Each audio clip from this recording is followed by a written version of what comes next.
Scammers, the drug dealers, the robbers, and the crooks. Well, actually.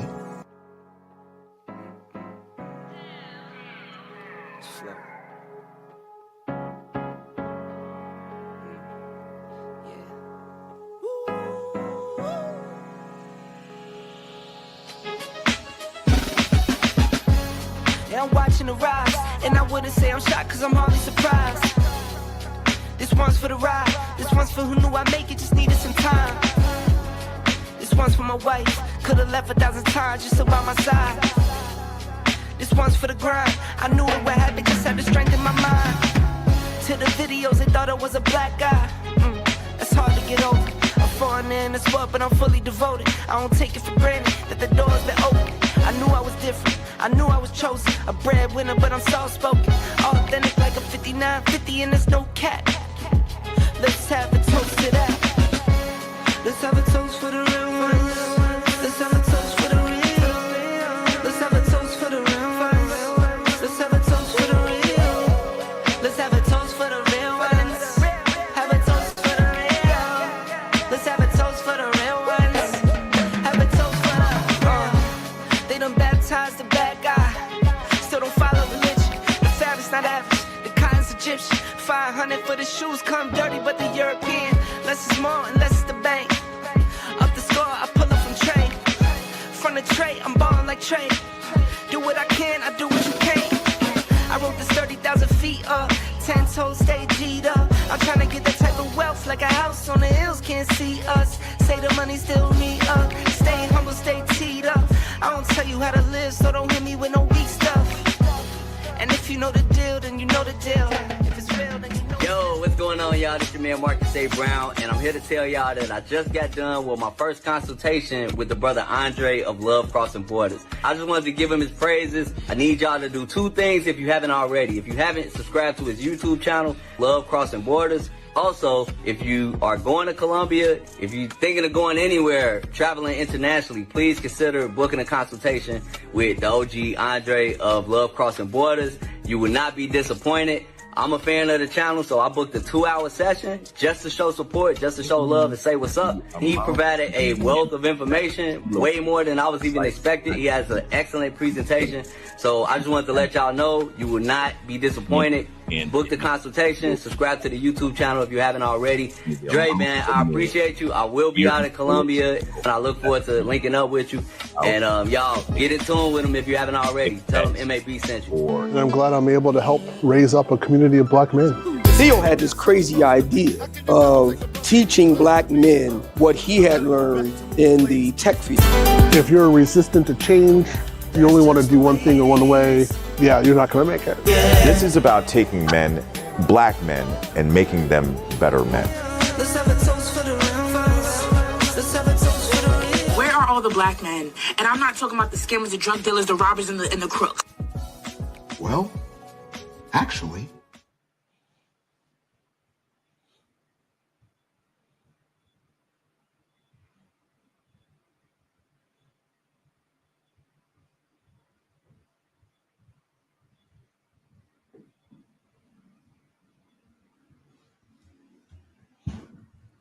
Shout out to all you guys that are here with your boy Andre of Andre and Andre's Love Crossing Borders. Shout out to all you guys that are here. Glad to see that you guys are here with your boy. We got us a great one tonight.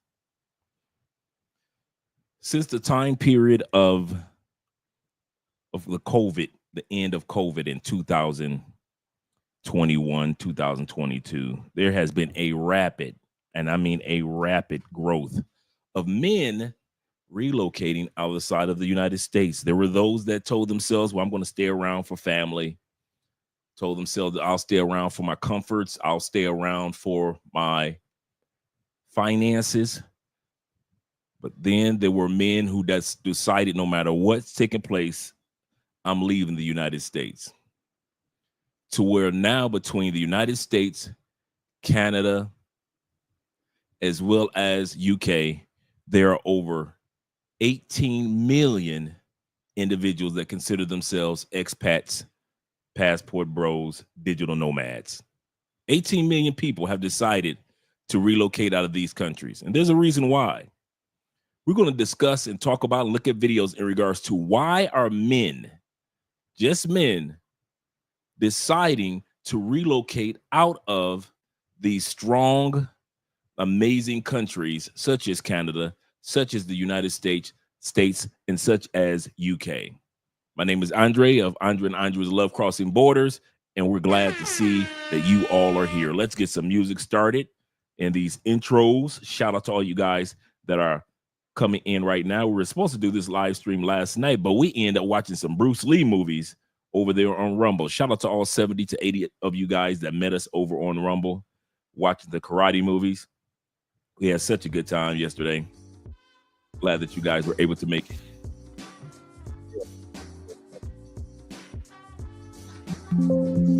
Shout out to you guys. Let's get started with these shout outs. Roll up. And if you guys are interested in the Black Manosphere Conclave, make sure that you guys get this straightened up. Make sure that you guys click that link. It'll be in Miami from the 5th, that Thursday, all the way through the 7th, that Saturday, and everybody will be flying out back home on Sunday. Here are the hotel accommodations information for the Black Manosphere Conclave. And shout out to my man in the beginning, Don. The Don JP is in the building, first of all. Then we got my brother Keith, and shout out to you for being here as well, man. I appreciate you, man. Appreciate you. He said I'm leaving because I just damn better I'm just damn better in other places. Love and laws. He just mentioned 2 of the 4 reasons that we're going to be discussing tonight. Love, laws, lifestyle, and longevity. I want you guys to remember this. These are the 4 reasons, or the 4 categories that most of us men are relocating to other countries. Because of laws, because of love, or the ladies, in other words. Because of lifestyle, better lifestyles, and because of longevity. We want to live long, peaceful lives, healthy lives, better lives. So we're going to be discussing that tonight as well. So shout out to you, Keithan, for that. My man GJ is in the building. Shout out to you, bruh. And my man Black Empowerment 01, that is in the building, as well as my man Bobby Coltrane of the Coltrane family. Peace, chat. This is where chat lies matter. She say, Dre, how about the 3 the hard way? You know what? I just said that. It's my favorite.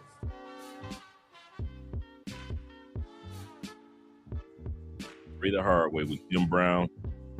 Yes, sir. All right.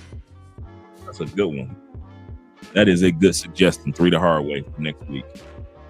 Man, Alexis is in the building. What's up to everybody in the chat? Dre, shout out to you as well as Alexis. Imam is in the building. Imam is rocking in here with us as well. He said Bruce Lee movies were fire. That was fun last night, man. If you guys haven't hung out with us on movie nights over on Rumble, make sure you subscribe to the Rumble channel. Just go over to Love Crossing Borders on Rumble. Subscribe, because every weekend we watch movies over on Rumble. Every Saturday evening. Shout out to my man, the meek are loved. Shout out to you for that title as well, man. Sometimes I need to hear that. The meek are loved. Not the prideful, not the selfish, not the greedy. But according to the scriptures, the meek are loved. Peace and peace unto you as well, brother. My man T-Mac, my neighbor on the other side of the country. Shout out to you, brother. He says, salute, grace, salute to you as well, kind sir. He said, and the rest of the good people in the room. Once again, shout out to Iman once again. And my man DJ Dean is in the building. Shout out to all you guys that are here this evening. We got 31 people in the building. Click that like button. We like you. Make sure you like us too. Our guys are coming in. As I was mentioning before, let me turn that down. I hope I'm not too loud. As I was mentioning before, tonight is dedicated to the percentage of men that are relocating. This is not about men and women. This is not about married men. This is about single men that have come to the conclusion that it is time for me to relocate. Exit stage left. They've decided that they are leaving. Shout out to you, brother. He said, I'm reading the book right now, man. I was going through the book myself about the live stream that we're going to be doing tomorrow in regards to some of the places that you can relocate to for under $3,000 a month and live a great life in the middle class to upper middle class locations. So we're going to be we looked at 10 countries last month. This month, we're going to look at another 10 countries that you can live in for less than $3,000, really $2,500 a month, have you living good in a lot of countries, man. And in the book, you guys will see that there are over 50 countries that you can relocate to. Over 50 countries that you can relocate to. Shout out to you, brother. And Black Scorpion is in the building. Shout out to you, brother, for being here as well. No Limit is in the building as well. He says, what's good? Chat, Dre. And he says, was right about them prison stocks. He said Trump ordered to open up Alcatraz back up today. I keep trying to tell y'all, if y'all not, I know some of you guys might, it's immoral. It's America. Remember this, guys. Don't forget, treat the United States for what it is. It is not the country where you want to go looking to do your morality. It's not the country of morality. We have morals in the States. I'm not saying we're an immoral country. What I'm saying is, when it comes at the end of the day, United States is not built on morals. It's built on capitalism. It's built on investments. So when we did that live stream in regards to the GEO, for example, the GEO Group. The GEO Group is the largest investors in private prisons in the United States. Some of you guys, I ain't invested in no prison stock. Okay, don't invest in it because somebody else will. Don't worry about it. The white brothers, they invested in them stocks. The black sisters, you better believe there's some sisters that got some stocks in GEO Group. They are not feeling bad because they are investing in these federal prisons and state prisons that are being built and privatized. And because they are trying to lock up as many people through ICE as possible, they're not going to send 11 million people back. I'm going to say this again. We don't even have enough airplanes in the United States, including our military, including helicopters, to send 11 million people back to their home countries that they come from within 4 years. Trump stated, I give you a perfect example. Trump stated that he wants to send every day about, let's say 1,500 people a day should need to be arrested by way of ICE, right? Did you know that after 4 years, that only calculates a little bit over 2,500,000? I'll say that again. Even if they hit Trump's quota every day of 1,500, I'm just guesstimating. I know it's right around there. I thought it was 1,300, but I'm pushing it up. $1,500 people need to be arrested by ICE across the country every day. That's the quota, right? If they hit that quota every day for the next 4 years, that will only be 2 million, like 2,500,000, 2,700,000 people. There was 11 million people came into the country in the last 2 years under Biden. So what are you going to do with the other 8 million people? You're going to grab as many as you can and incarcerate them and put them to work under slave labor under the Constitution. That's what you're going to do with them. You're going to put them in all these new privatized prisons like they did blacks and Hispanics in the 90s after they flooded our communities with drugs. Blacks and Hispanics in the 90s, and they got all that free slave labor. They're going to do it again with the immigrants. So invest in your stocks, gentlemen, under, Article 13 of the Constitution. Absolutely correct. Some of you guys that don't know that, you are legally a slave if you are incarcerated in the United States. County jail, juvenile center, federal prison, state prison. If you are incarcerated, according to the Constitution, absolutely correct, Article 13, you are literally, I'm not talking about pretend slave, I'm not talking about fake slave, I'm talking about when I was incarcerated for 10 years, I was literally, on paper, according to the Constitution, enslaved in the United States. So anybody that thinks slavery's ended in the United States is constitutionally incorrect. But you can't tell that to Americans anyway, so. Right? We think we know everything. But shout out to all you guys out there. Get your money, brother. Get your money, brother. Like I said, research the Geo Group and others that are stocks for privatized prisons. Unicor, I work for Unicor. It's on the New York Stock Exchange. Unicor is the companies that we all work for under federal prisons. So you have the prisons being privatized, and then you have the companies that come in are private prisons from the state. So your mattress that you have made, if it doesn't come from China, it's a prisoner that's going to make it. If your food doesn't come from China, there's a prisoner that's going to make it. There's going to be a prisoner that's out there picking your food. There's going to be prisoners out there chopping up your meat with Tyson Foods and others. I kid you not, man. You guys, once again, we might do an episode in regards to ICE and the prison industrial complex. We might have to do that video again. Let guys really know who weren't here. Shout out to you, brother, once again for reading the book and enjoying the book. All right, let me change the music real quick. We got 38 in the building. We're going to have a quick discussion. Let's make it a little jazzy tonight. Let's make it a little jazzy. And shout out to you who support by way of PayPal, Cash App, and Super Chats. And glad that you guys I'm going to be able to meet a lot of you guys at the conclave. Let's see here. Let me hear this one. Yeah, let's keep it smooth and funky. I'll turn it down a little bit. All right, guys. As I was saying, it is a huge. It's not gigantic because we know most Americans aren't going anywhere, but it is an ever-growing presence of men that are leaving. Women are leaving, yes, but men are truly taking advantage of leaving the United States. And I'm going to talk about the 4 reasons before we go into the videos.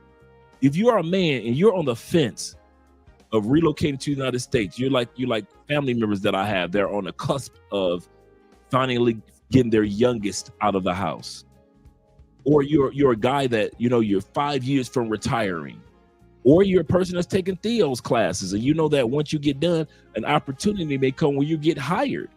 Whatever it may be, at the end of the day, whether you're retired right now or you're a guy that got divorced and you're single right now and you're trying to start life anew, like many of us have done, what you want to do is focus in on these 4 areas that are going to keep you motivated in regards to, should I leave? We're going to start off there. Should you leave as a man? And I'm talking to all men. Straight men, gay men, no matter what race, color, or creed, should you leave? Most aren't, but those of you who are on the fence, this live stream is for you. The first area that will cause you to think about leaving the United States is the laws. There are too many laws on the books that do not benefit males. There are too many laws on the books that are against males. Whether it be the alimony laws, whether it be child support laws, whether it be the laws that the law of public opinion, such as Bill Belichick has done nothing wrong but give us Super Bowls. I'll say this again. You have an older man that's 73 years old. He doesn't know if he's going to pass on today or in 10 years. Let's say Bill Belichick's got 10 years left. And the court of public opinion is crucifying that man who's given us all these Super Bowls, giving us Hall of Famers, because that man has a girlfriend that's in her 20s. And it looks like, based off of how she is, she's an old, mature soul like Andrea. She reminds me of Andrea in that aspect. She's a very serious 23-year-old. She's not a kiddie, childish, ooh, look at me, 23-year-old. She's a very serious 23-year-old, and it looks like the only time she lets her guard down, just like Andrea, is when she's with him. And it looks like, to me, he's enjoying the winter years of his life. But the court of public opinion in the United States will destroy you as a man for daring to have the audacity to be with a younger woman. Shannon Sharp. How Shannon Sharp is going about it with the pay-for-play route in the United States, that's up to debate. But at the end of the day, as an older man who's with a younger woman, myself and many of you, We see nothing wrong with what Shannon Sharp did, except the fact that he got with a younger woman that was immature. Not the age, but the immaturity. Not, once again, what didn't kill and was costing Shannon was not the age of his woman. If it was going to cost, then Leonardo DiCaprio should have been costing him years, because he's always been under 25-year-olds. So what was it? Leonardo always kept his women that were young but yet mature, not silly, not giddy. He knew to have them sign a gag order to where they couldn't talk about their business. Shannon Sharp did none of these things. That was his mistake, not getting with a younger woman, getting with an immature younger woman, and not being mature enough himself to protect himself on paper. What's my point in saying all this? The first thing that's going to be coming against you to cause you to decide on whether you want to stay in the States or not won't be your family, because your family's going to stay there. Won't be your friends, because your friends are going to stay there. Won't be Congress or a president or the judicial system, because they're going to stay there. The first thing that you're going to have to decide on whether you want to stay there in the United States or not is whether the laws benefit you in the United States as a man. I'm not talking about as a citizen. We have plenty of laws that benefit males and females as citizens. There are no laws on the books that benefit you when it comes to alimony in many states. There are no laws on the books that benefit men. Most states do not have that. You got 50 states to choose from, and most of those states do not benefit males at all. When it comes to the child support laws, we already know that up to 20 to 30% of the children aren't even the men's, and they're still paying child support. You're still paying court costs if she has an attorney. Divorce laws. Most states say your woman has the right to wake up in the morning and be tired of you, go down to the police station, file a false report of domestic violence, have you kicked out the house and locks changed before you get off work.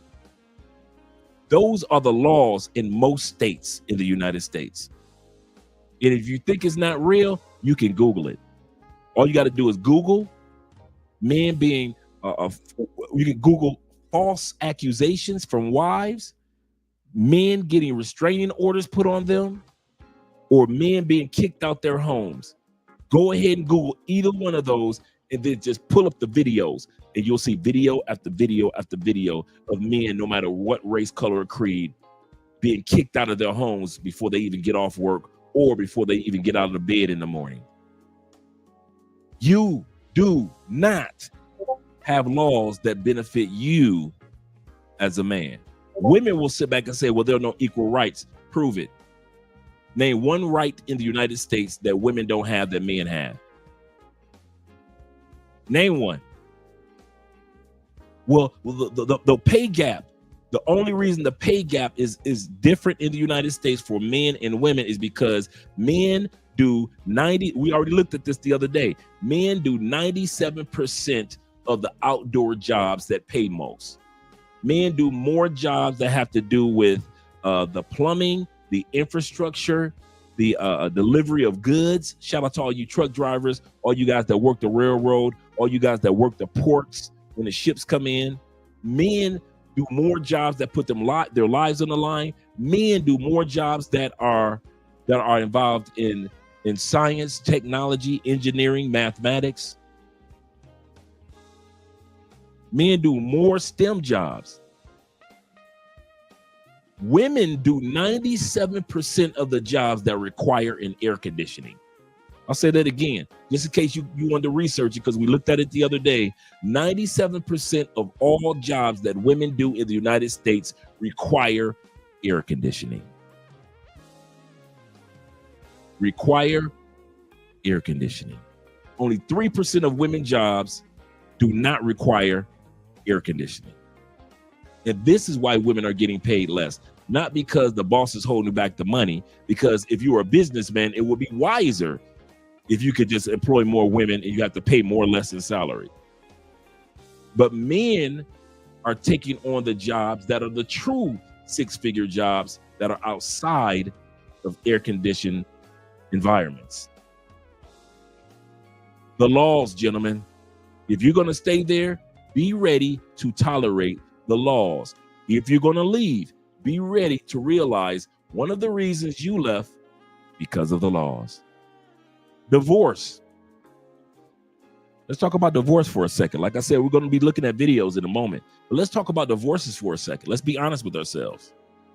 In most cases, women don't pay the alimony. You will. In most cases, women, statistically, women in the United States own more homes than men do. Once you do your homework, the top two reasons why women own more homes in the United States than men do: divorce and death. Most women get their homes from divorce, whether they took the original home and the judges forced them to sell it, they split the money, and she purchased a home with her half, and the alimony and the child support helped her sustain that new home, or she was awarded the old home. Death.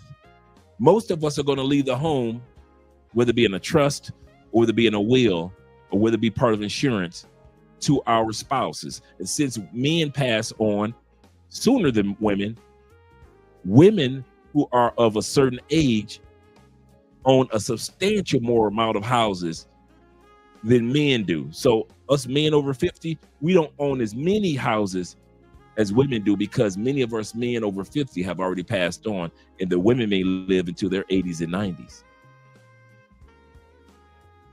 You just don't get a fair break, guys, in the United States. I'm sorry. I wish I could look at it another way. I know many of you have defended the country, put your lives on the line. I know many of you have blood, sweat, and tears, worked for companies for 30, 40, 50 years. I understand. Many of you have started businesses and you own real estate. I understand. There's nothing wrong with the capitalism part of the United States. I'll say that again. You'd be a fool not to take advantage of the capitalistic or the capitalism part of living in the States. We all should. We all should. But when it comes to you as an individual, do realize there are no laws to be on your side in the United States, just in case. There is no insurance for men against if a woman tries to put you on child support. There is no insurance for that. There's no insurance policy that you can purchase when it comes to a divorce. There is no divorce insurance policy for men. There's none for women, but it really isn't anything for men. Alimony. There is no insurance policy that once you get divorced and alimony. But here's the other kicker that a lot of you guys don't realize. If you have been married in the United States over 10 years, if you were married or currently married in the United States for over 10 years,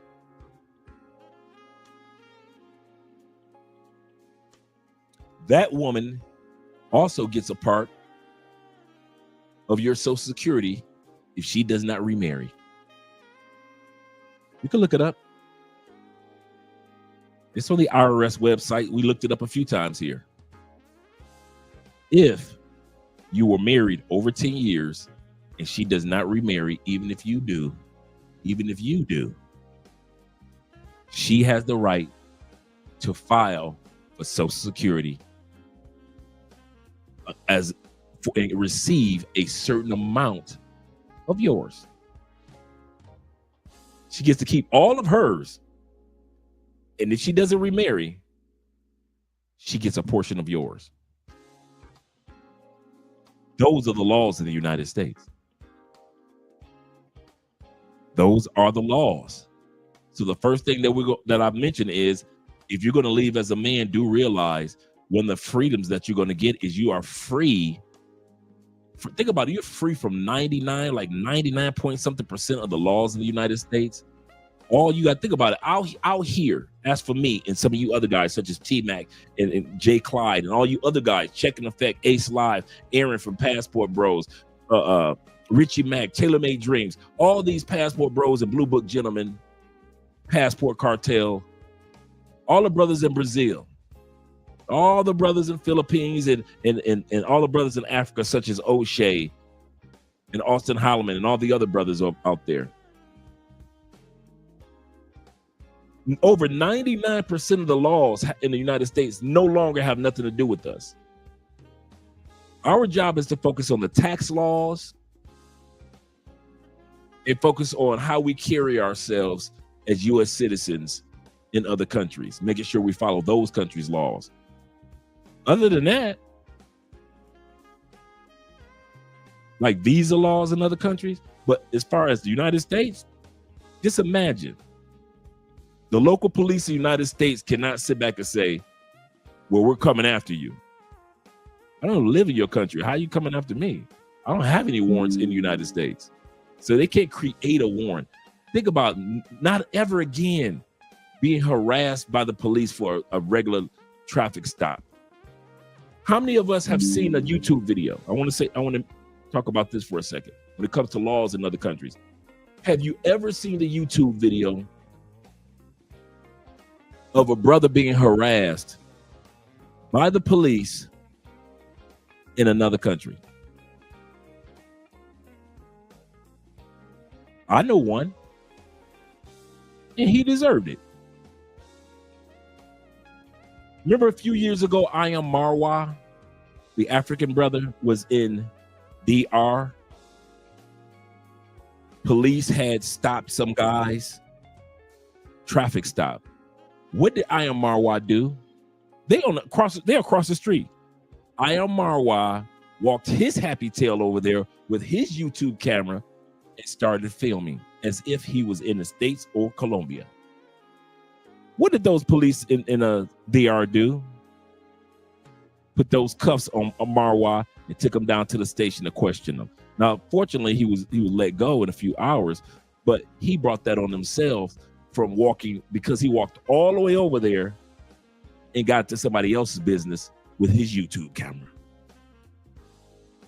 You don't hear us talk about us getting deleted in other countries. None of that. Some of you guys sit back and say, well, there are situations where there are police briberies. You talking about like police briberies like in the States? Like police can be bought like back home in Canada? Like police can be bought in any other country? My point is, gentlemen, once you leave the United States, you are free from the U.S. laws, man. You're free from worrying about everything that's taking place over there. It has nothing to do with you anymore. I mean it. It literally has nothing to do with you anymore. Unless you're going back to visit, it has nothing to do with you. And that is a form of freedom, being out of the land of the free. That's sad, isn't it? To have the first form of freedom that you ever had, and you had to get it by leaving the land of the free. Number two, numero dos. Ladies in love. Another one of the reasons, like we've been talking about for years, that men are relocating, going to other countries, and you may want to consider it, is because you have a better opportunity for traditional ladies and traditional love. Most men globally are traditional. We still want the same thing that men wanted thousands of years ago. That hasn't changed. Men still want respect, still want the fit, feminine, friendly. We want our women to be fit. We want our women to be friendly. We want them to be feminine. We still want soup, silent, meaning give us peace, and a sandwich.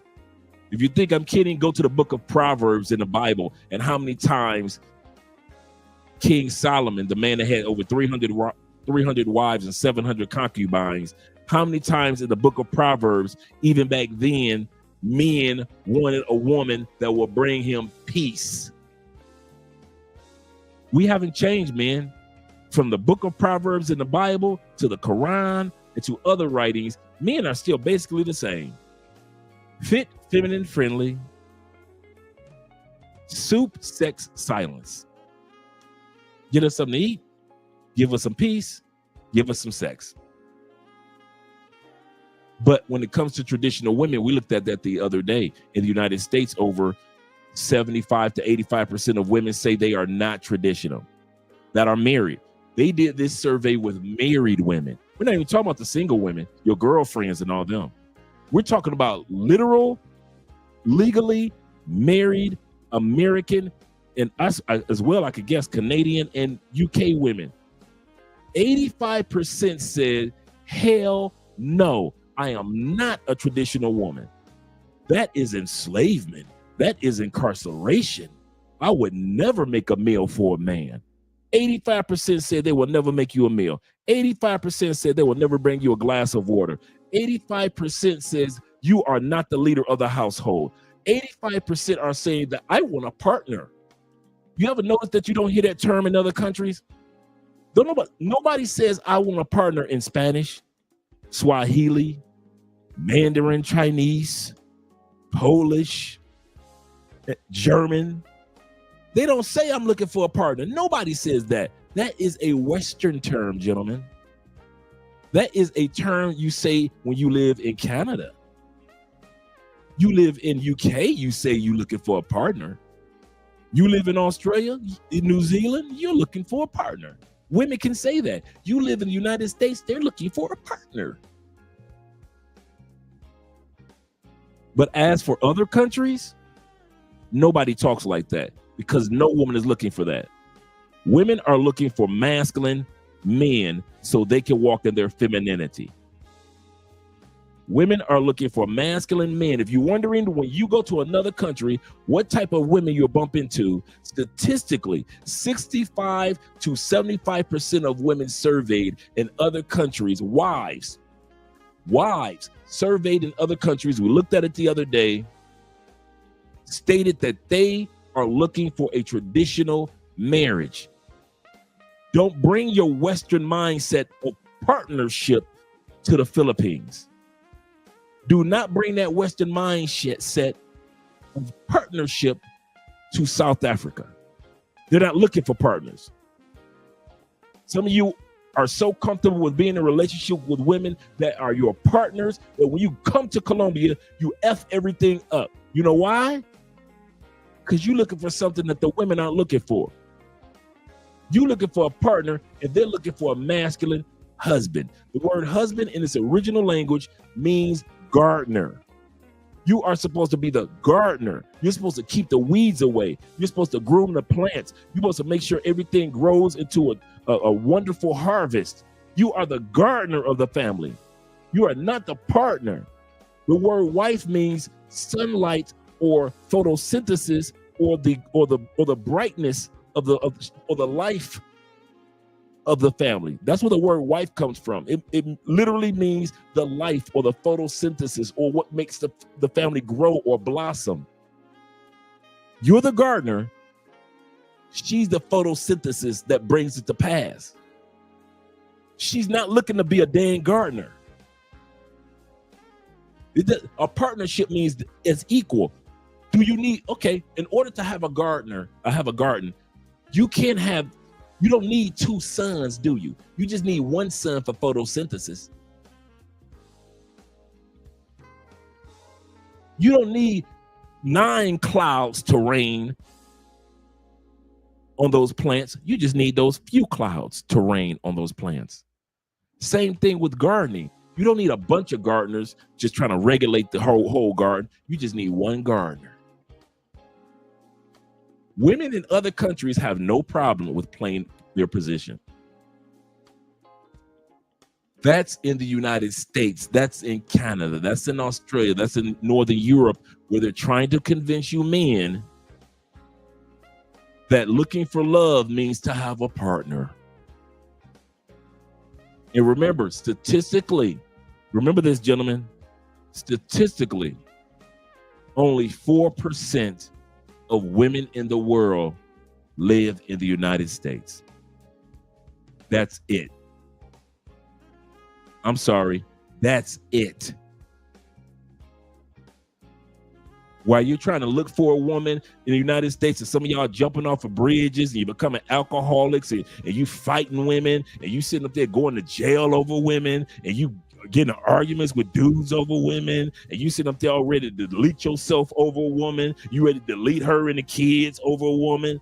No, you're doing all that for only 4% of the women in the world. I don't care how fine, how bad, how sexy, how selfish you want to be with a woman. I don't care how she is. She's only a part of the 4% of women on the planet. That means that 96% of the women that don't act like your baby mama, that don't act like your ex-girlfriend, that doesn't act like my ex-girlfriend, are out there waiting for you, and you ready to delete yourself over your baby mama in the United States. What is wrong with you? You sit up there about to delete her. You about to delete a 4%er, be incarcerated to the end of days if they let you last that long, because you mad because she don't want you no more. And you're ignoring 96% of women on a planet, just to get to please, to satisfy, to spend money on, to coerce, to get sex from, whatever it is, a 4%er. Is that what you're telling me? You're willing to throw everything away for only 4% of women. You don't know how to walk away from 4% of women. You don't know how to say no to 4%. That's it. I don't know why y'all think America is bigger than what it is. America is not that dang big. When people try to convince you dudes and tell you, man, all these women out here in America, dog, you tell them you can't find one? No. I'm about to see what these 96% are talking about. You're not about to convince me to stay there for 4%, who most of them, no matter what race, color, creed, have the same American mentality. No. No, I can't find one. And then you get to a point where I don't want to find one here. So the number 2 is the ladies, or love. Once again, love, traditional love. A woman that wants to have she cares about legacy just as much as you do. She cares about seeing grandkids just as much as you do. She cares about owning a home or homes just as much as you do. She cares about watching the family grow from barely nothing to a whole herd of people every reunion just as much as you do. She loves to see your face every time she brings a hot plate to you and you look up with such surprise, because most women in the United States don't know how to bring a hot plate to a man. But your woman in Brazil, she brings you a hot plate and she loves the way that you look at her every time. She loves the way you smack her butt when she walks away. And you look at her for a few seconds and be like, damn, that's my woman. That's my Brazilian. That's my little African queen. That's my little Colombian queen. That's my little European queen.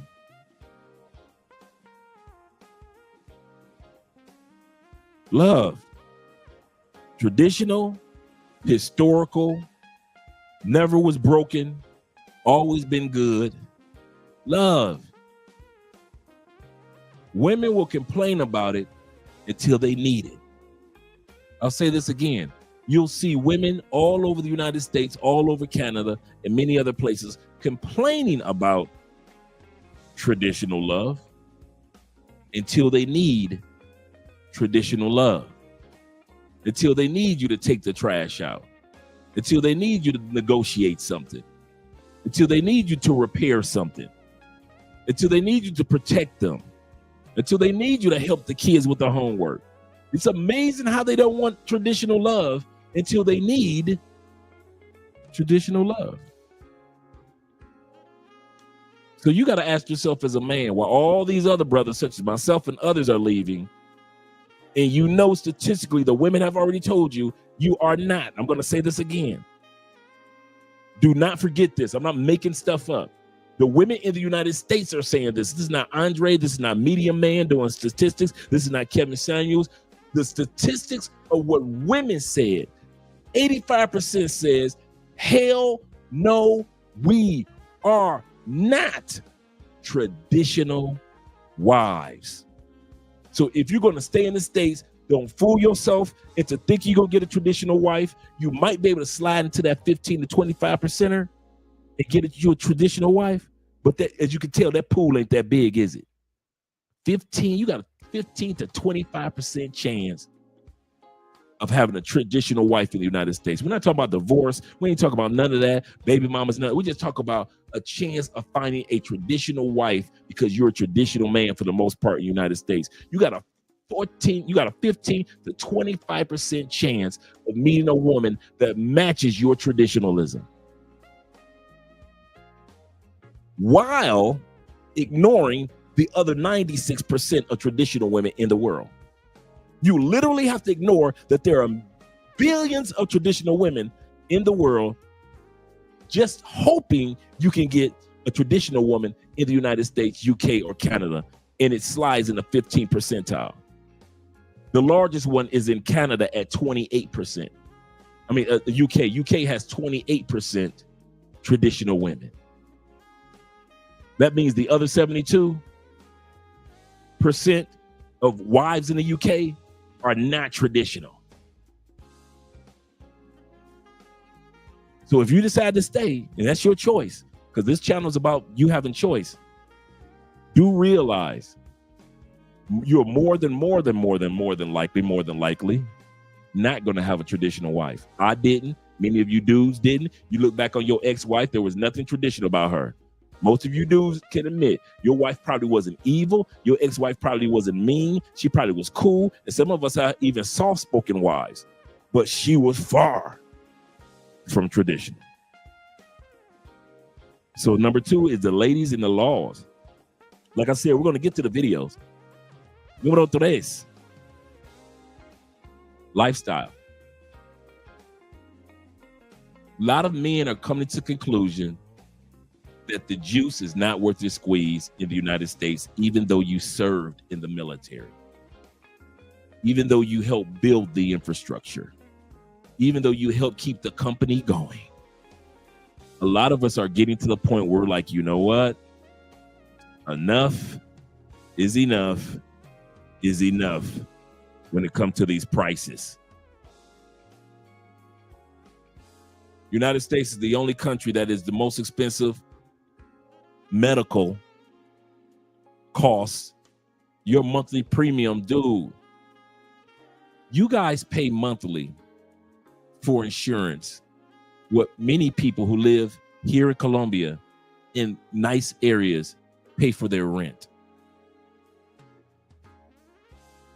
Some of you guys per paycheck, because depending on the size of your family, you come out of about good $300-400 per paycheck, if not $300-400 a month. My first 2-bedroom, 2-bathroom, all utilities that were included in the suburbs here in Colombia was $325. You probably pay, if you look at your paycheck for the month, you probably pay more in medical insurance that you don't even use because you got such a high $5,000 deductible that you got to pay first. You're paying on that every month. The same amount, if not more, than I paid for a whole apartment that was furnished, including utilities.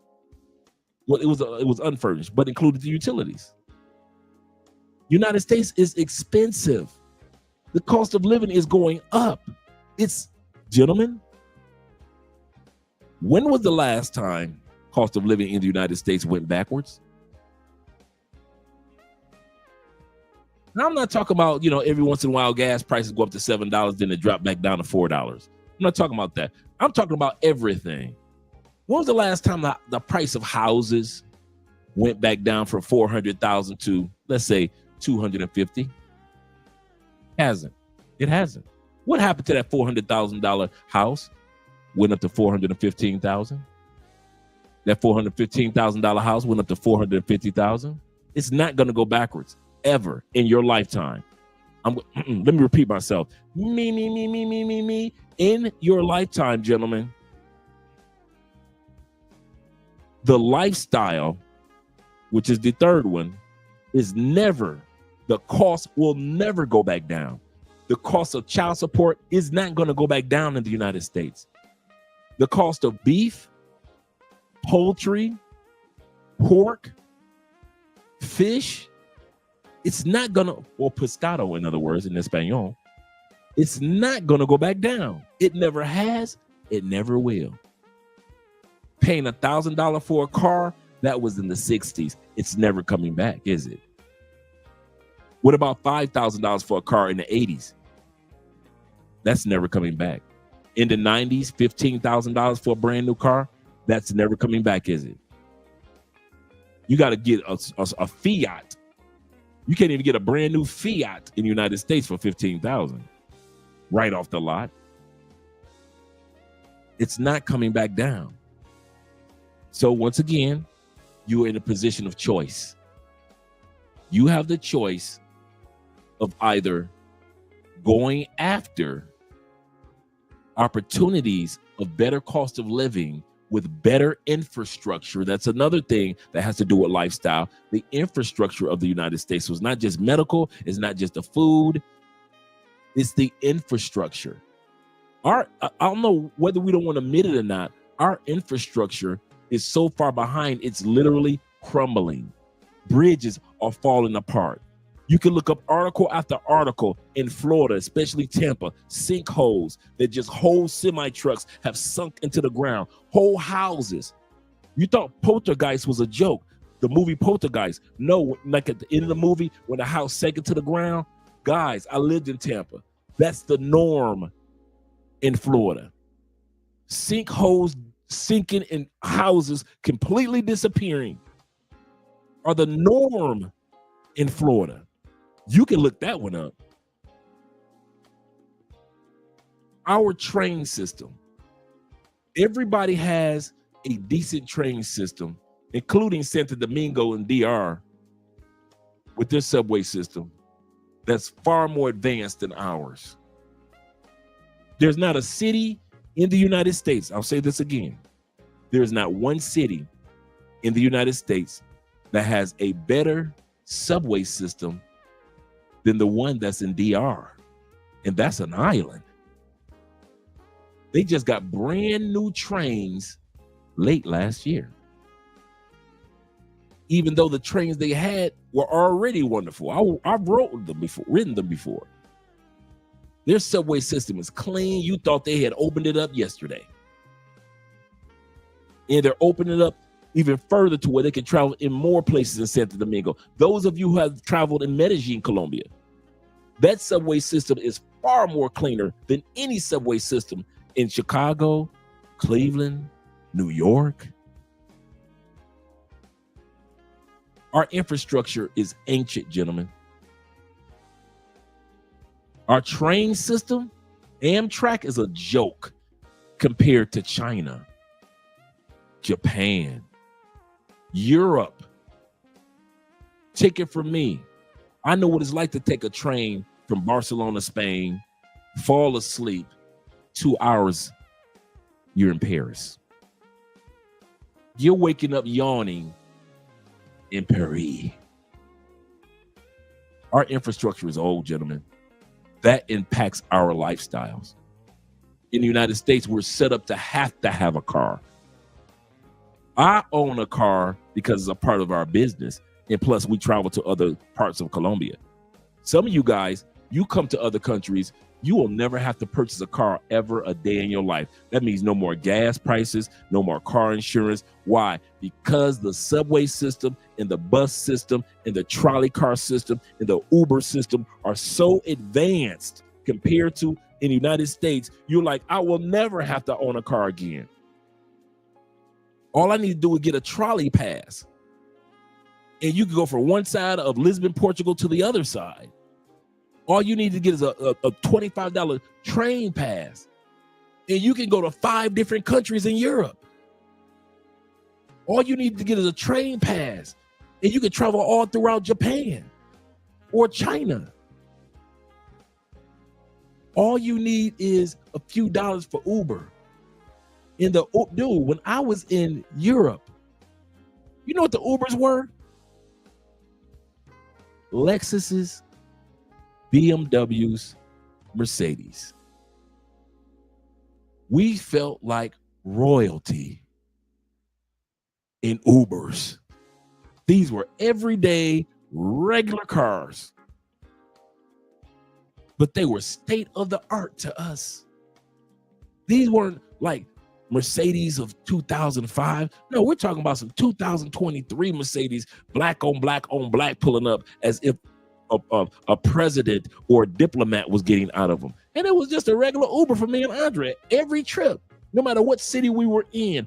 Top of the line taxis, top of the line Ubers. You won't have that in the infrastructure in the United States. Ever. Let's put it like that. In your lifetime. Let's put it like this.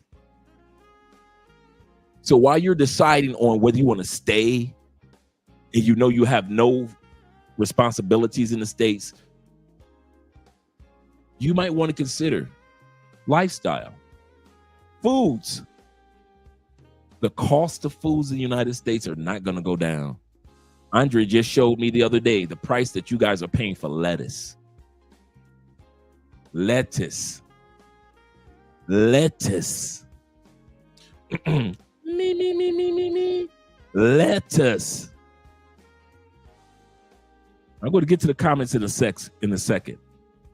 You guys are paying between $15 to $25 for some damn lettuce? Them tariffs are going to break your back. You keep on playing.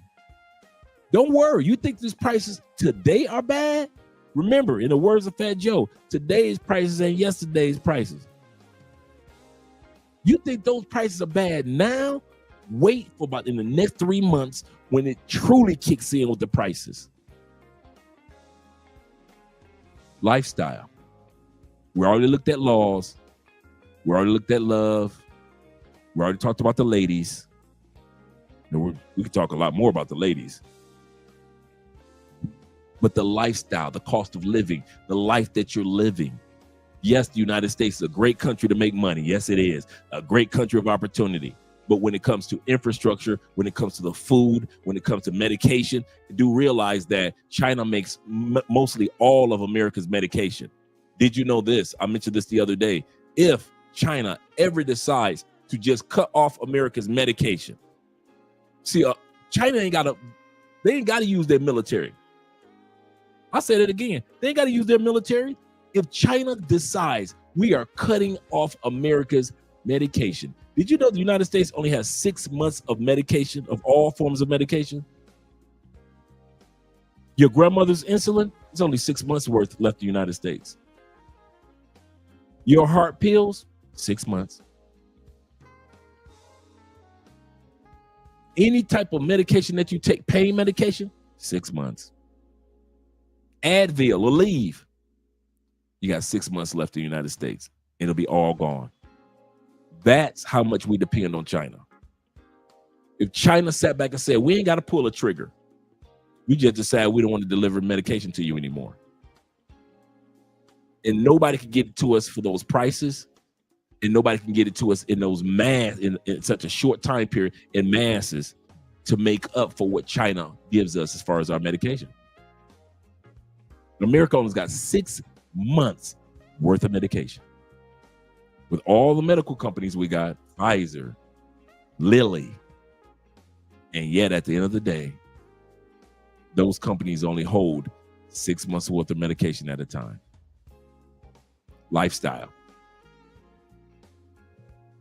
If you're going to stay in America, you have to be willing to accept that lifestyle I just described.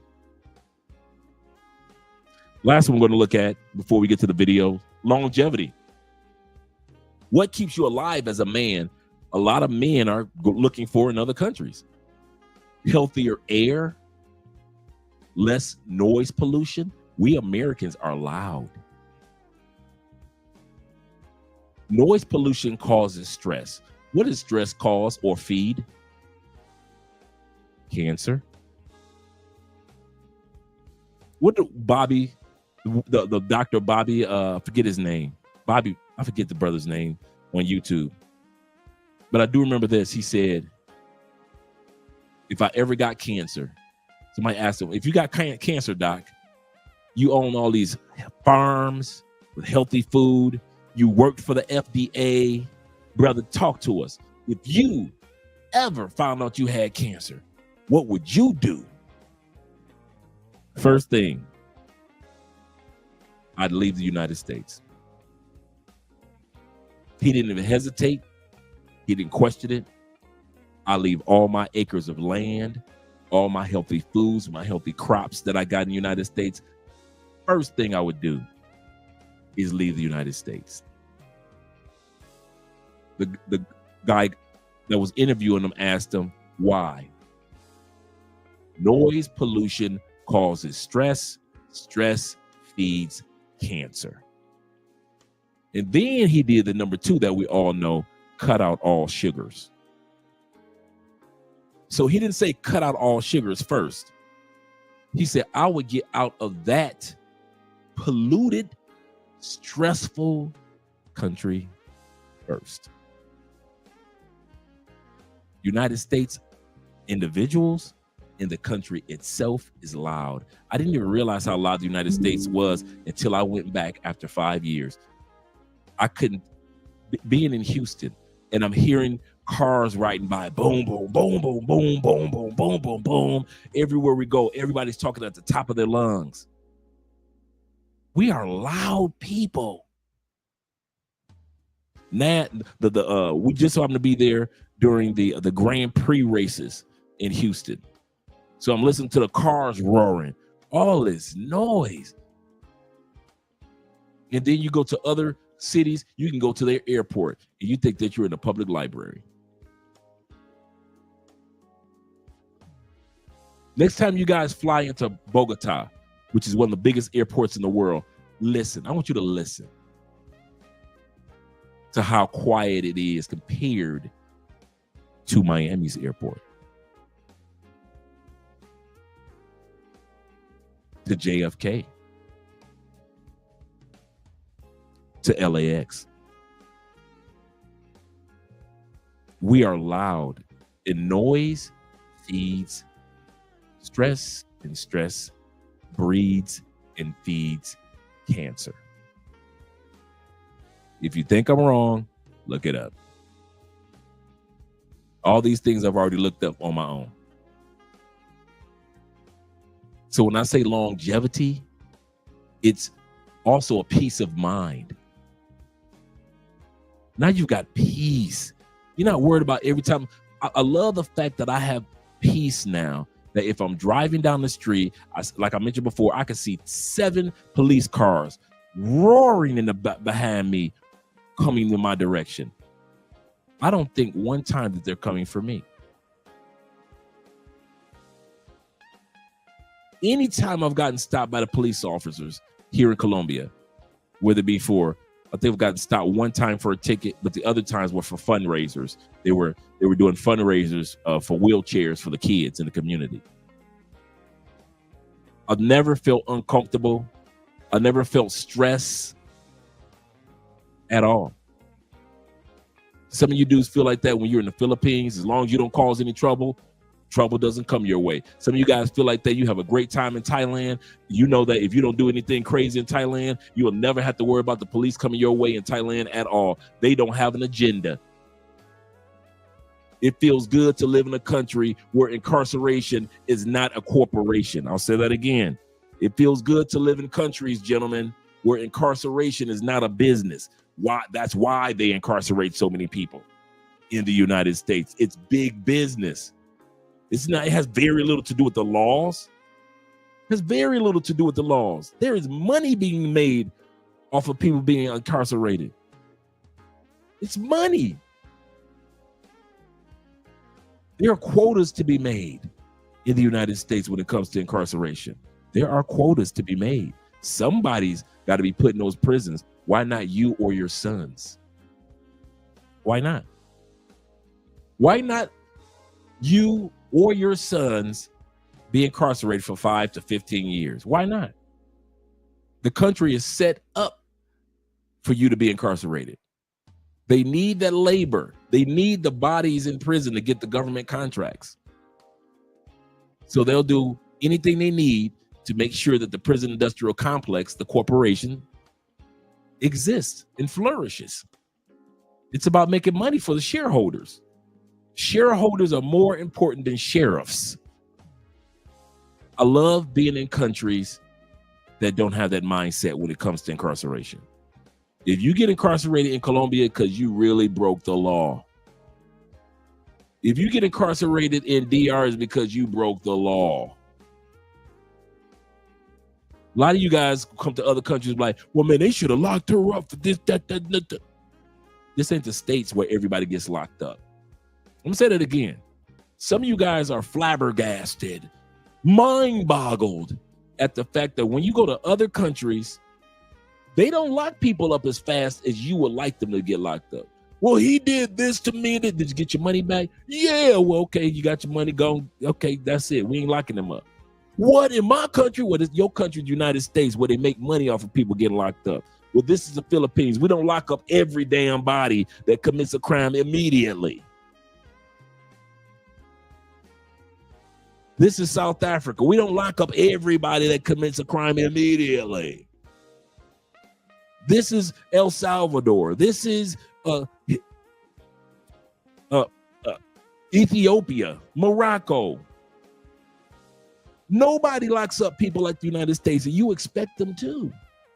I'm gonna say this again. Some of us come to these other countries expecting swift justice because we live in a country of so-called swift justice.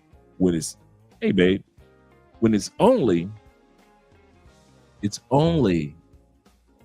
about the shareholders, not the sheriffs. The shareholders want you locked up far more than the sheriffs do. The shareholders that have invested in the prison industrial complex want that money, and they're going to get it. And the only way they can get it is to lock you or your sons up. I can't put it any other way. Longevity. Longevity means you live longer. Peace of mind. You're not stressed because if you make $3,000 a month, whether it be investments or retirement money, your longevity, your money stretches a lot longer. Your investment stretches a lot longer than it would have. Some of you have investments. I'll tell you what I mean. Give you an example. Some of you have enough savings and investments to last you until you're 73. But you're going to live to be 89. That money's going to run out at 73. Nobody's hiring you at 73. But if you take that same money after retiring, move to Brazil, move to Ecuador, move to Mexico, that money can last you to 112. You can live to be 112 years old and still get the same amount of money every month because the cost of living is not as tempestuous as it is in the United States, as it is in Canada, as it is in Australia, UK, New Zealand, and parts of Northern Europe.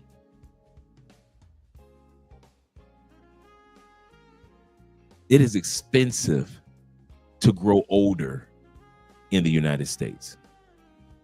You either can afford your meals or your medicine, your groceries or your gas.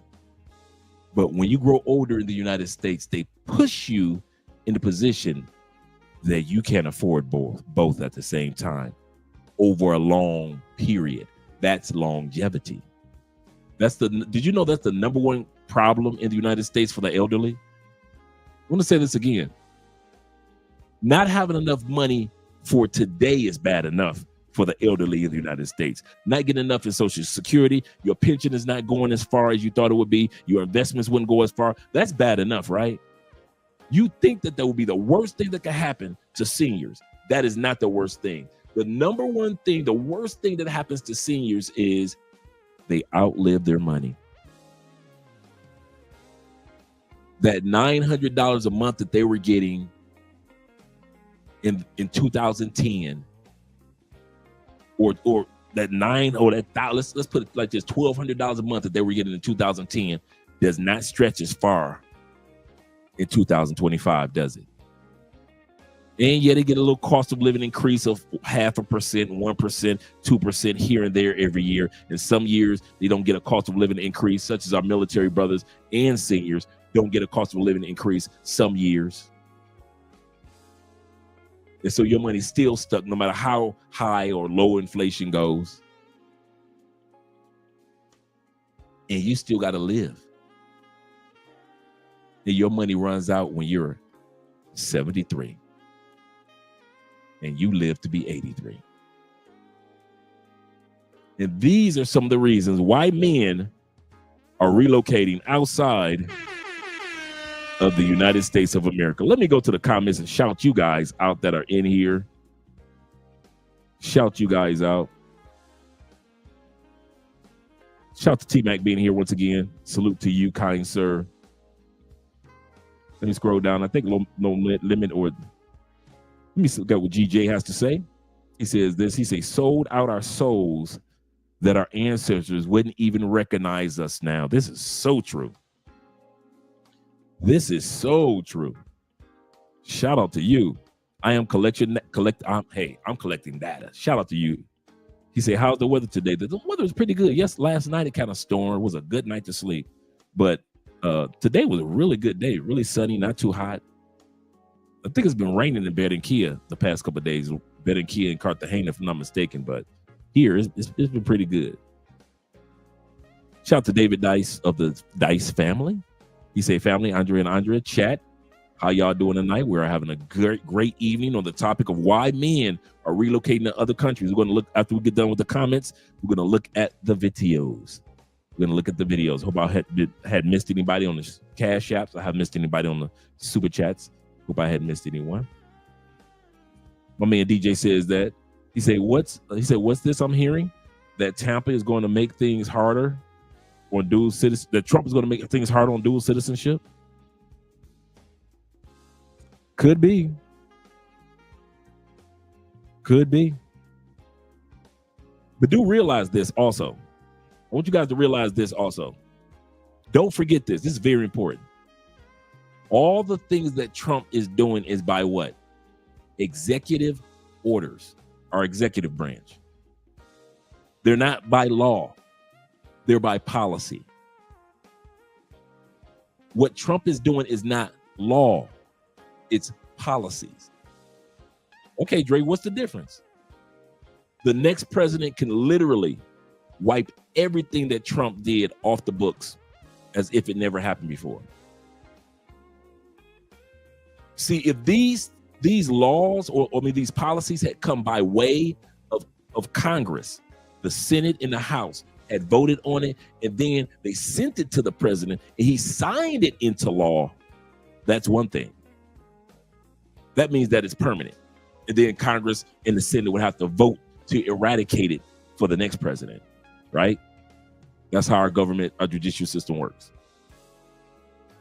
I mean, what our government works. Judicial system is a branch of the government. But since he's using policy, executive order, the next president can do the exact same thing. So let's say Trump did something to impact dual citizenship.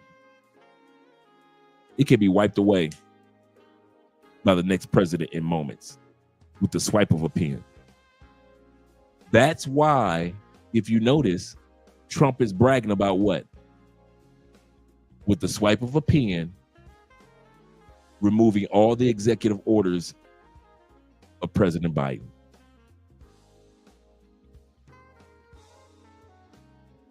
That's his bragging thing.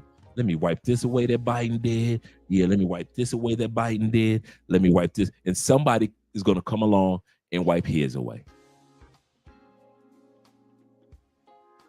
The only thing about that's bad with Trump, for those that still live in the United States, the damage will be done. The economic damage will be done.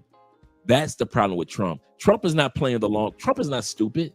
Trump knows that his policies are only lasting while he's president. So he wants to set as many forest fires, per se, as possible within that 4-year window. He knows that within 4 years, ICE will be wiped away with a pen. But in 4 years, all the people that they get the chance to incarcerate in those new federal prisons that they're building, right? And put those people into slave labor, right? And give those people no due justice, right? You see what I'm saying? The damage can be done in 4 years that could be irrevocable in some areas, just by way of policies. So what Trump is doing is not laws. You have to go through Congress in order for something to be signed into law. He's not signing things into law. Whether he does something beneficial for us as expats or whether he tries to impact the dual citizenship.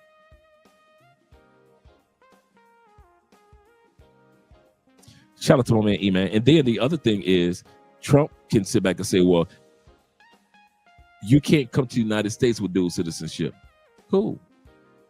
That doesn't impact what the other countries have to say about dual citizenship. Trump may be able to say, well, you can't have dual citizenship if you come to America. Cool. Colombia will say, hey, y'all can still come to Colombia. You can still have your dual citizenship, Americans. We're not going to take your citizenship away from you.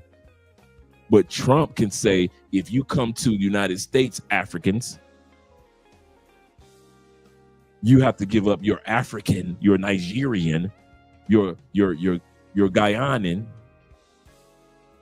your Ethiopian citizenship.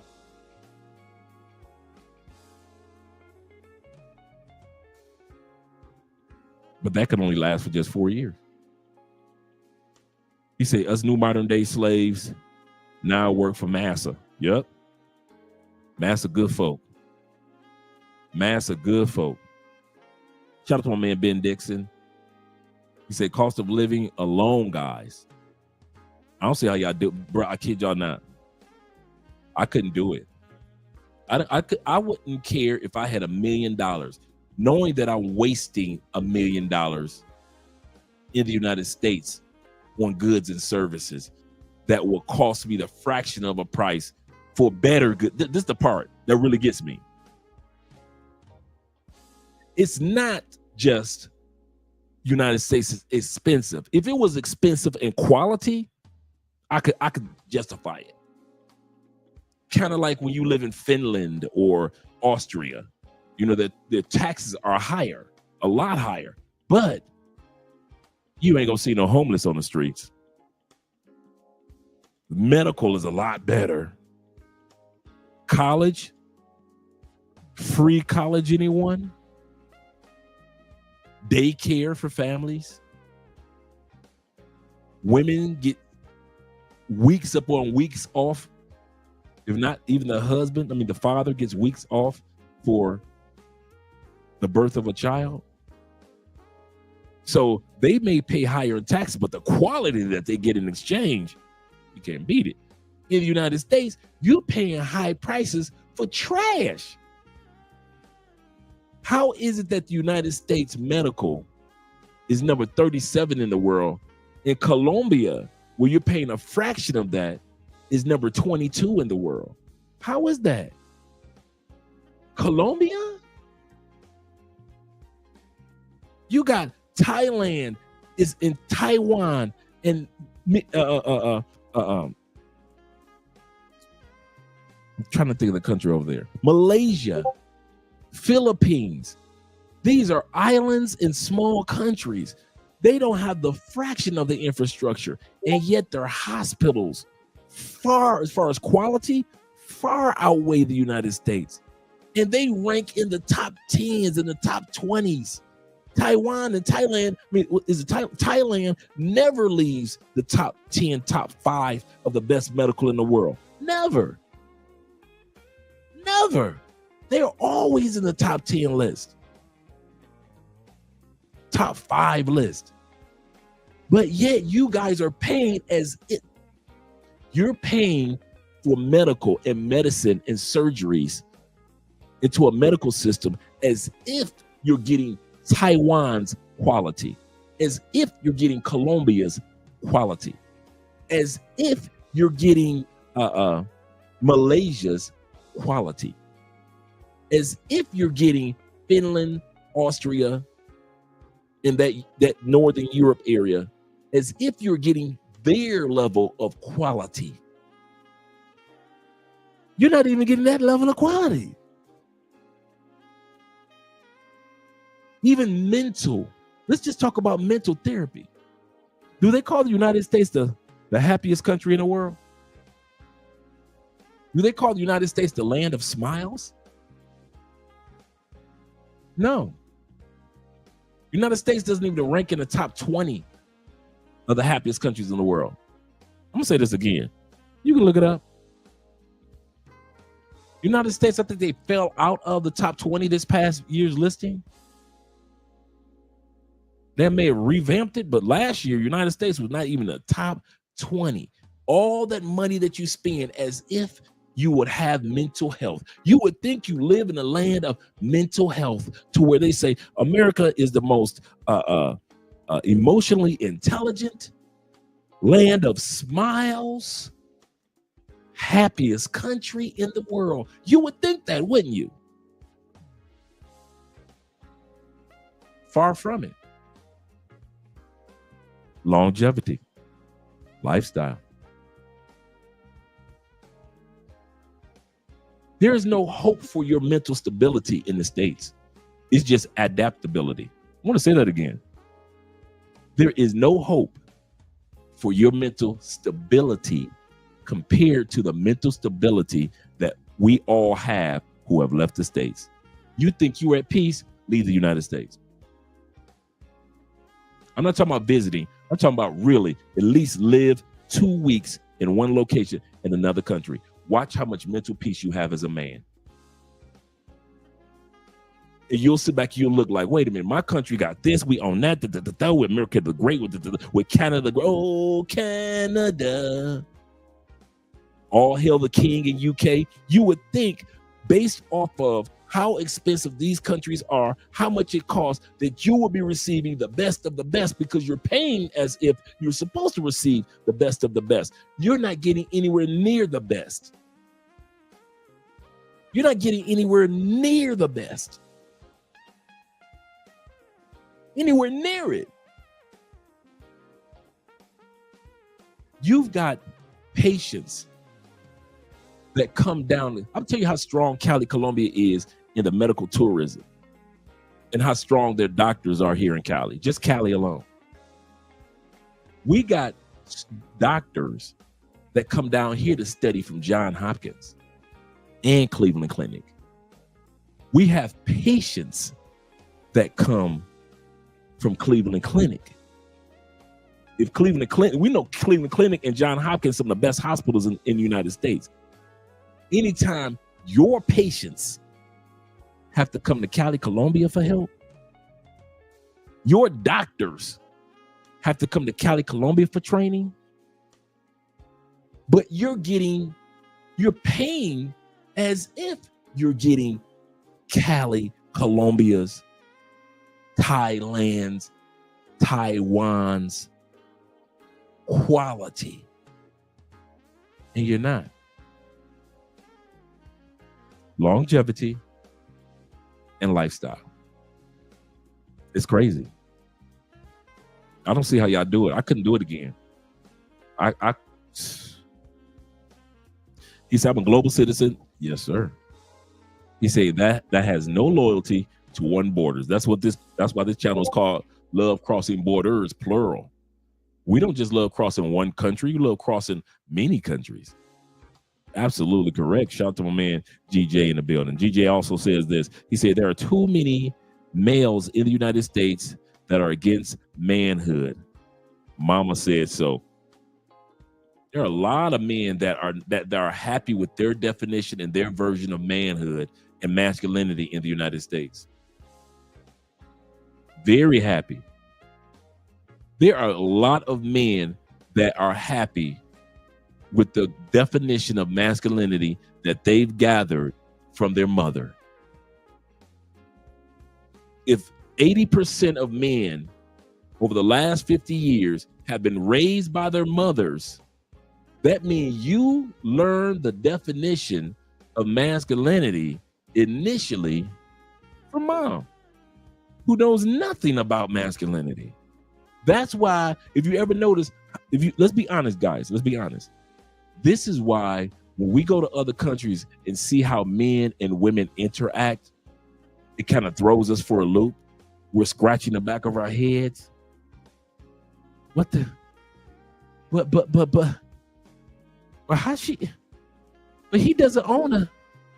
We scratch the back of our heads when we sit back and we see these women in Asian countries being feminine on the way that they're feminine, and the men don't have that much money. We're profound and baffled, not profound, but baffled at the fact when we go to certain African countries, how the women cater to their men, but the men didn't have to be 6 figures, 6 feet, 6-pack with a longer than 6-inch. We're baffled at that. We can't understand. What are the men in Brazil saying to get some of the most gorgeous women to not be in a Lamborghini, but just be on the back of a scooter with their kid? Come on, you guys who've been to South America, you don't see nothing but the whole family. It'll be a kid that's 7 sitting in the middle, holding the baby while the wife is on the back and the husband is on the front, kind of scrunched up on the handlebars. And she is very attractive, the wife, and that's their family. But if that attractive wife was in the States, you'd have to come out of Cash Apping just to hope to get her attention. What type of masculinity do these guys have to where women are in their country are willing to get on the back of a scooter with a whole family, but we can't even get a woman with our 6 figures in the States. We can't even get a woman to act like she got some dang sense. But these guys can get a woman with their version of masculinity to get on the back of a scooter. You see where I'm going with that? There is a whole form of masculinity, guys, that many of us in the UK, Canada, the United States have never been introduced to. And that's why when we come to these other countries, we scratch the back of our heads like, ain't no way. She is too fine. And she holding on him like she really in love. How is she that fine and in love? You'll see a Colombian dude got his little stomach sticking out, just walking. She just holding his arms and got 2 of the cutest little kids, and they are happy as can be. And he got a side chick that's just as fine. You can't even get a main chick that's just as fine as his Colombian wife or side chick. You can't get with all your money, all your degrees you got in the States. Most men gotta really come out their pocket to get them something fine. But then you in other countries, and all these women were asking, if you are masculine, that allows me to remain feminine. That's all they're asking for. That's all they're asking for. Walking your masculinity so I can be comfortable walking my soft girl era, like they try to say in the States. Shout out to you guys. Yeah, Shannon, yeah. Yeah, he did do that to himself. Shout out to my man, Big Brother in Life in the building. And Lennox King representing. He said, Shannon Sharp, I hate this happened to Shannon because he's a good dude too, would have been in another country, this would not have been an issue. Absolutely correct. That's the other part, guys. Every time we see something happen to a dude, Diddy, R. Kelly, Shannon Sharp, Johnny Depp, if these dudes would have just took their desires to another country, because these guys weren't messing with underage women. Well, maybe Kells was. Maybe, allegedly.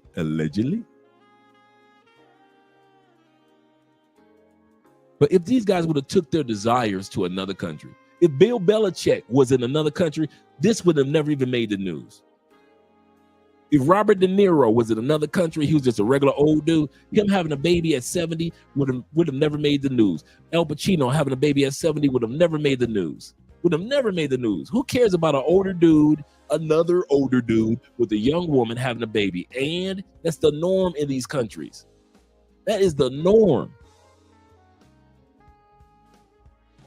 You guys, it's so sad for all of us, how we are made to feel awkward in the United States about something that's the norm in other countries. Let's go back to the percenters. We let 4% of the people on the planet make us feel bad for what 96% of the people on the planet already do. Don't let that slide over your head. 4% of the people are putting down Belichick, putting down Johnny Depp, putting down Shannon Sharp, telling these guys you should have got somebody your own age. You wouldn't have been going through this. Blah, blah, blah, blah, blah, blah. Putting down Leonardo DiCaprio. They're not talking about Cher. They're not talking about Madonna. Both of those women have younger boyfriends. They're not talking about any of these women that are talking about that they're dating younger men. They didn't put down Diana Ross when she always had her hands all over Michael Jackson. They didn't say anything about that.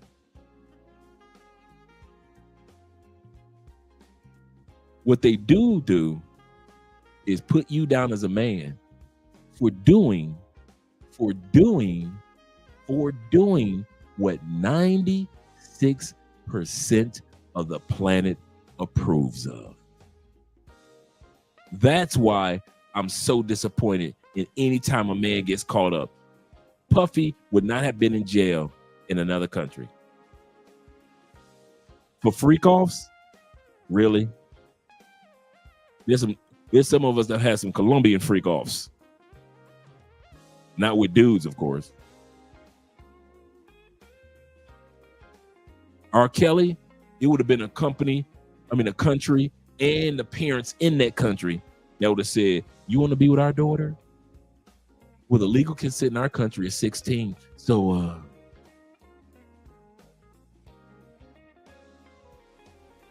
if Bill Belichick and his girlfriend were in Bali, Indonesia, he'd have just been another old dude walking around Indonesia or Thailand, another old white dude walking around with a young girl. You see it all day long. You'll see that like you see bananas at a fruit stand. But because they are doing it in a country among the 4%ers, you get cursed for it. Him messing with the OnlyFans model is where he went wrong. That's true too. That's another thing. Come on, Shannon, really? Come on, man. You did that one bass backwards. No Limit says this. He says Shannon got hit with the karma, paying $25,000 per cheek for real. Acting like Travis Hunter was a clown. Yeah, they want to tear down Travis, even though Travis' situation is a travesty, but it's not as bad as getting caught with some OnlyFans chick. And she wasn't even fine like that. Stop my man Aiken being in the building. He said they said that they tried to get her to sign an NDA. She said no. He kept messing with her. So he deserves all of it. Shout out to my man Amos in the building with the $5 love. For the love of the game. No comment. Just love the game. Shout out to you. Yep, international trust funds be all our laws. Absolutely correct. That's exactly what I'm setting up right now. Kind of funny you would say that. These are the type of things that Andrea and I have dedicated 2025 to do, to set up everything from the trusts, corporations, holding companies, the insurance policies, all that stuff we're doing this year, getting all that foundation, because your boy ain't going to be around forever, but I want my legacy to. Shout out to my brother in the building. Lupe says this. He said, evening, gentlemen. He said, divorce grape is real. He said, I got lucky in my divorce, but many of my coworkers were not. They're going to come get that money in divorce. Shout out to my man Neo in the building. He said, "What's up, everybody?" Yes, we all should. Shout out to my man FBAJ in the building. Appreciate you, brother. As well as my man Jay Anderson, the great. He said LCB in the it should be LCB, Love Crossing Borders, but I got you. LCB in the building. Hope all of you are having a great day. Salute to Andre and Andrea. Love Crossing Borders. And shout out to my man sponsor being in the building as well. He says, Puffy didn't teach you nothing for real. Yet learn Leonardo is gay.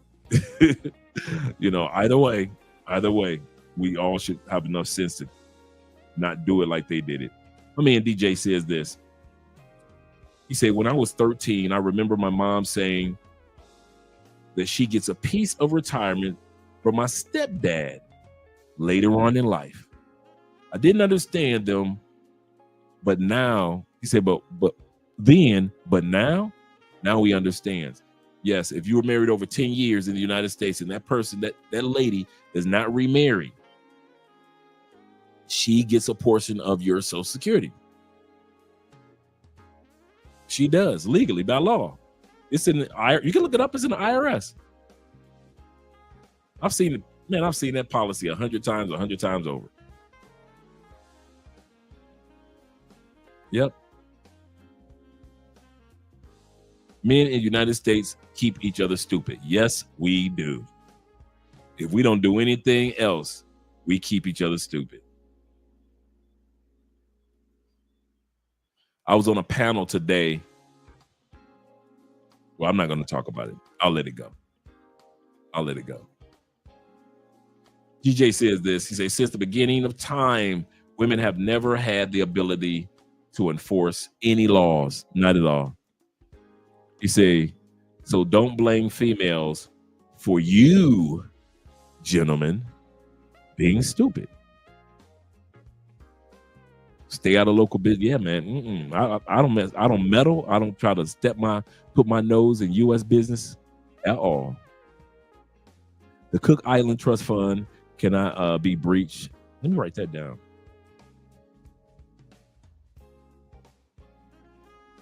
There's a book I need to get anyway, another copy of it called Banking in Silence. If you ever want to have an excellent book on banking and trust funds and just on a global basis, let me see if I can pull that up, man.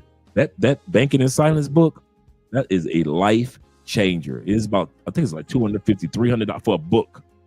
A book, $300. Let me see if it's available, updated. It's called Banking in Silence. We want to get to the video in a second, gentlemen.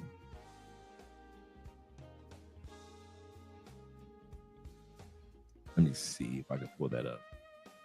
Yep, W.G. Hill. Let me see if they got an updated version of it for 2025. Oh, come on. What did I do? I pushed the back button. Let's see.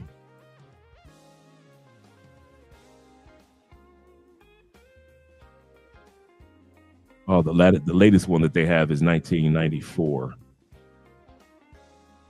Man, it's a good book, bro. It's called Banking in Silence. I want to drop the link for you guys. If you want to check it out. It is a book on how to avoid Big Brother. How to avoid Big Brother.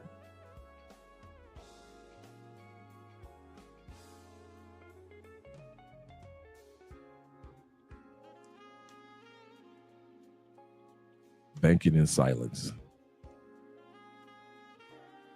Let me just drop that link for you guys. You can see it on Amazon. And let me see what the price is right now. It's down to, it was down to $35. Wow. I might get a copy of this myself.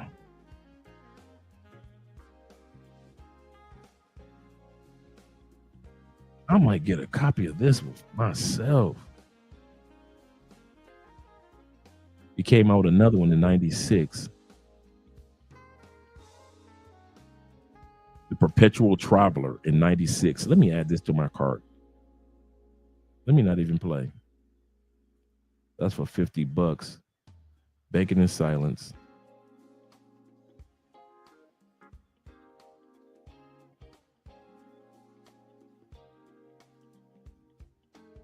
Yeah.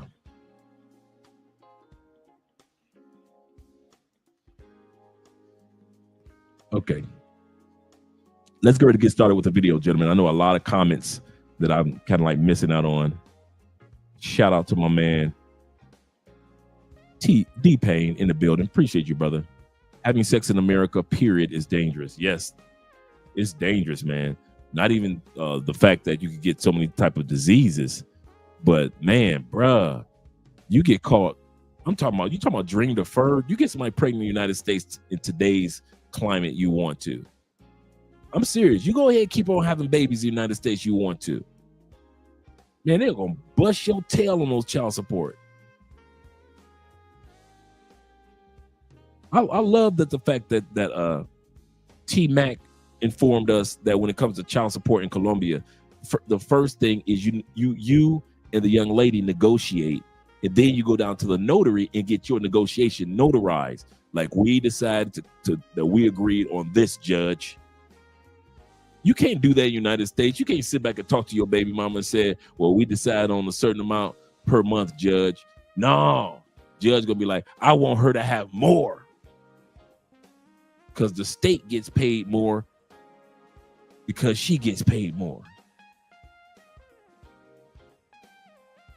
Shout out to my brother, D Payne. Thoughts and opinions. Let's get started with the video.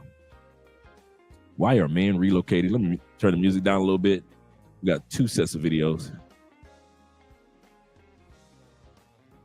Passport, bro. You've been the OG in this game. You're a world. Okay, wait a minute. Let me bring that beat back. How would you define a passport, bro? You've been the OG in this game. You're a world traveler. Not as a passport, bro, but you've lived all over the world. You were born in the UK. You lived in Saudi. You've spent a lot of time in the States. I'm sure I'm leaving out a ton of countries that you spent time in. Yeah. How would you define this concept of a passport, bro? Yeah, sure. So firstly, I think it's interesting that this is something that explicitly has a name now. I think the sort of passport bro terminology popped up maybe around 2020, 2021. It's During COVID, everyone was kind of out there, work from anywhere. It's a phenomenon that has existed for many, many decades before anyone ever gave it a name. But specifically, it refers to men who obviously have passports because you need them to travel internationally, but who travel internationally and date or have relationships with women in different countries. I think with the way the term's normally used, it's normally implying, and this is where the stigma comes, that that's specifically why they're traveling, whereas I think it's actually a little bit more holistic than that. We've just got people who enjoy traveling around, and they may or may not date people as they're doing it. Right. No, I'm with you. As someone that's traveled all over the world, I've been to Australia, I've been to Israel, I've been all over South America, country. I was just going to travel. Yeah, I think part of the, if you go deeper on it, you know, with the rise of modern feminism, you would say, especially some of the stuff that is covered on a lot of men's podcasts, a lot of men are sort of tired Thank of women of the Love you, West, Christ. specifically American women, Canadian women, the entitlement mentality, the delusional moniker that's kind of gets thrown out there. So there is a deeper level, and it did even go deeper during COVID. I full agreement with you. We've been traveling for forever now. People have been traveling for many reasons for a long time. But what has changed in the last, let's say, decade is, you know, the future is female vibe, the toxic masculinity vibe, these terms that get thrown out there, sort of belittling women and empowering men. And there's nothing wrong with women being empowered, but ultimately I say, at what expense is there? So FitX, you live in Colombia. In Colombia. Yeah. What made you move to Colombia? I just love travel, and you know, that was one of the places I visited when I started traveling out of college, and I just loved it. So yeah, I picked there to stay for right now. And in terms of the passport bro thing, I think, alluding to what you said, I think a lot of guys are just tired of feeling unappreciated in the United States, so they're looking for respect and love elsewhere. Because I think what feminism has done is made men not inclined to provide as much. So it's okay, if I'm not appreciated in the U.S., I go provide for a woman elsewhere. So I think that's how the passport bros, you know. So you're saying that it's specifically the provider mentality, whereas men, they've traditionally been the provider, the protector. Yeah. But as women have been enabled to make more money and don't need a man as much anymore, the provider, for especially the average man out there, the working man out there, the construction worker out there, the teacher out there, yeah, it doesn't earn as much as maybe even some women out there. So they might not be as much needed as they were in prior generations. Yeah, exactly. I think a lot of guys, it's kind of a two-way thing. I support it, but then I don't like the guys who do it trying to escape the responsibility.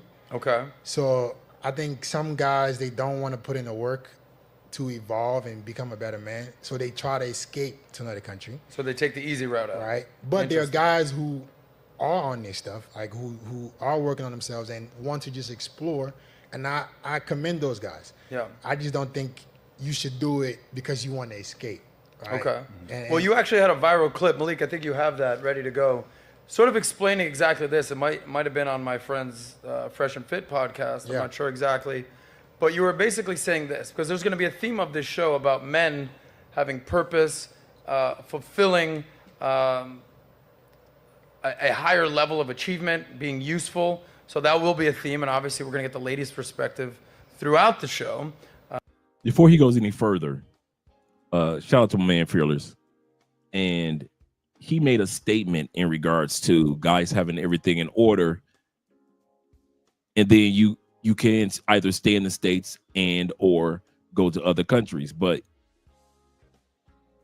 the one thing that kind of throws me off with his statement is this: you can have your ish in order in the States. You can have a great exercise regimen. You can have the perfect feminine woman. You can have your economics stable as can be. The sweetest, most wonderful situation that any man can ask for. You still have to contend with the laws. Those things are not biased. The laws in the United States and how they treat men does not care that you got money and you got a good woman. Does not care that you got some good kids. The laws of the United States. See, that's what kind of counteracts their statements. They make a statement like, see, if you had it all together, then you wouldn't have to leave the United States. But men who don't have it all together, they try to skip past and then they try to go to other countries without being on track. You can be 100% on track in the United States and they can take your ish. You can lose everything. How many times have we seen some good men go viral on Facebook or doing a TikTok live or Instagram live? showcasing how this good, upstanding man is being put out his own house by the local police sheriff because he didn't even know that his wife put a restraining order on him a day before she filed for divorce. So yes, you can have all your stuff in order. Yes, you can. And yet the food can still be unhealthy, can it? The water can still just be unhealthy, can it?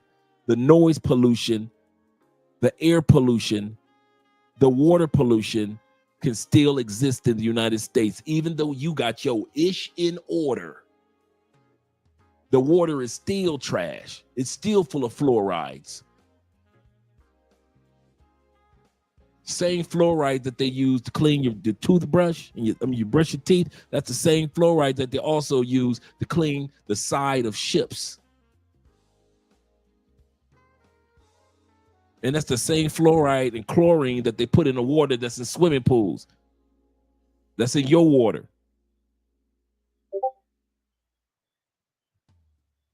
The same chlorine they actually put into chlorine-filled water, they also put into chicken to blow the chicken up. Chlorine and salt in water. Embalming fluid. In the average ice cream in the United States, to keep it in that state, they use embalming fluid. I've been knowing that for almost 25 years.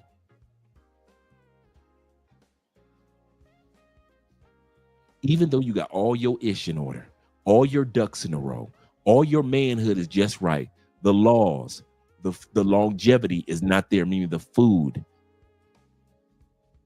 the prices for everything is still going to change, even though you got all your ish in order. So these guys tried to sell it to you as if, well, men are leaving, but they ain't got all the ish in order. Even if you have all your ish in order, you still need to decide on whether you want to stay or leave. I'm not going to tell you to go, but the decision is up to you. But I'm not going to sell you on the fact that if you got everything in order, then America is going to be Shangri-La, a utopia, a land of milk and honey. I'm telling you now, you can have all your ish in order and ask all these entertainers that we were just talking about. They got their ish in order. Bill Belichick ain't mess with nobody in his private life. What do we always see Bill Belichick doing? Fishing. All his years of coaching, we ain't seen Bill Belichick with no women really, did we? We always saw him off season, what? Fishing. With his little boat, just going out there fishing.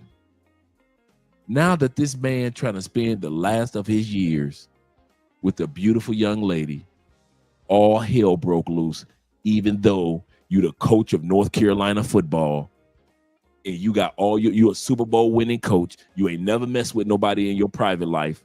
You've been just a regular fishing dude. Soon as you get a young lady to go fishing with you, all hell break loose. In other words, you can still have all your ish in order, gentlemen, and you still might need to get the hell up out of there. Don't let these dudes sell you on that. Let's go back to the video.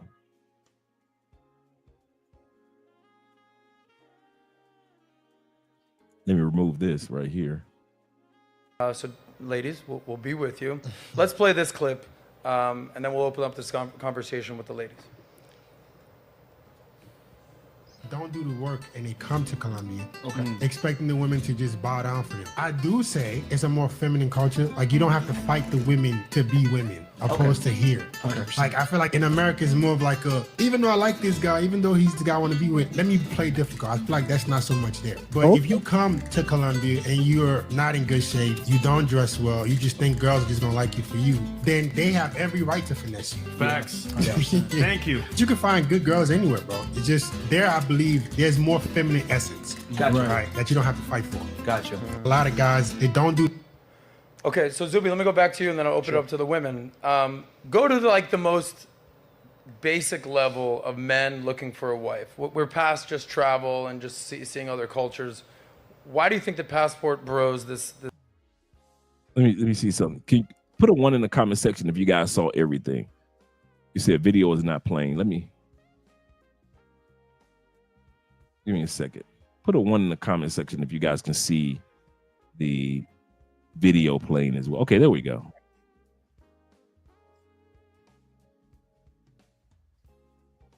There we go. This terminology are actually going to other countries to find more traditional, compliant, subservient women. Yeah.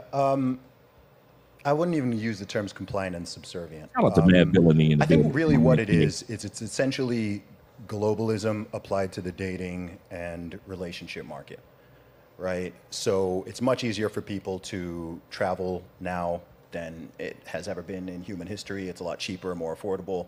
People are more worldly because people are connected online and you can see all these opportunities and see what other people are doing. So I think, I mean, it really, FedEx has nailed it.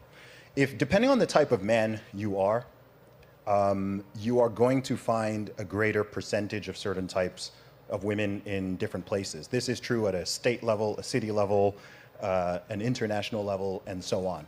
So if you are someone who's got more of a traditionalist or even conservative mindset, there are still, by the way, in the USA, there are still millions and millions of women who are like that in any big city, let alone in places that are smaller. He's correct. There are, in any city in the United States, you do have throughout the United States, you still have millions of traditional women. It's just, as the women have said, they're not that many. I'll say this again. The women said this. I'm not saying what we say as men.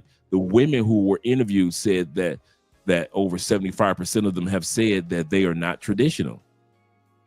They said it. And then, yes, you can find good ladies, but I keep trying to let you guys know, you can find good ladies, you can find good love, but you cannot find good laws. These dudes never want to talk about the fact that the laws are against you as a man in the United States. You walk into that courtroom, man, you got 9 times out of 10, you're going to walk out with half your stuff missing.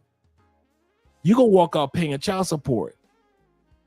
They are more prone to incarcerate a man than they are a woman. And statistically, a woman does less time for the same crime. Just because you were born a man, you still a Snickers.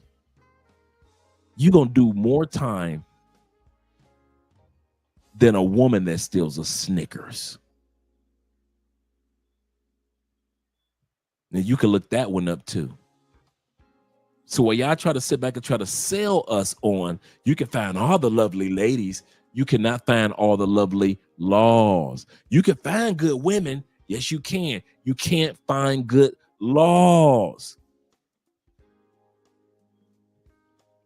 You ever notice that you don't hear me complain about the women in the United States, but I complain more about what? The laws. It's the laws that's not fair. That allow the women to have the rights. Man, I'm tired of women doing this. I'm tired of the laws doing that. Women are making me sick. No, the laws make me sick. You stand in front of a judge, you less likely to get anything to help you out compared to a woman. She can delete 5 people. You can delete 5 people. She might go to jail for 10 years. You on death row. The laws, gentlemen. I know you guys, you watch the videos and everybody's making content about look at women doing this and look at women doing that. And we do content about that too. But guys, at the end of the day, I'm going to keep on harping on one thing until you men get it through your mind. It is not the ladies that's your enemy. It's the laws that are the way that they're set up and the way that they're implemented and instituted against you. It's the laws. The ladies aren't doing anything illegal. They're taking advantage of the laws. The laws and their lawyers. That's it. Until you get that into your mind, no matter what these guys are saying, they'll try to make you think that men are leaving because of the ladies. We're not. We're leaving because of how the ladies are allowed to move among the laws. Get that through your mind. It's not about the ladies. Stop harping on the ladies. They're not doing anything illegal.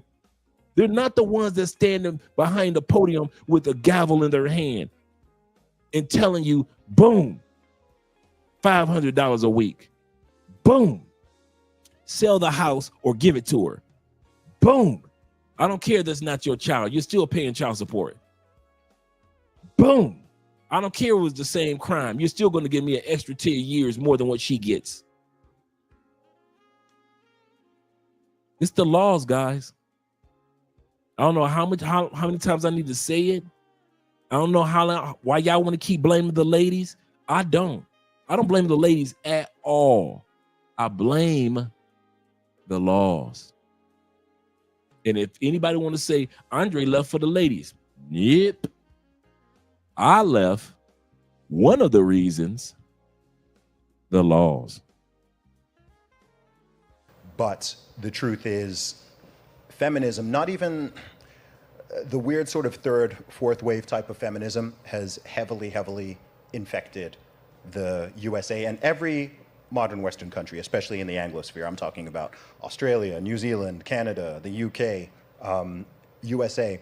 So if you are someone who's not a fan of that and who prefers more traditional relationship dynamics where you can play more of a traditionally masculine man and the woman is happy taking a more of a traditionally feminine role and you both appreciate that and it's a two-way street, then there are many places.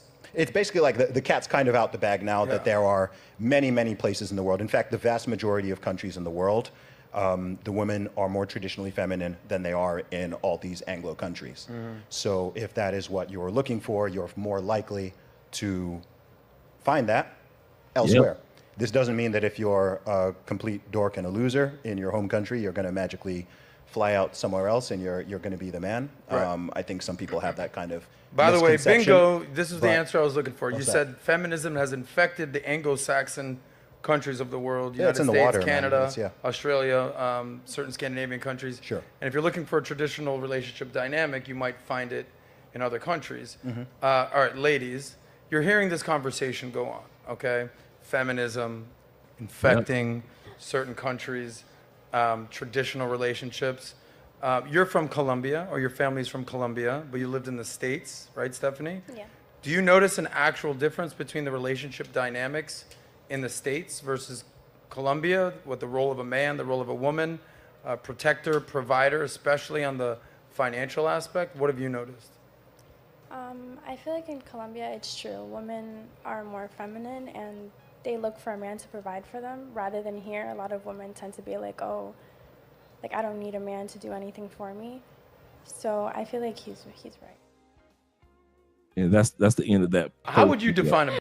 That's the end of that first video, and it is different. It's just so refreshing, man. I kid you not, to be in environments that you're expected to be masculine. It's so refreshing. The term toxic masculinity does not exist anywhere outside of the West. Nobody talks like that. Women in the United States talk as if, here we go, y'all ready? Women in the United States with that term sassy, nobody talks like that about men around the world. Saying men are toxic, nobody talks like that around the world. I've never been in the countries. I don't know if you guys can say this. I've never been to a country where there was a term in their language where the average man, for being masculine, he's called sassy. For having an opinion, he's called, his masculinity is toxic. You're expected to be masculine. And it takes some of us a couple weeks, couple days, and in some cases, a couple years to acknowledge that we're expected to be masculine. Because we fight so much tooth and nail to keep masculinity alive in the United States, Canada, Australia, like he said, Scandinavian countries up in Northern Europe. We have to fight to be masculine, to whereas you get to these other countries and you ain't got to fight. Like Tony, a perfect example. My uncle Ghostface that watched the live stream. When Jeffrey moved down to Tampa, right, I could tell Jeffrey was still moving around like he was from Detroit. And I mentioned to Jeffrey, I said, you know, he was walking around with that Detroit chip on his shoulder, in other words. And I said, Jeff, you ain't in Detroit no more. This is Tampa, Florida. Whole different environment, bro. You ain't got to walk like that no more. You ain't got to walk like you need to look over your shoulder anymore. Same thing with us, gentlemen. We are so busy with that chip on our shoulder of having to showcase and prove that masculinity has its purpose in the United States. We have to fight to show it still has a reason to exist in the United States. That when we get to Colombia or even Mexico, we're still like this. Why? Because we had to fight for masculinity to be important in the States, not realizing 96% of the world, you're preaching to the choir. You're preaching to the choir. Shout out to my man Brooklyn Tail in the building. He said, I'm not trolling. He said slavery was legal. Does that absolve those that took advantage of it? No. When it comes to traveling and relocating to another country, for many of us, we've come to the conclusion our reparation begins with our passports. I'm gonna say this again. Those who decide to remain in the States, you are waiting for the full scale reparation. Got you. We decided we want that too.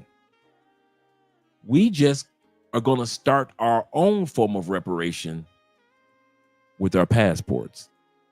So if the government gives us a form of reparation, and I know I'm going a little bit off the beaten path, Brooklyn, cool. But until that happens, we're going to start reparation, or the big payback, in other words, or getting our advantage from those who took advantage of us. The first advantage we want to take is with our passports. Numero dos, your crypto is your, absolutely correct, brother. Investing in the market, having control of the flow of your monies on a global basis. You don't have that control in the United States. They take that dollar away from you, you done. I'm gonna say that again. You don't have that in the United States, no matter what race, color, creed. They take that dollar away from you, you done. Not with crypto. Crypto is global. It's all forms of it. It's not controlled by the banking system in the way that dollars or yen are controlled. So you guys that want to wait around for Trump or the next president or the president after that to give you reparations, you want full-scale reparations or nothing? Cool. We still love you, brothers. As for the rest of us, we're going to start our reparation with our passports and with our crypto investments. Absolutely correct. He said, I just saw FedEx a video, and he was not wrong about if you're not in shape, dress properly, and have the natural mindset, women weren't gonna be attracted to you. Simple and plain. That's true. I'm 57 years old. I still go to the gym. I'm not dumb. What's my saying about being with a younger woman? She wants somebody she can call daddy, not somebody built like her daddy. Y'all heard me with that one? Nothing wrong with it having a younger woman. But in these countries, she want to be able to call you daddy. That don't mean you got to be built like daddy. I don't care how many extra pounds you are right now. Start the process of taking care of your health, gentlemen, not only for her, but also your longevity. Remember, we talked about the beauty of being in other countries is living longer, living healthier. I know guys, man, that have been gone outside the States for 10 years, still built like the States. Sorry, but it's true. Some of y'all been gone 5, 10 years. You still built like the States. Don't nothing like, you look nothing like you've been in South America. You could be plopped back in the States today, and they basically look at you like, yeah, he one of us. But you've been gone in the Philippines for 10 years. Get your gym membership. It's not expensive in other countries, or do like Tailor-Made Dreams. Just start doing push-ups and walking. Think about it. Tailor-Made Dreams at the age of 63 is still doing 250 push-ups a day and walking 5 miles every day at 63. Has a 3 to 4 year old daughter at 63. Shout out to my man Russ. He said most dumb ninjas in the States think that food stamps in Section 8 is Man, if you don't preach. He said, yes, we women winning. We's Americans now. Shout out to my man YBC in the building. He says this. He said, I use crypto to create my own private bank. From borrowing and lending crypto. And that's how I make money to travel. My man Los from from Crypto Kings, he's been talking about that for years, man. The exact same thing. Shout out to my man Ben again. He's I'm 53 and I benched. Yes, sir. See what I'm saying? He said, Dre tried to convince TMZ to come on a live with you and give up an update as to how he's living. He said, I miss his call. Oh, okay, cool. I'll holler at Russ actually tonight. I'll holler at Russ tonight. Because he still does like his special appearances. Let's go back to the videos, gentlemen. Let me turn this one down, take this one down, and add this one to the side. Realize why all these American men leave America, go to Asia, Philippines, Thailand, go to South America, Colombia, Brazil, to find wives. And it's so true, because when you're in America, the main thing that all these damn people say is happy wife, happy life.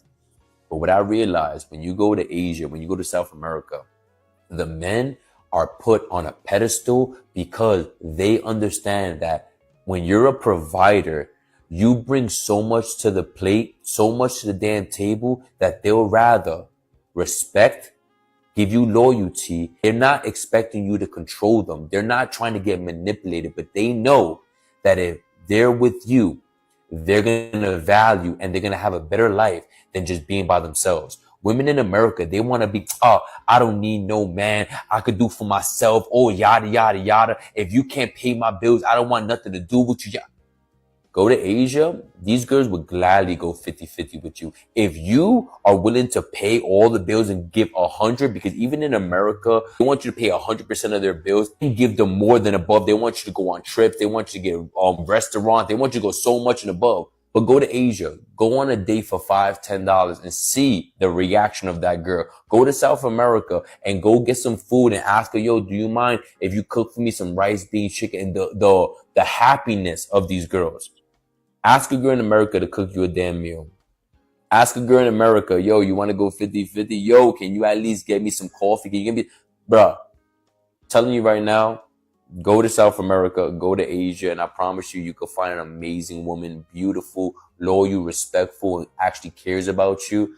American women just looking for handouts, honestly. This is why men are going overseas.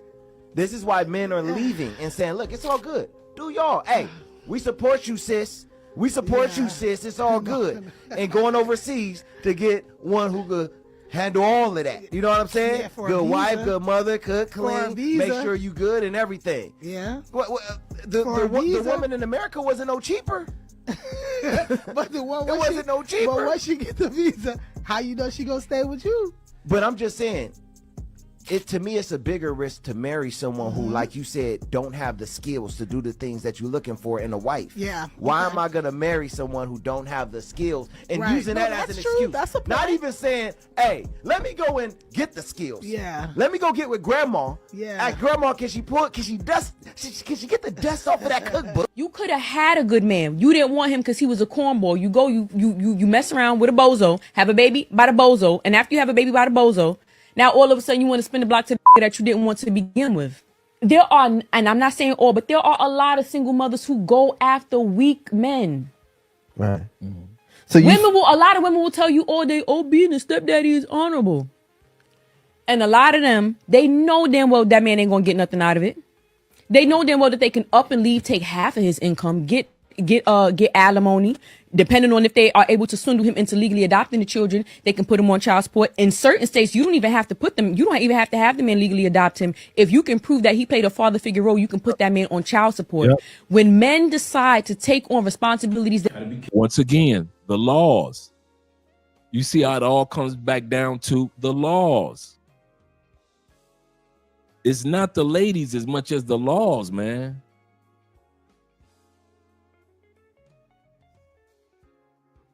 Why you guys think that women in the United States talk reckless to men, knowing that you are 3 times their size, their strength?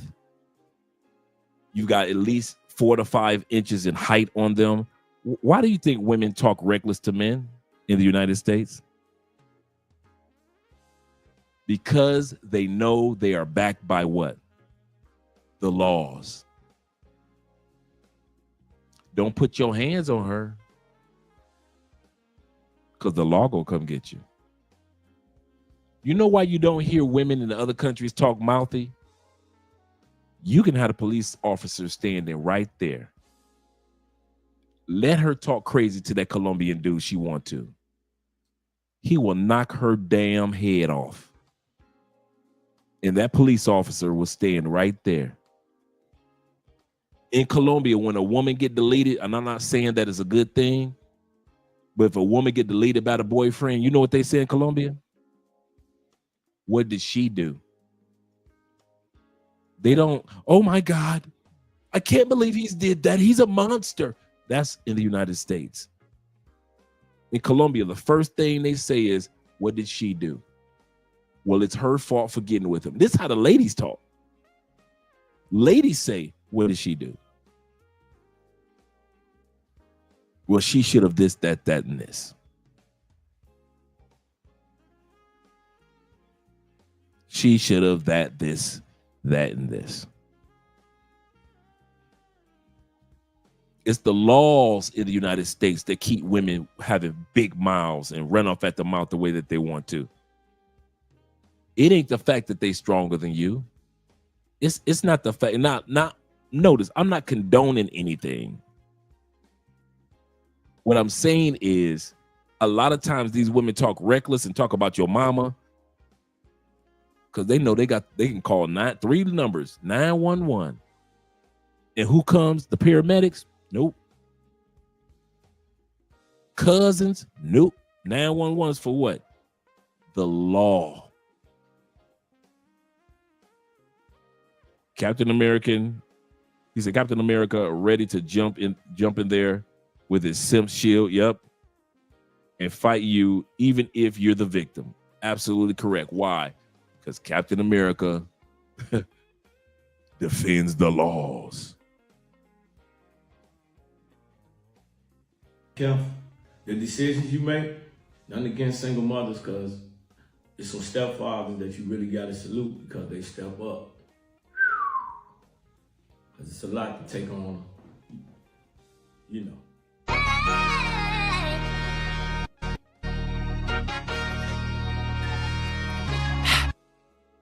So I'm watching this video of this woman who's talking about the fact that she wants to leave her husband, not because he's a bad guy. He does not hit her. He's not mean to her. He's not cruel.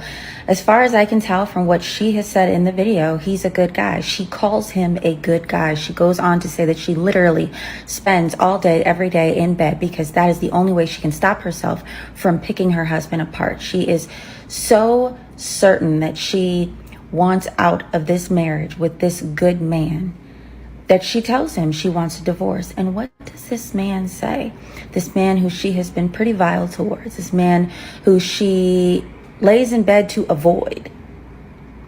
He says he wants to work it out. He doesn't want her to go. She says the only thing he does wrong is that he's lazy and he doesn't put in effort, which is incredible to me because at the same token, she herself says she just lays in bed all day. And when she's out of the bed, she is nasty to him. This is the world that we're living in now. So, you know, women come on here and they say things to me that honestly don't bother me. It's more of a reflection of yourself, in my opinion. But I think the root of this is that women are living in this narrative, if you will, that whatever you feel is your truth. If you feel like you're upset, don't put in work. You shouldn't have to do that. You should have a perfect life where nothing is wrong. Your husband should be perfect. Your husband should go above and beyond constantly, even when you put in zero effort. Your husband should compensate. He should provide. He should protect. He should compensate for your shortcomings. He should be the one who wants to work it out and picks you up when you're down. He should literally be the end all be all. And he should require nothing from you. That's not marriage. That's not marriage. So if that's the world that you want to live in, then do that. And do that with whomever is accepting of that narrative. But to find these good guys, to marry these good guys, take them off the market so there's no option, because these good guys don't leave their wives.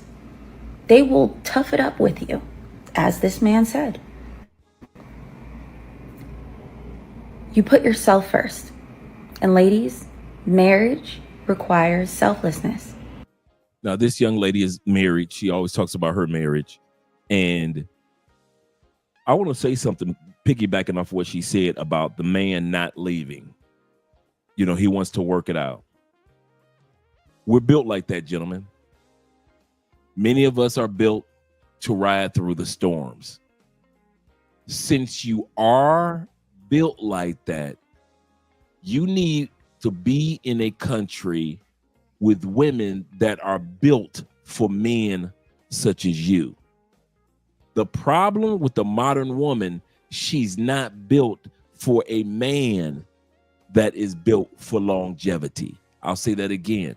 She's not built to be in a relationship when the ship is going down, not because of sinking, but it's just the tide is taking the ship down and the ship is going to go back up. Many modern women are only built for good times. That's why you think I often say this about step parents, stepdads in the United States. What do I always say? You better hope that works out. What do I say about guys that get married in the United States? You better hope you don't have any storms, no problems. Everything is smooth sailing. Why? Because the modern woman in the West is not built for storms. Me and Andrea already have conversations about this. I've already talked to my wife about the fact there will come a time where she might not feel comfortable being married. Why? There will come a time where I might not feel comfortable with being married. That discomfort might last 6 minutes, 6 weeks, 6 months. And then the wave goes back up, and then I'm happy that I stayed married, or she's happy that she's married to her husband. That's how marriage works. Marriage doesn't work like every year for 30 years. You're going to always feel like that you need to be married. You will have moments where you're like, man, what if I was single? What if I belong to the streets? What if I was don't save me, I don't want to be saved? But that's just a window of time when it comes to thoughts and analyzation. That doesn't necessarily mean cut the cord. But in the United States, as soon as a woman has a feeling of leaving you, Tia, she left her husband, right? That feeling of wanting to be independent dissipated in 6 months, and she wanted Corey back, didn't she? What about Tyrese's wife? Very beautiful lady on YouTube, right? What about Tyrese's wife? She said she listened to everybody else and left her man. I want to be single again. Just pay me child support. What happened? Not even a year later, she started putting out videos. It was my fault. I shouldn't have did this. I shouldn't have listened to this person. I wish I had not made that mistake. I want Tyrese back. Wasn't even a year later. In other words, women in the West don't realize that you'll have a moment of thoughts, but that doesn't mean those thoughts are eternal.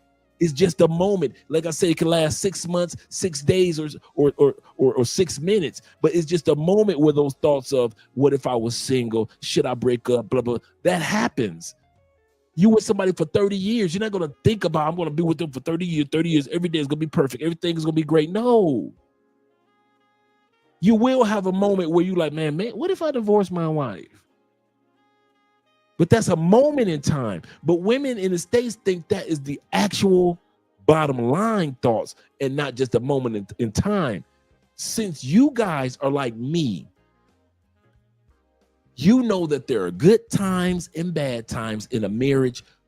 Be in a country with women that are used to knowing that there are good times and bad times in a marriage. What do I always say? It's all in the family. When you date somebody in the other country, what do I say? Watch their family. Don't just watch them, watch the family.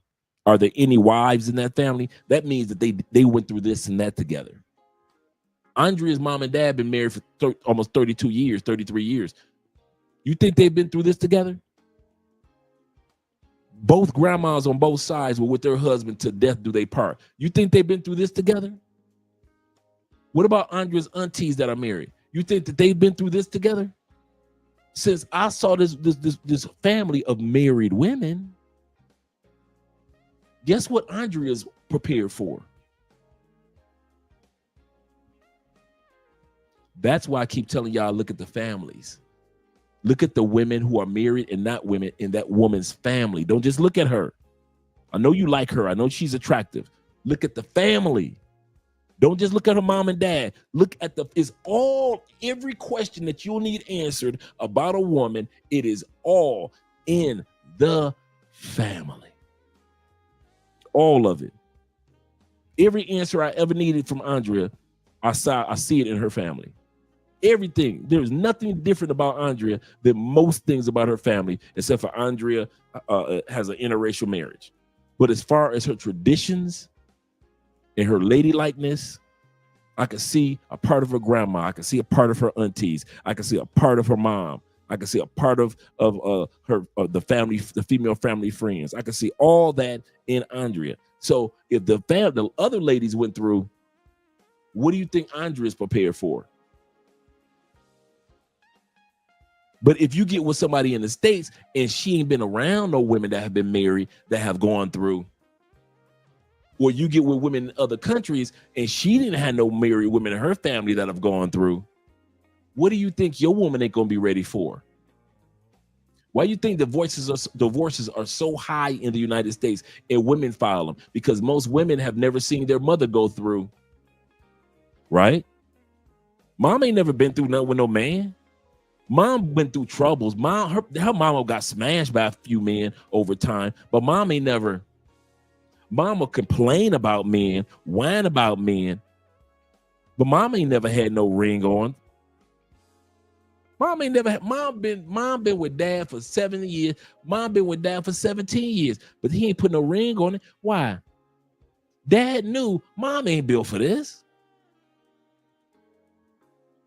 Mom ain't built for this.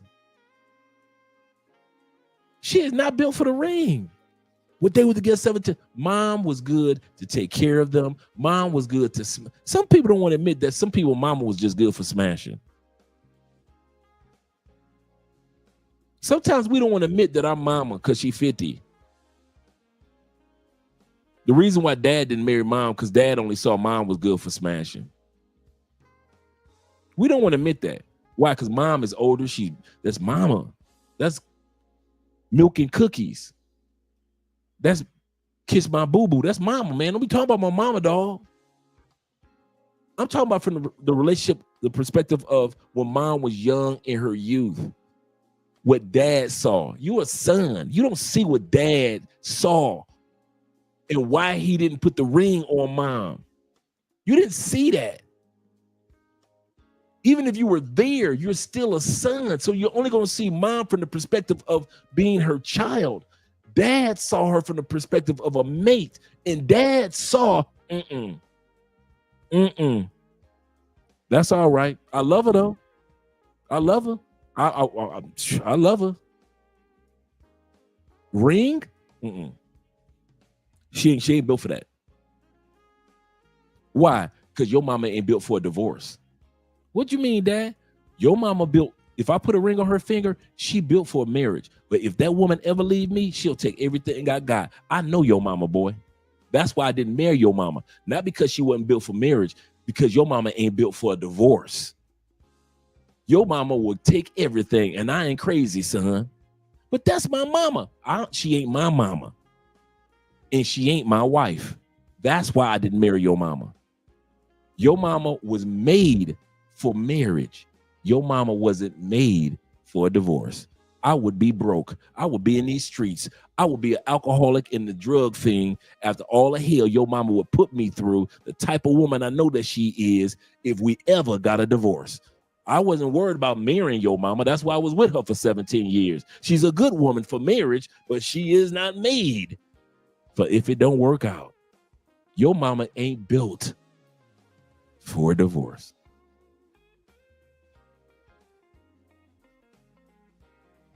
And a lot of guys don't want to admit that. Don't want to admit that. Your mom is made for marriage. But why if my mom is made for marriage, why didn't daddy marry her? Because he knew your mama wasn't made for a divorce. Your daddy would have put a noose around his neck and stepped off a chair dealing with your mama in a divorce. As much hell she would have put him through when it came to having quality time with you, when it came to alimony, when it came to the court cases, when it came to child support. Your dad know your mama, and that's why he ain't put no ring on it. But he stayed with her for 17 years, 25 years, 10 years.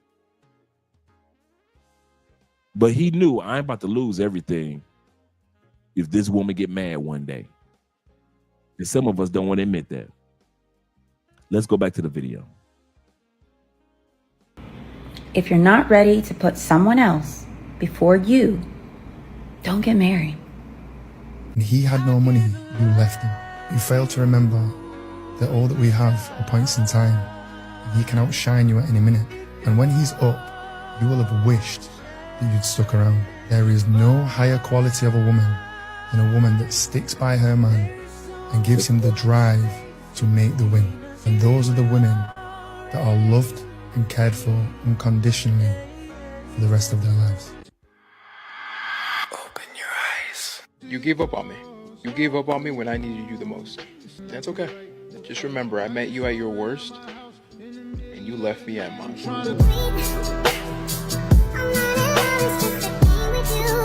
So men thrive on feeling admired, respected, and sexually wanted. Those are things that women are more inclined to give when they're in pursuit mode, because when you're in pursuit mode, the man that you catch, the man that you can get, is evidence of your worth. But once you get the man, those things are less likely to be received or to be given freely by the woman. But keep this in mind. If you're not giving him those things, don't be surprised when he becomes vulnerable, drawn away, or ultimately leaves you for the woman who is willing to make him feel respected, admired, and sexually wanted. When a good man leaves a good woman, he left her for a good reason. Preach. A real man will leave you. They're not going to go back and forth with you. They're not going to argue with you. They're not going to beg with you. They're not going to plead with you. You will get a warning at best. And if it's no changed behavior, they're out. Today, you all, we have got to get into the aftermath of leaving a good man. See, way too often when it comes to women, we always feel like, you know, if I have this good man, I can get a better him, right? We don't see that man as somebody that is of value, somebody that should be treasured, appreciated, held on tightly to. We don't have that mentality a lot of the times. A lot of the times when it comes to women, it's like, well, I can always upgrade. I can always replace. I can always, you know, find somebody else that is going to be richer, taller, finer, better in bed, sweeter, you name it, right? And unfortunately, a lot of us find out the hard way that that's not necessarily true. But society is telling you, shoving down your throat, that you're a strong boss babe, you're an independent woman, that you don't even need a man. So your mentality coming into the relationship is how much you don't need me. And now they're surprised, women in general are surprised men are just leaving. Then I'm not needed here later. And now it's a problem. Now that I've chosen to leave, I'm a predator. What do they say it was? I'm taking advantage of disadvantaged women. That it's slavery. The woman before called it. Wild, huh? And that they're actually tearing down the sisterhood, which they're supposed to be a part of, because the foreign women they're talking about, they down talk them. They say they're dumb. They say they're desperate. They have no other options. They don't know they're getting played by these men going overseas. Really? Isn't it really weird how the women overseas are securing the commitment, yet these so-called boss babes, these independent, smart, Albert Einstein queens can't secure one fucking ring? Sometimes. Before we go any further, remember our topic tonight is about why men are leaving, and this montage of videos is about why men are leaving. You notice how easy it is with ease for women in Brazil to get us to commit to a relationship when we're ready.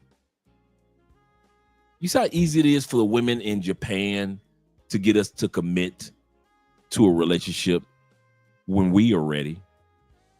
Colombia, it's not hard, is it?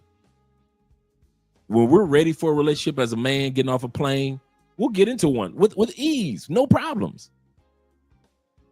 Whether it works out or not, we're still open to relationships.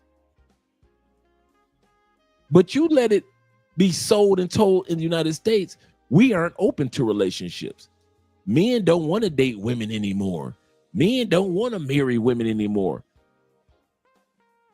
It's funny how they think that we don't want to get married, or we don't want to be in relationships, or we don't want to be in situationships. But we're the fastest ones to do it when we're around feminine women in other countries. And that's what the guy's point, our brother's point. League of Men. That's what his point was. Once again, men haven't changed. We're still traditional as can be. If you put us in an environment that allows our masculinity, which is traditional, and her femininity, which is traditional, to blossom. It's not hard. It wasn't hard for me to find an Andrea. It wasn't hard for me to say, I want to marry that Andrea. It wasn't hard for you to find your Venezuelan girlfriend. It wasn't hard for you to enjoy the time that you have with your Venezuelan girlfriend, was it? But you let the women in America talk. we don't want to be in relationships. Men don't want to be in relationships. We don't want love. We hate women. But when you see how we are in other countries, we're flowers, cards, and candy. We're 5-star restaurants. We're excursions. We will fly a chick to DR with us, or a chick from DR, we'll fly her out to another country with us. All the stuff that the ladies in the States, the lovely ladies in the States say that we don't do or don't want. It's amazing how easy it is for us to do it while we're in other countries. When we're allowed to have our masculinity not be threatened or called toxic, and we're allowed to enjoy femininity from other women. Let's get back to the video. Damn, but overall, do you think it's safe or still dangerous to be a solo traveler? Like if the person want to leave, but they ain't got no friends or nobody want to go with them. The way that I look at the world is dangerous. The world. Just because you have a false sense of security in your hometown, at home, wherever you're from, it's not real. You know what I'm saying? Anything can happen in your hometown, just like anything can happen when you're out and about. The only more real danger when you're flying is plane itself. You know what I'm saying? Like you're putting yourself in a dangerous situation there. But as long as you're attentive, and you're not combative, you know what I'm saying? You should be fine no matter where you go, whether you're male or female. Like, what advice would you give to yourself right as you bought the ticket, right as you started traveling? What tip would you have given yourself personally, specifically to you? Oh, bring strong mosquito repellent. That's the only real tip. And then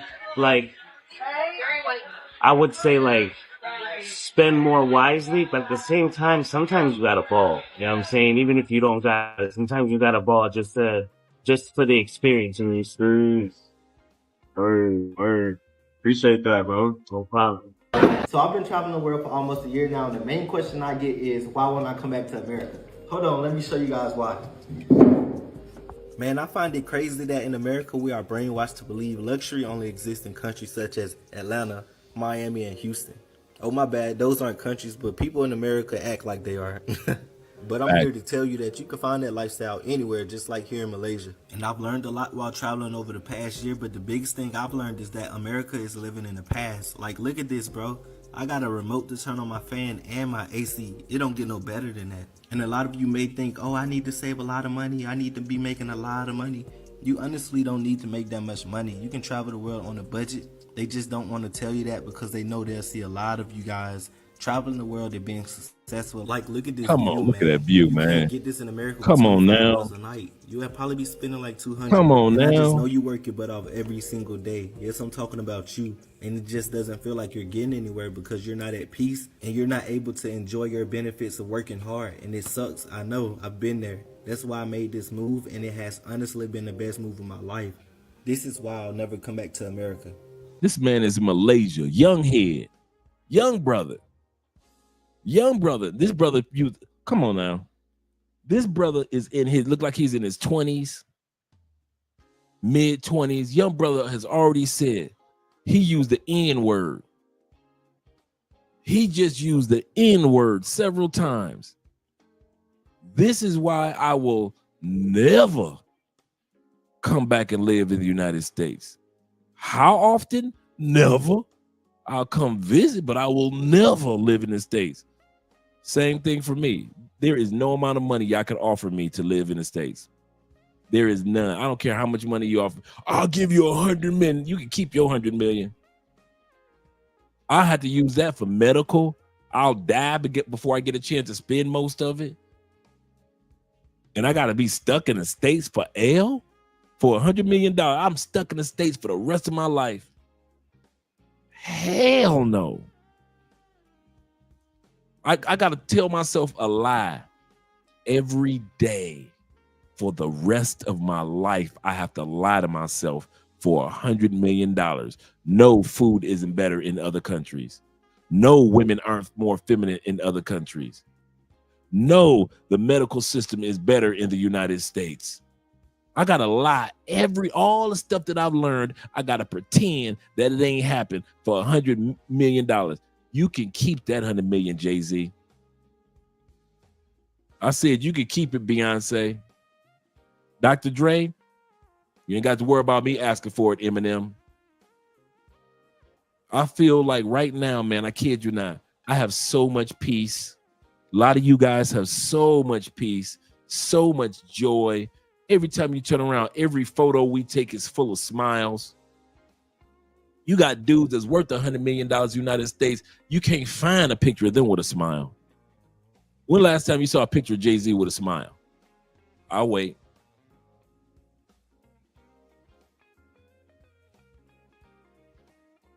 Beyonce, you know, they worth $1 billion.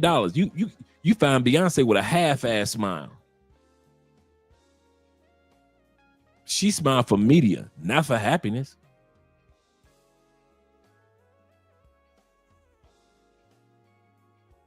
You dudes that leave the United States, we can't keep a smile off our faces.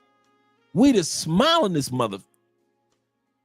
I swear, passport bros, if I see anything about you, y'all some smiling, that meme mugging, it's like vacationers meme mug. Take a photo. That's because they got to go back to the States, so they still mugging. Us brothers that ain't got to go back,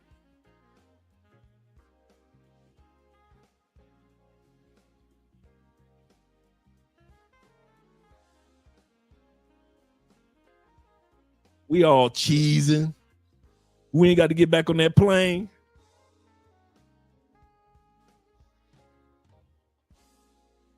We keep our teeth done because we know we gonna smile a lot. Some of you guys got braces. Why? Because you know you live in the United States and you're gonna be smiling a lot, so you want your smile to look good. Some of us got veneers. Why? Because you left the United States and you're gonna be smiling a lot, so you want your smile to look good. You United States, you don't need no braces. Why? Y'all don't smile anyway. I know I'm being a little facetious, but I'm telling you, hey, all you brothers that just vacation at the United States, we see y'all be on a yacht like this.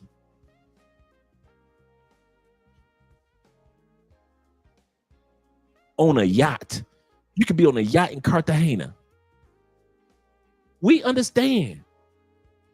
You ain't smiling because you got to go back to that mother. We understand, bro. All you do that got to go back, we understand why you don't smile on your photos.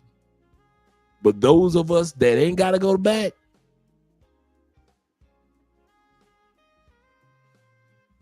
we ain't got no problem with smiling. Believe that's a passport bro anthem right there. Because I'm happy.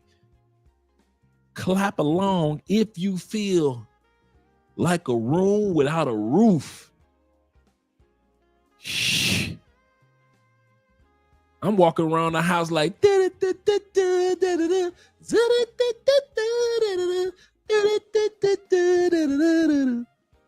wake up in the morning. Walk down to the pool. Go to my vegan restaurant.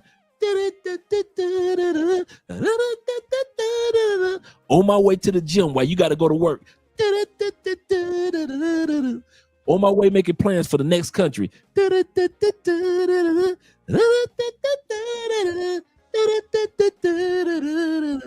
I love your smile. You damn right I love smiling. One of my closest friends, she was telling me the other day, man, she said, she see me smile so much. True story. She see me smile so much because I used to be like y'all, mean mugging. She said, I told my family.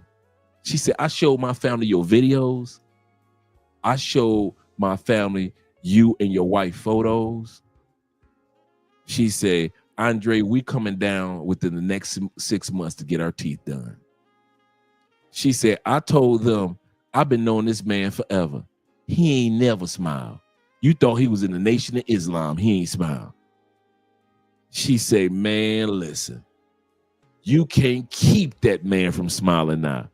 He ain't did a mean mug photo. in years. Shit, I'm smiling. I am smiling.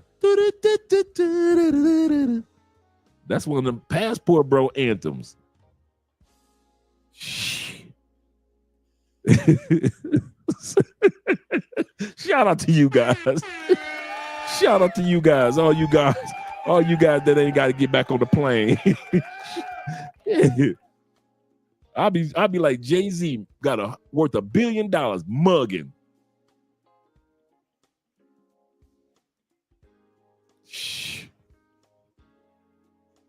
I'll be like, all those basketball players, entertainers, don't smile at all, man. Please, for real. That's serious, man. Let's get back to the video. This is why I took that leap of faith. This is what happens when you just do it.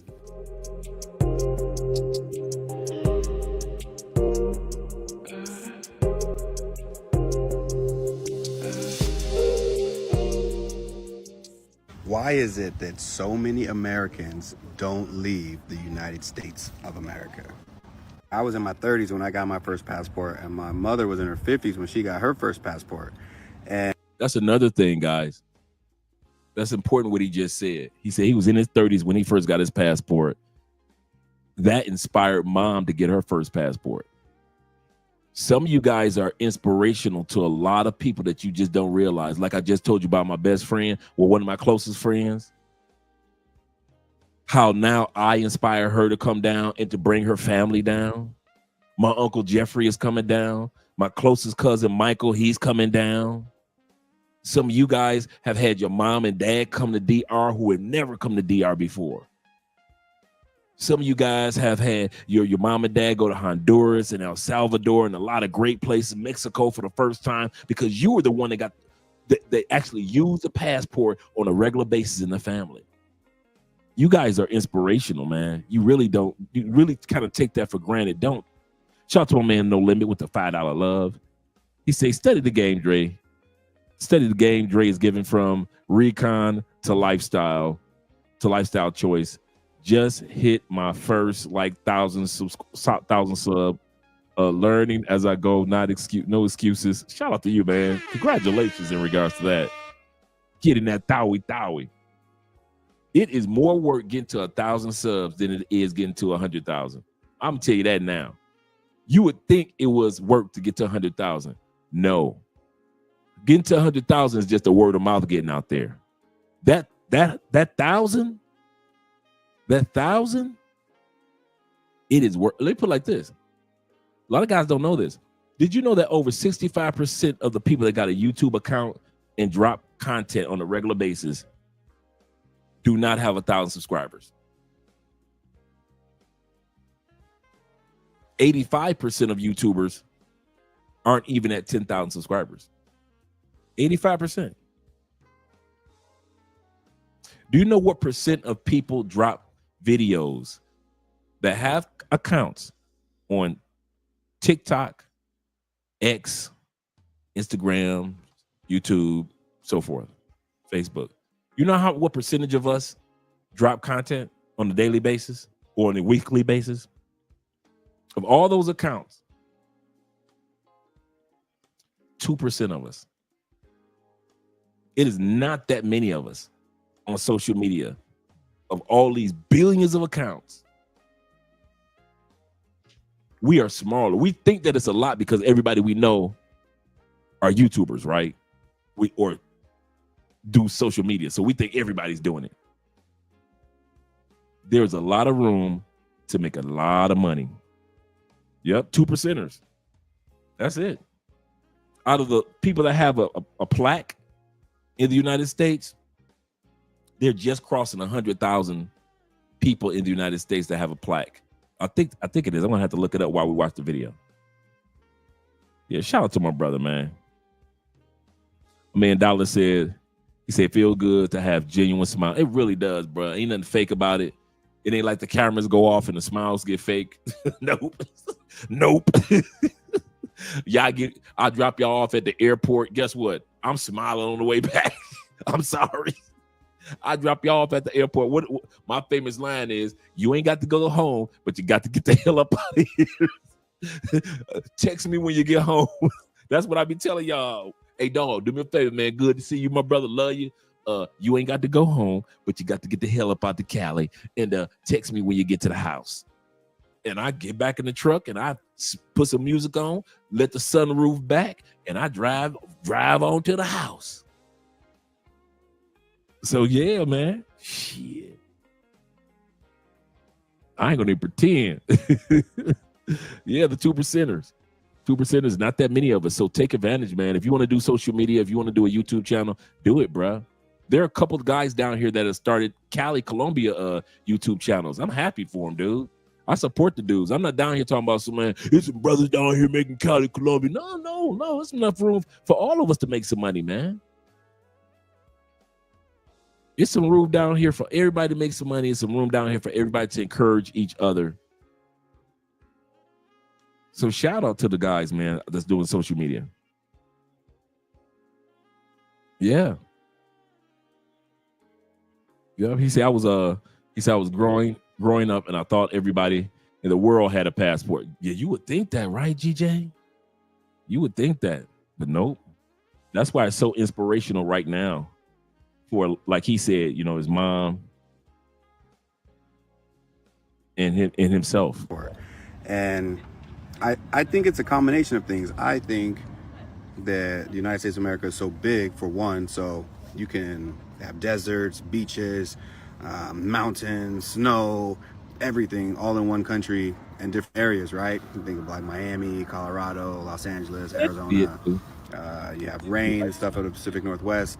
You have all sorts of things because it's just a huge country. Then there's also the fact that we as Americans are taught and indoctrinated growing up that the United States of America is the greatest country in the world, and that basically there's nowhere else to go. Everyone else comes to America, so why would we go anywhere? We're already in the best place that there is. Whether or not that's true is debatable, and I'll leave you guys to debate that.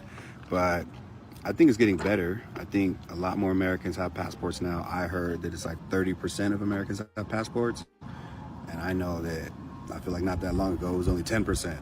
So people are seeing the value of getting out of the country and going to more places than just like Las Vegas or Mexico, which borders the United States. Like, you know, get out to Asia, get out to Europe, go to Africa, go to South America, like go see the world. There's like 190 something countries in the world, and America's one of them. Like, go see people. There's 8 billion people on the planet. Go visit them.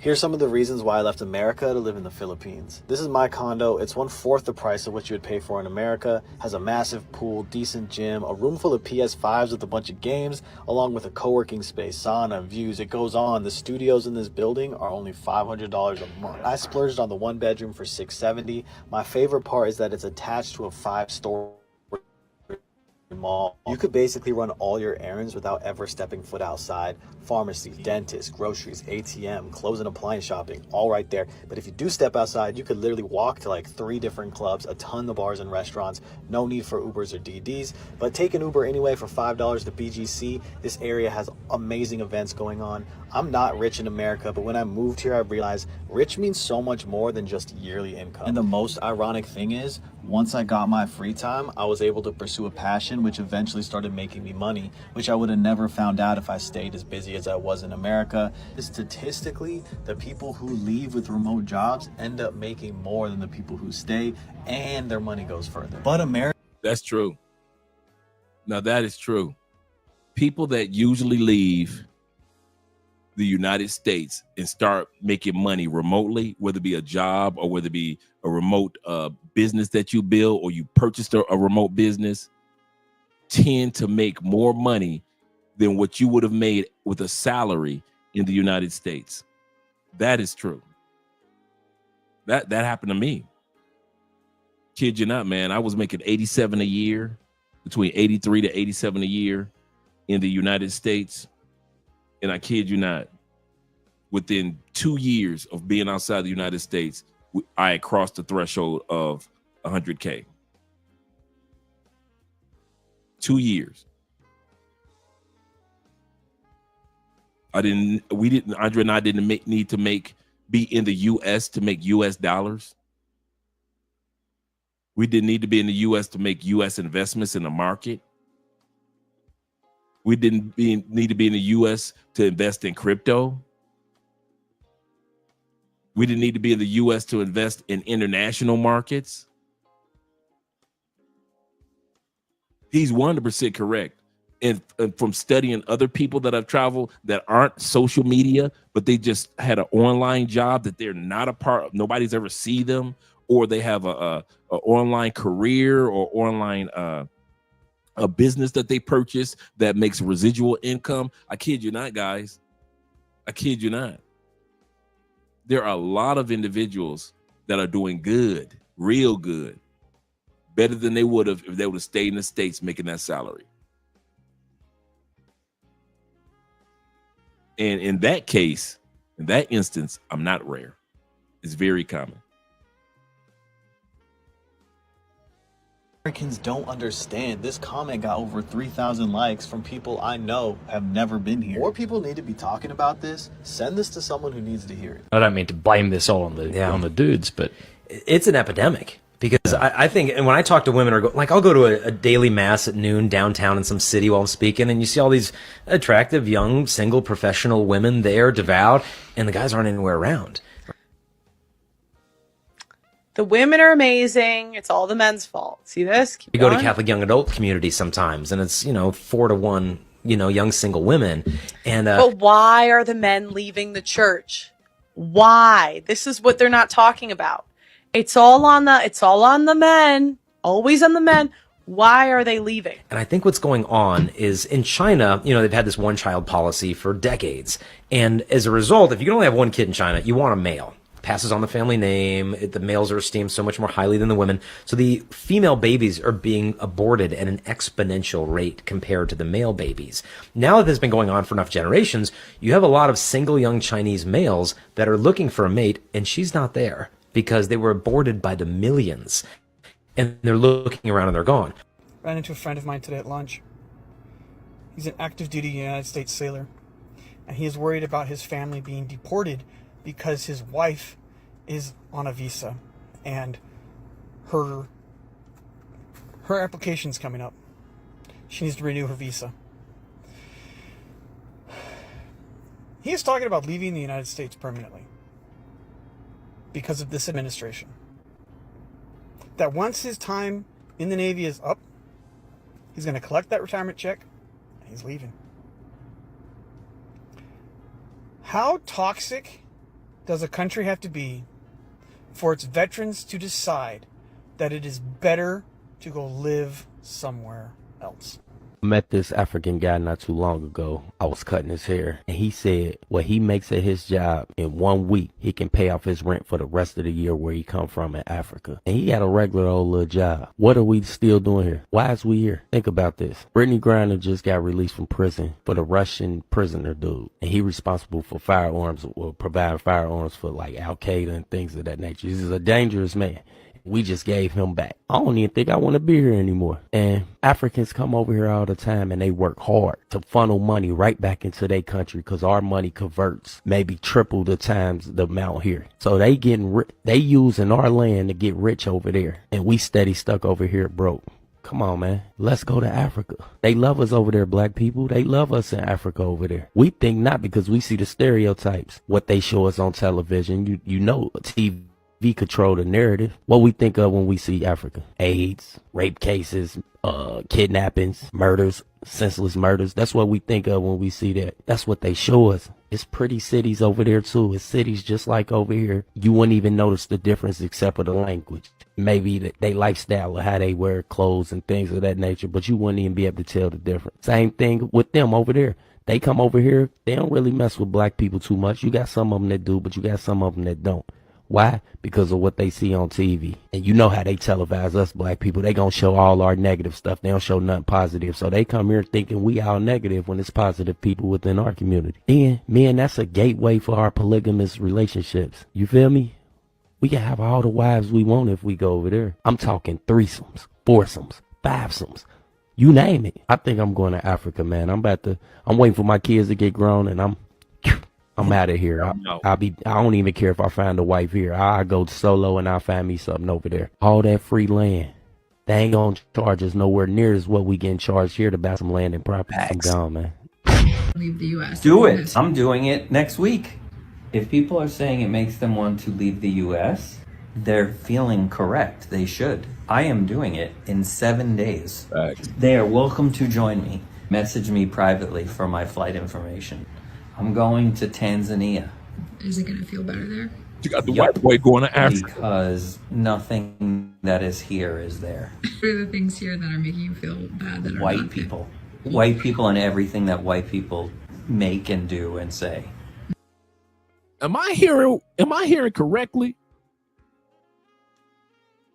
She asked him, what is it that we have here that they don't have there that makes you want to move there?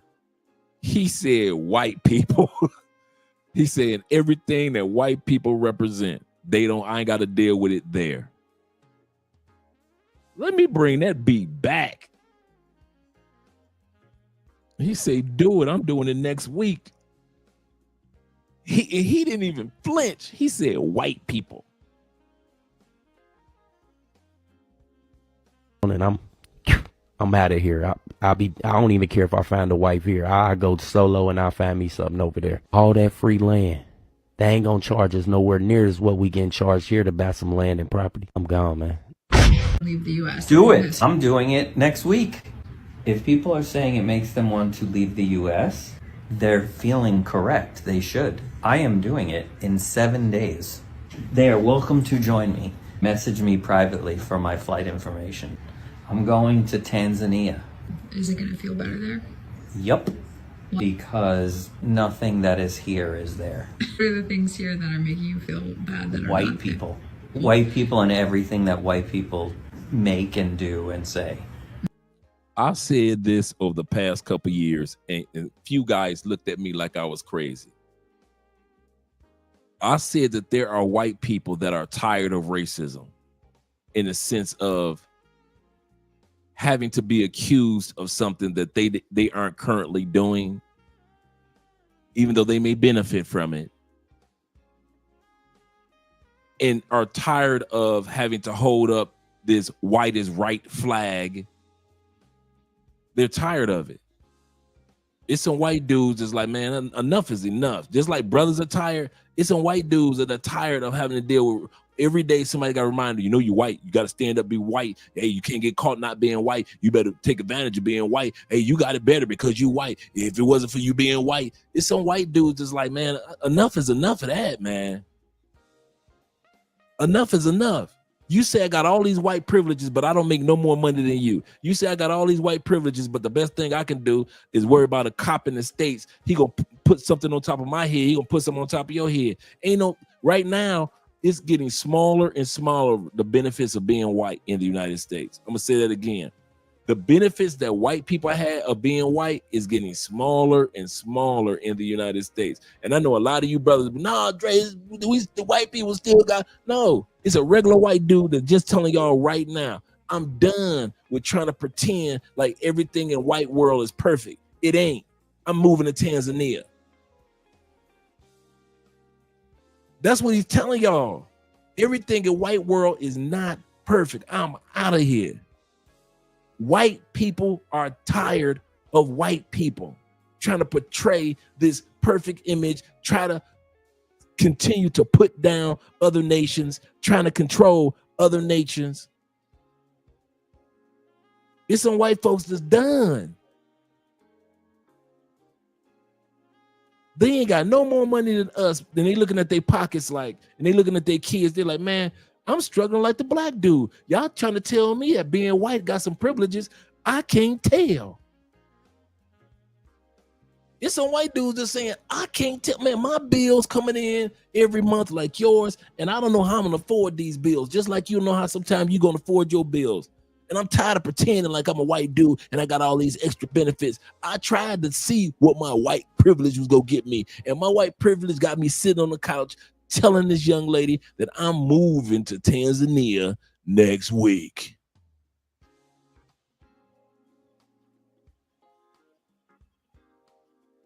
He is moving next week. Shout out to you, brother. Shout out to Slim. And shout out to Kobe. Yeah, this country, it's always been like that. This country has always been for rich. It's never been about race. They pit us regular folks against each other when it comes to race. And we fail for it. Black people and white people fail for it. And other ethnic groups fail for it. But the rich, they only cared about green. And if you ain't part of the green family, they'll let us fight each other all day like you know, like small animals, like insects. You are white. I am. And you're going there. Yep. Are you going to infect it with your whiteness? No, I never infect it with my whiteness because I just observe and listen and ask how I can be helpful.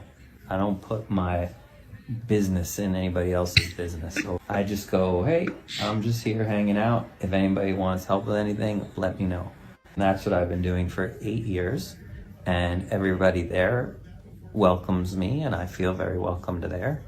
And I feel so much better there. And I think most people from the West who go to places like that feel better there, and they don't feel good in places like the US or developed wealthy nations. That's the problem. Capitalism is the problem. It's one of the many things, but yeah. Black Americans, as you all know, have a very unique relationship with America. Stolen from our home countries, our ancestors' blood, sweat, and tears watered this very soil. We built this country for free, and in return have been denied basic human rights. Still, against all odds, we found a way to live, love, and thrive. Yet, we can't jog through our neighborhood in broad daylight. We can't pray in our church homes. We can't shop for groceries. And this list goes on and on and on and on and on. So as these historic or horrific tragedies become more frequent, many of us are asking, where is our Wakanda, a place where we are welcomed and loved? Is it time to toss the deuces to the good old US of A and find our roots? The threshold of believability test is back. You guys asked for a series on the threshold of believability. The last video we did was about being a millionaire and earning money, but you guys wanted to see how this could be used for beliefs outside of just acquiring money. So today we are going to do my other belief of my burning desire to get up out of this toxic environment and move and live outside of the United States, somewhere that's focused on people, community, and nature, and less focused on cars, profits, and drug commercials. You know what I'm saying? So this is the Threshold Believability Test series. I am living outside of the United States in 20 years. Absolutely. I can pull that off easy peasy. I am living outside of the US in 10 years. Yes, I'm 31. I could see myself being there when I'm 40. In 5 years, yes, plenty of time to get my affairs in order. In 3 years, what we're going to put is an M for maybe. So that's interesting. That's pretty drastic. For 1 year, a big fat no. And am I living outside the United States in 6 months? A big fat no. So that's interesting. So I just discovered a lot of stuff when I did this about this belief, especially for someone like me. All my friends know that every day I'm like, I'm getting out of here. I can't stand the corruption. I can't stand this. I can't stand our healthcare system. I want out of here. But here I am doing this test and I have a maybe at the 3 year mark. So what I ended up discovering that I had a hidden belief was my family. Now I know this doesn't seem so hidden, but when I realized how strong this was, it really illuminated a lot for me.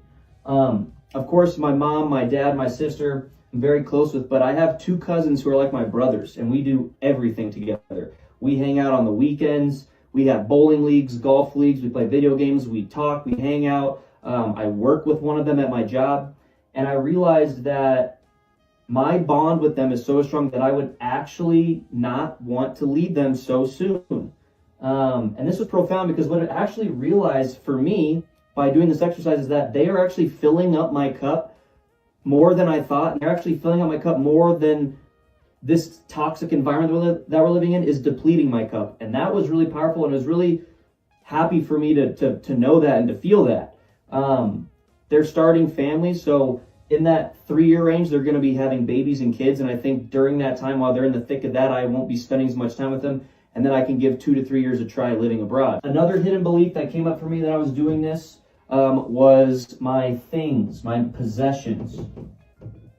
Now, this seems very superficial and materialistic, which I'm not, but recently I had to buy a car, thanks America, because you need that to do everything. And I bought a very expensive couch, something that I've always wanted as a kid, was just a big, fluffy, awesome couch, among a few other big material possessions that I wouldn't be able to bring with me abroad. This was a pretty easy hidden belief to just kind of erase. And that new belief centered around I can just replace these things and I don't need material goods and I can sell them for whatever, at a loss and move on with my life. The third hidden belief that I found doing this exercise was that the thought of job and income. So as I thought about this, I had this fear of not having money coming in. Now I have a good savings, but I know that that would be depleted. And so I had a hidden belief of not feeling deserving or worthy of being able to get a job abroad that would prevent me from going to live abroad. And the new belief that I realized, and again, I talked about this in my last video, is the big three, which is not deserving, not being worthy, and not being loved. Those three things keep popping up in my hidden beliefs as I do this for everything from health, wealth, and my relationships. And the new belief that I realized was I actually had to empower myself and go, no, wait a minute. I can get a job. I believe in myself. I did a lot of research, which you'll do when you do this. You'll start doing research. I can teach English and make 1,000 to 2,000 euros a month, which can sustain my expenses. I also empowered myself to be like, you know what? I put a lot of time and effort onto online TikTok, YouTube, my platforms and coaching online, that I think I could also earn money from online business that doesn't matter where I live in the world. And so I had to self-empower myself. And so I created a new belief that basically I'm a badass and that I need to give myself more credit. And then before he goes any further, this goes back to what you guys often hear me say. What are the 4 F's that hold most Americans, Canadians, or individuals from UK back from relocating? The 4 F's. First, family. Second, friends or your comfort zone. Whenever you hear me say friends, I mean anything that makes you so comfortable that you wouldn't leave because that comfortability is so good, as he just mentioned. He just mentioned family, and his family is his comfort zone. Then he mentioned the third F, fears. A lot of times you guys don't go anywhere, or we don't go anywhere, let me put it that way, is because we have hesitancy. We hesitate.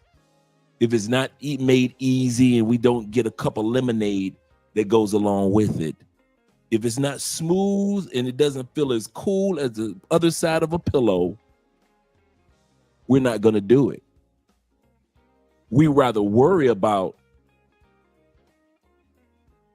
not doing it than sit back and go out and do it.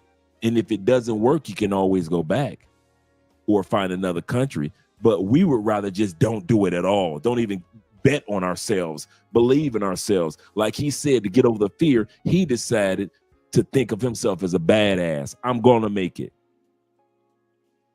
That's what I did.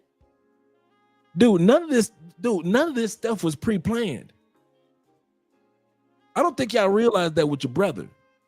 None of this stuff. I had me a little regular, like he was saying, I'll teach online.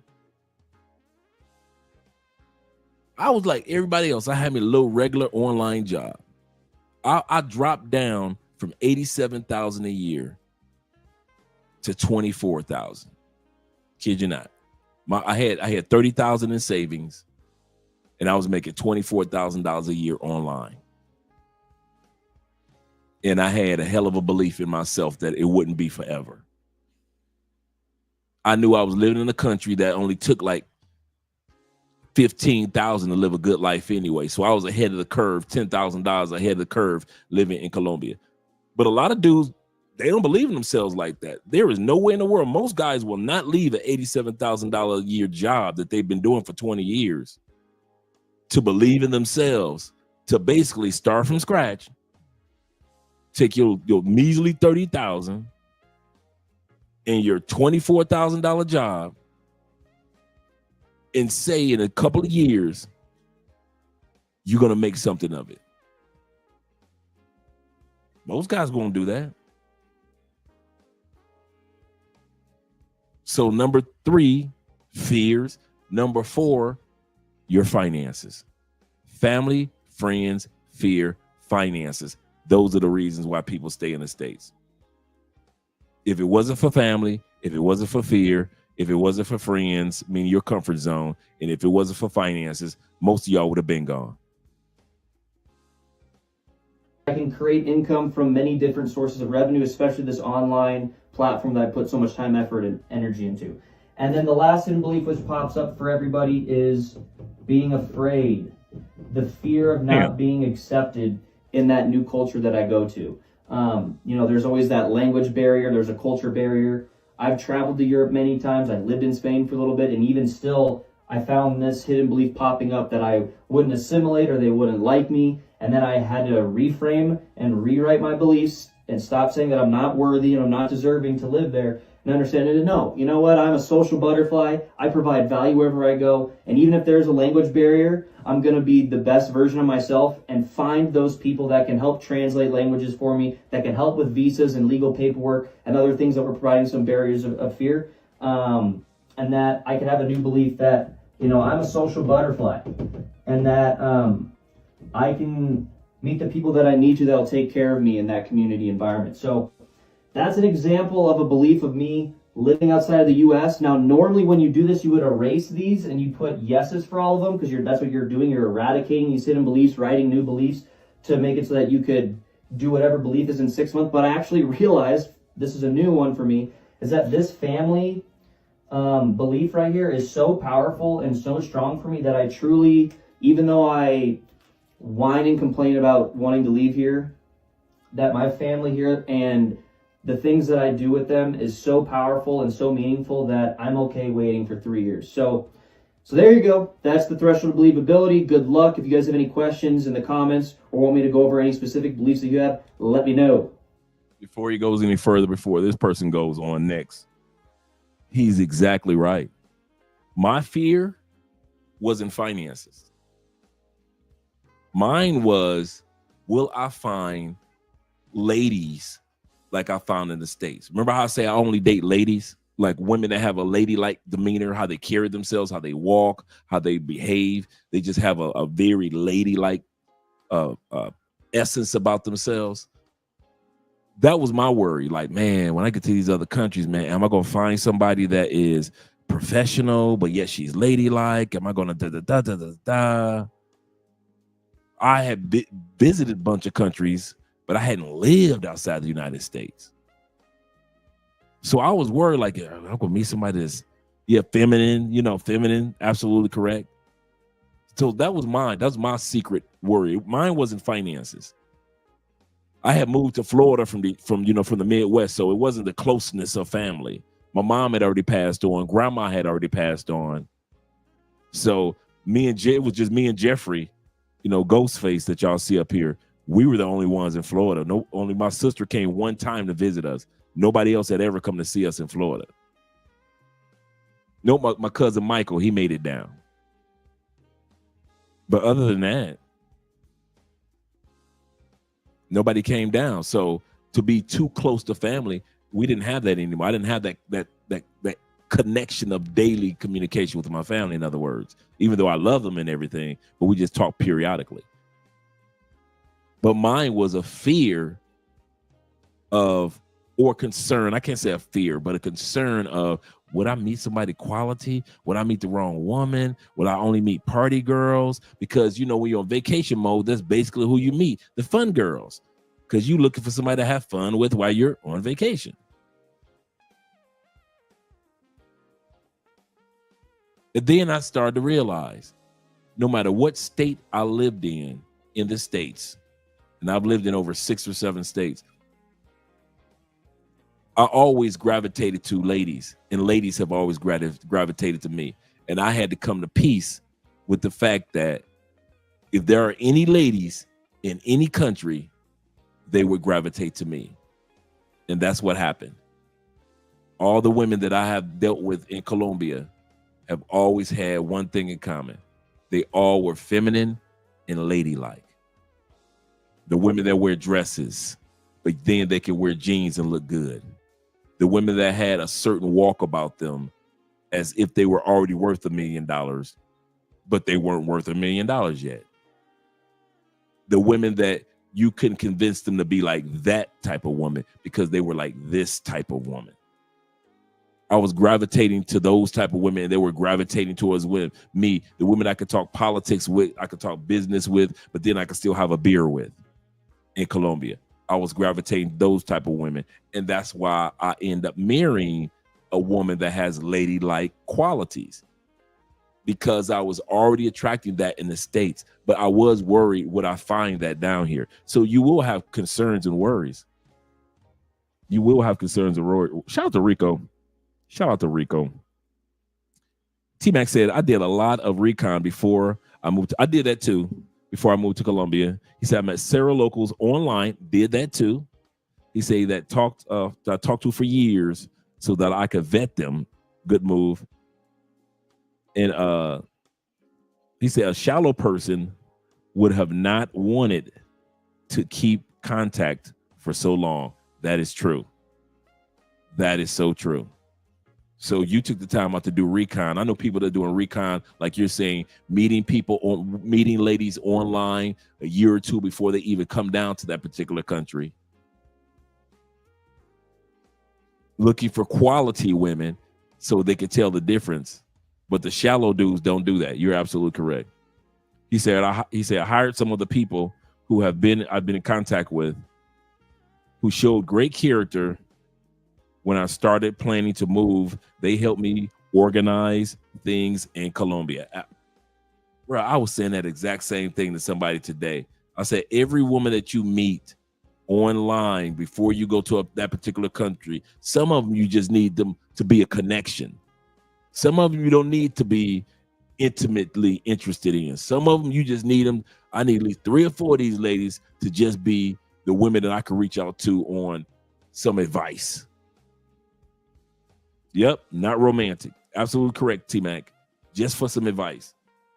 I tell guys that all the time. Before I go to, if I was single and I was moving to Germany, I would have at least 2 or 3 German women that were just there for connection, advice, direction, suggestions.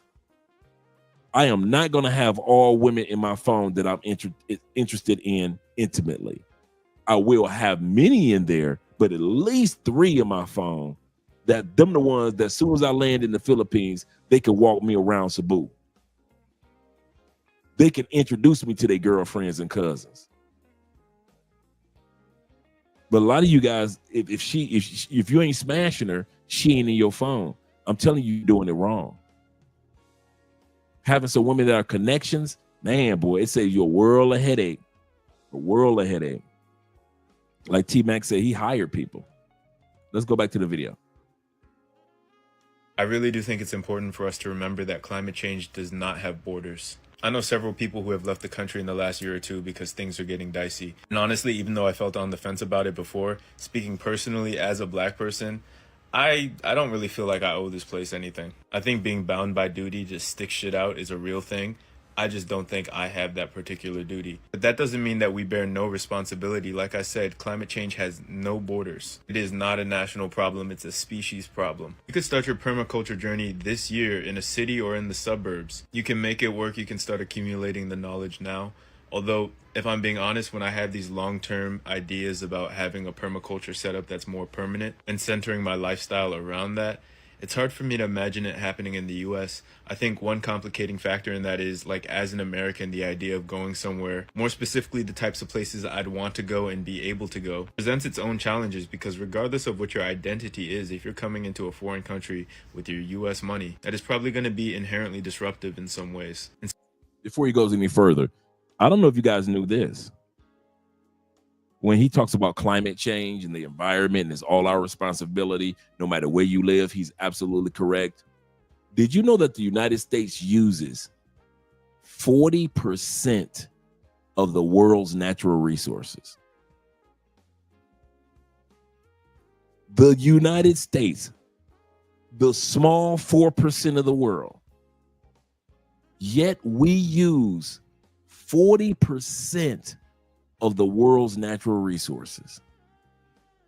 We're not even you would think maybe it was China because of manufacturing stuff like, nope, us.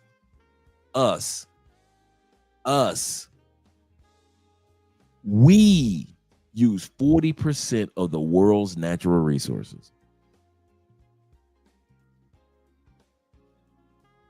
So the and for Patrice, shout out to Patrice being here,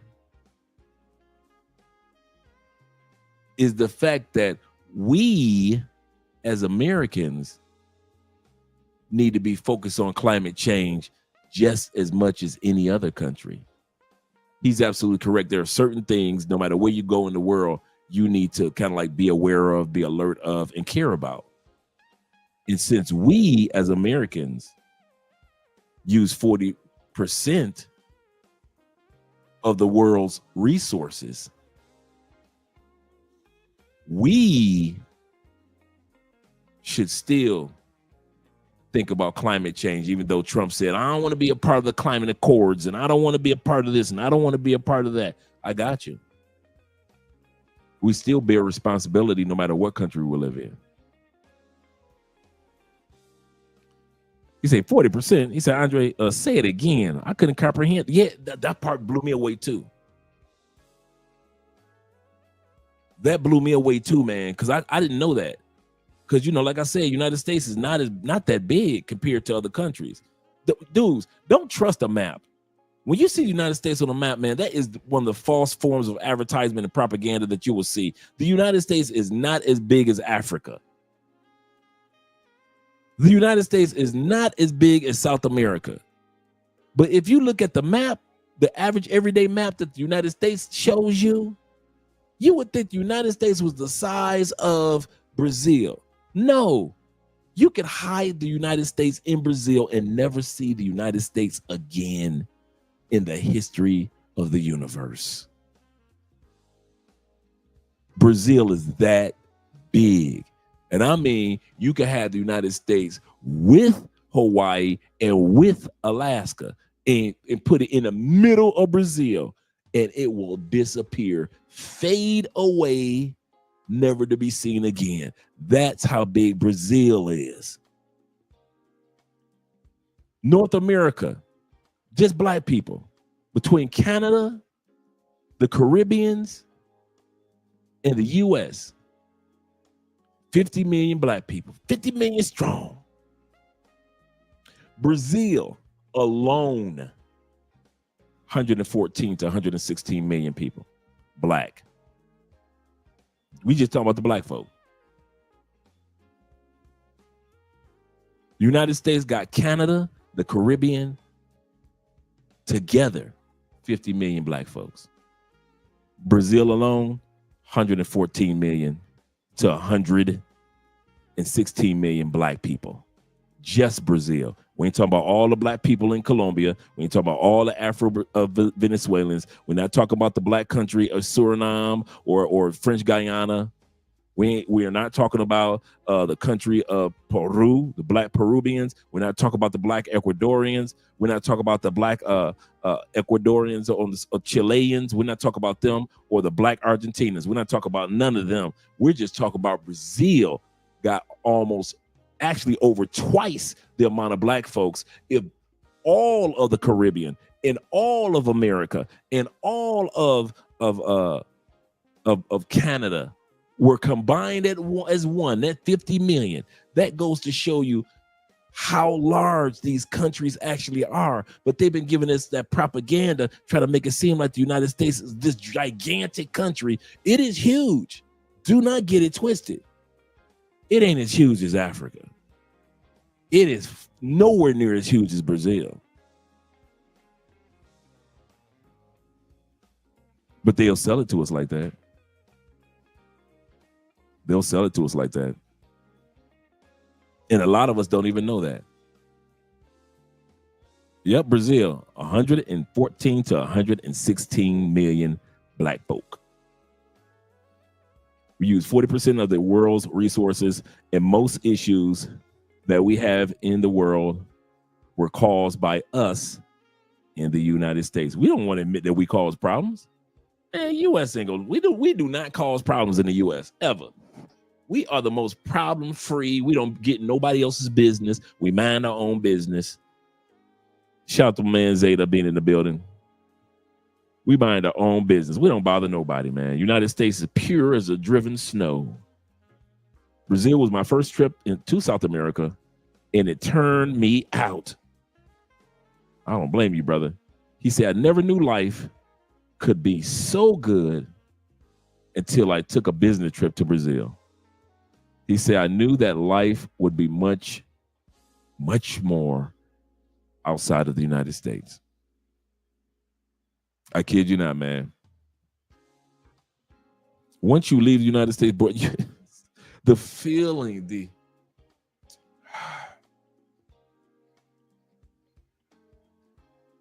you ever go outside and it just happened to be just a perfectly starry night. It's just dark. It just so happened that you're not around any street lights and the stars are just like you could just walk into outer space. That night, just all the stars just looking beautiful. That feeling is how you will feel every day outside the United States. One of my favorite quotes and videos that I still use is by the lead attorney who lived in Mexico for 6 years.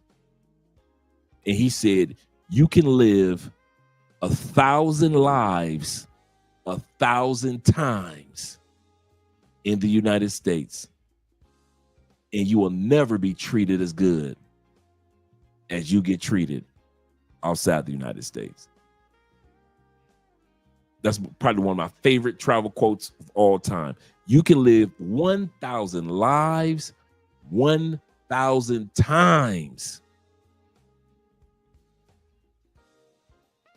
1,000 times 1,000.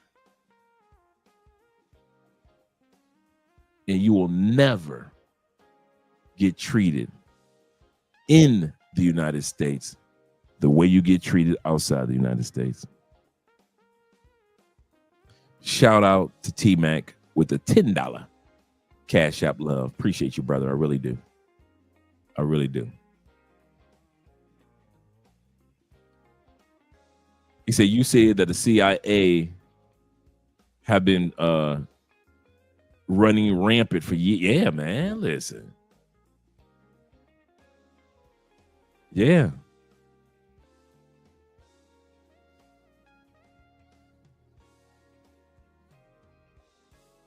Said nothing happened. I don't get that. Patrice said, during the 1980s, we were told that global cooling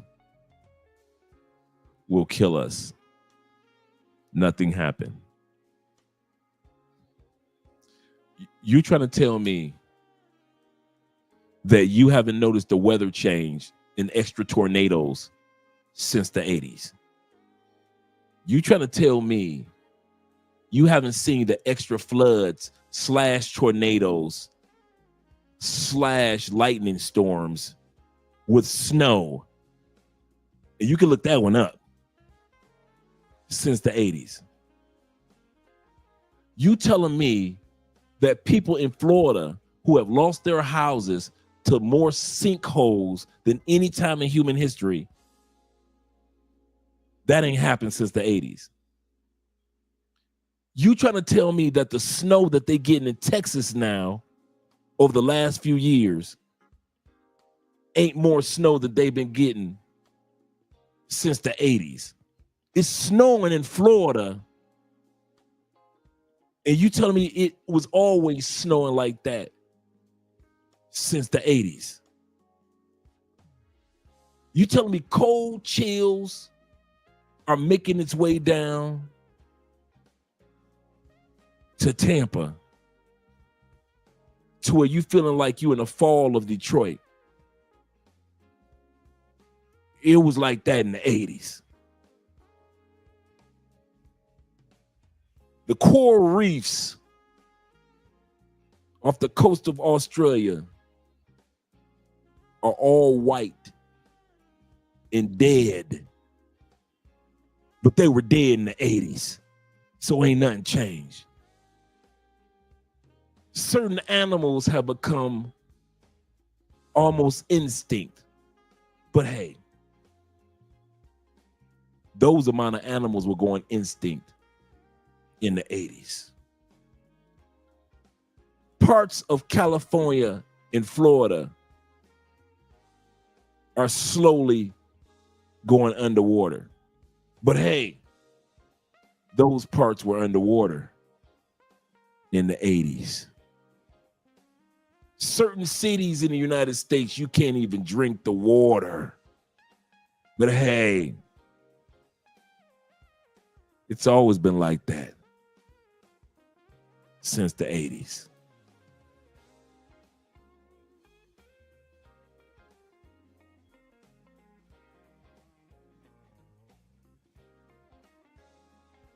Thank you, Patrice, for letting me realize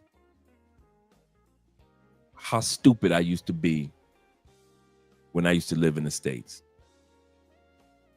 Because I used to sound as stupid as you sound right now. I did. If I was still living in the States, I would still be talking as stupid as you sound. Hands down. No doubts, no questions. I want to thank you for reminding me how humbling it is to live out the United States and not be as stupid as you are. Because I was just that stupid. I mean that from the bottom of my heart. I would have said exactly what you said and stood on 10 toes saying it.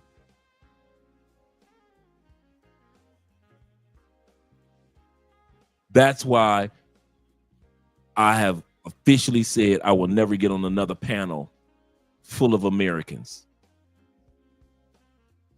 Because we don't know anything about the rest of the world. And we don't want to accept anything about the rest of the world. So why should I get on panels full of people that don't know what the hell they're talking about and don't care about what the hell they're talking about? Why? Because I was the exact same way. Any quote that you hear Americans say, I said the quotes.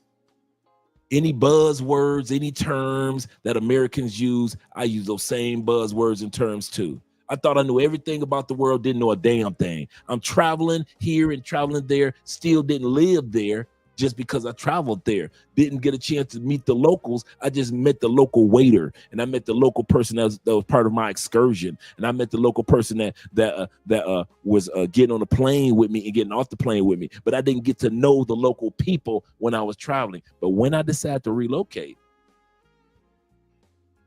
and I talked to the people, and I started to realize my country, 'tis of thee, was lying to me about the rest of the world. But hey, I was just as stupid as you are.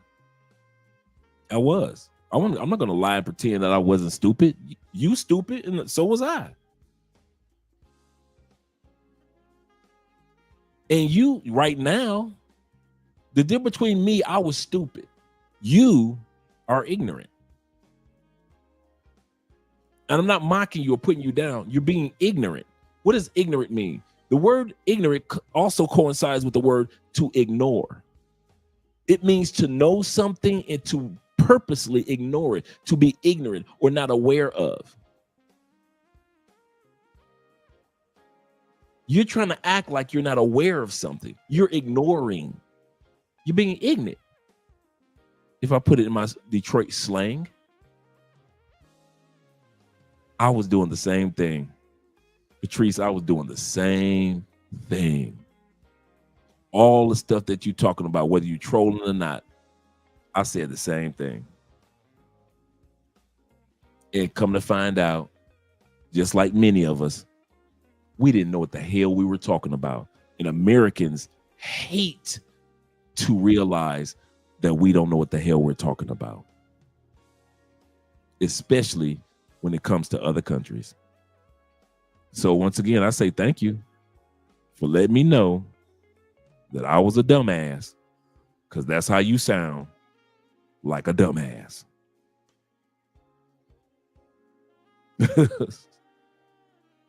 Shout out to Jay. Jason, I just left for 5 minutes. What in tarnations? What in hemoglobin and haberdashery? He said, remember at the end of the movie School Days, Lawrence Fishburne said, wake up. For real, man. Americans ain't trying to. Shh. Americans wake up. Shh. Canadians wake up. People from the UK. Ignorance is bliss.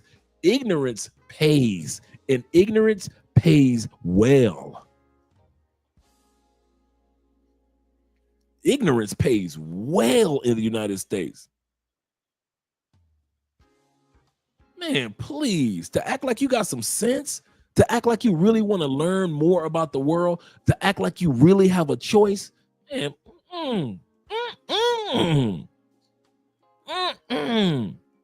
Why y'all think I'm so quiet when I tell y'all all the time, when I get to the States, I get super quiet, man, to where my boys think something wrong with me. Even you guys that met me at the conclave, one thing you notice, when I wasn't on stage, what was I? Quiet. Most Americans ain't trying to hear no real shit. And I'm not talking about the white girl woke stuff. I'm not talking about that. I'm not talking about Dr. Gordon Peterson type of stuff or Andrew Tate's type of stuff. I'm talking about real statistical facts. That I'm not trying to be like, look, I proved the point. I don't care nothing about that. I purposely know most Americans would rather get paid and stay stupid. You're a perfect example, just a small example. They asked and I knew this is going to sound a little bit off the beaten path. They asked a group of women in the United States, would you rather be with a broke man that's faithful or the side chick to a rich man? Would you rather be a broke man with a broke man? He's just making he's getting all the bills paid. He's not balling, but you're not living under a bridge. Would you rather be with just an average working man or the side chick to a millionaire? And most women said, even though the average man can make sure we have a decent average life, I would rather be a stupid bitch to a rich man.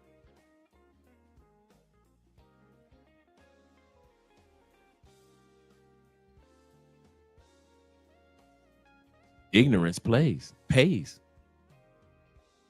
Being stupid pays.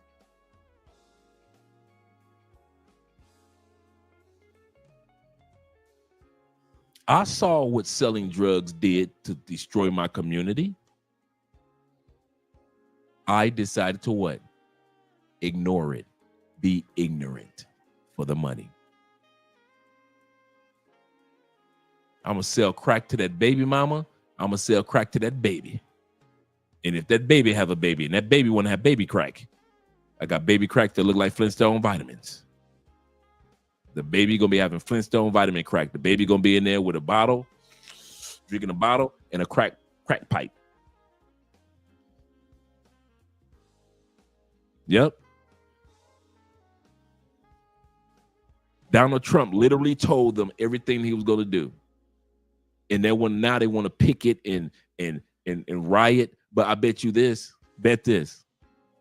Out of all those white people that's rioting and all those white people that's picketing, ask them how much they vote. Ask them how many of them voted for Trump. You know when Jesus said, he who has sinned cast the first stone at the woman that was caught in adultery. Whoever you guys that don't have any sins, you be the first one to throw a rock at her. And everybody put their rocks down and walk away because they all knew that they had sin too, just like that woman. So it is with all the Trumpeteers and the Trump pansies. They want to go out there and picket as if they didn't go to them voting booths and vote for that man. Well, I didn't expect him to what? Keep his word? Trump kept his word. Trump told y'all, I'm going to tear this motherfucker up. I'm going to tear this country up. The only people going to make some money in this, I'm doing it like Reagan. Only the rich going to get paid. I'm going to say that again. Trump is the second coming of Reagan. All the racism, that happened during Reagan era too. All the love for white folks, that happened during the Reagan era too. All the flipping the government upside down, that happened during the Reagan era too. And what else happened during the Reagan era? The trickle down. When Reagan was the first president to give major tax cuts to who? You? The rich. Reagan was so much of an influence on the U.S. economy to this day, because Reagan was the first president to take away the rights that workers had and unions had since the 1930s. All those years from the 30s until the early 80s that workers had fought for different rights, whether it be rights for kids to only get a job at 15, 16 years old, or the right for this, or the right to have unions, or the right for that. Reagan wiped all that.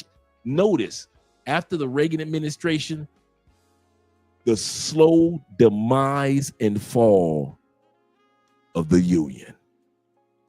You got a few unions out there, but like it was before, the rich got rich. Trump is the second coming of Reagan. He ain't lie to white folks. He did not lie to black folks. Trump told you, I am here for the billionaires. Trump had all them billionaires behind him doing an inauguration, and all you white folks went to Washington to clap it up with Trump. He tricked y'all and did his inauguration indoors. I know y'all was mad. Y'all bought all those tickets to go see Trump and see the inauguration. Oh, I'm about to see the whitest of white men. I can't believe it. He gonna be white as I am. Got there to the front door. Trump closed the door on all y'all white asses, didn't he? And had his inauguration indoors. I know that just hurt y'all little white hearts, didn't it? Now y'all want to picket the same dude that you voted for less than 150 days ago.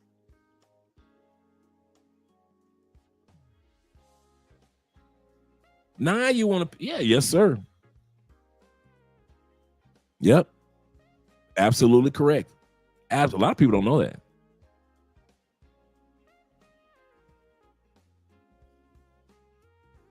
Yep. I remember that too. I remember that one. I was young and I still remember that one. Wow, that's a good throwback right there.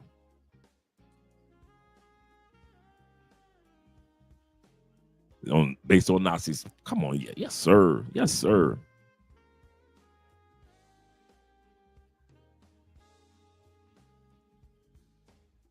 Yeah, they want us to come out there and pick it with them. That's true. Let's go back to the video. So figuring that out is its own can of worms, but I'm not saying it doesn't make it worth it. And I'm also not saying that it absolves us from our responsibility in combating climate change, because again, there is literally no way to run from this. Everybody's trying to come to America. I'm trying to leave America. Peace, Sabunani, Unjani, South Africa. I'm coming back. I got my visa. I'm coming back. Got my bank account straight. Hey, I'm about to learn the Zulu language. I'm gonna learn the Xhosa language. I'm doing it all. They wouldn't let me bring my little fur baby. It costs $3,000 to bring my what y'all be calling her, Bobby. Y'all be calling her Bobby, but I'm coming back. Get this work. Come out there and film something. Let's go, baby. Unjani, everybody. Sabunani. Awe. Hey. Come on now. What did I say? What did I say about black men and that smile? What did I say about black men and that smile? Did I not say black men, when they leave that motherfucker, they be smiling their ass off?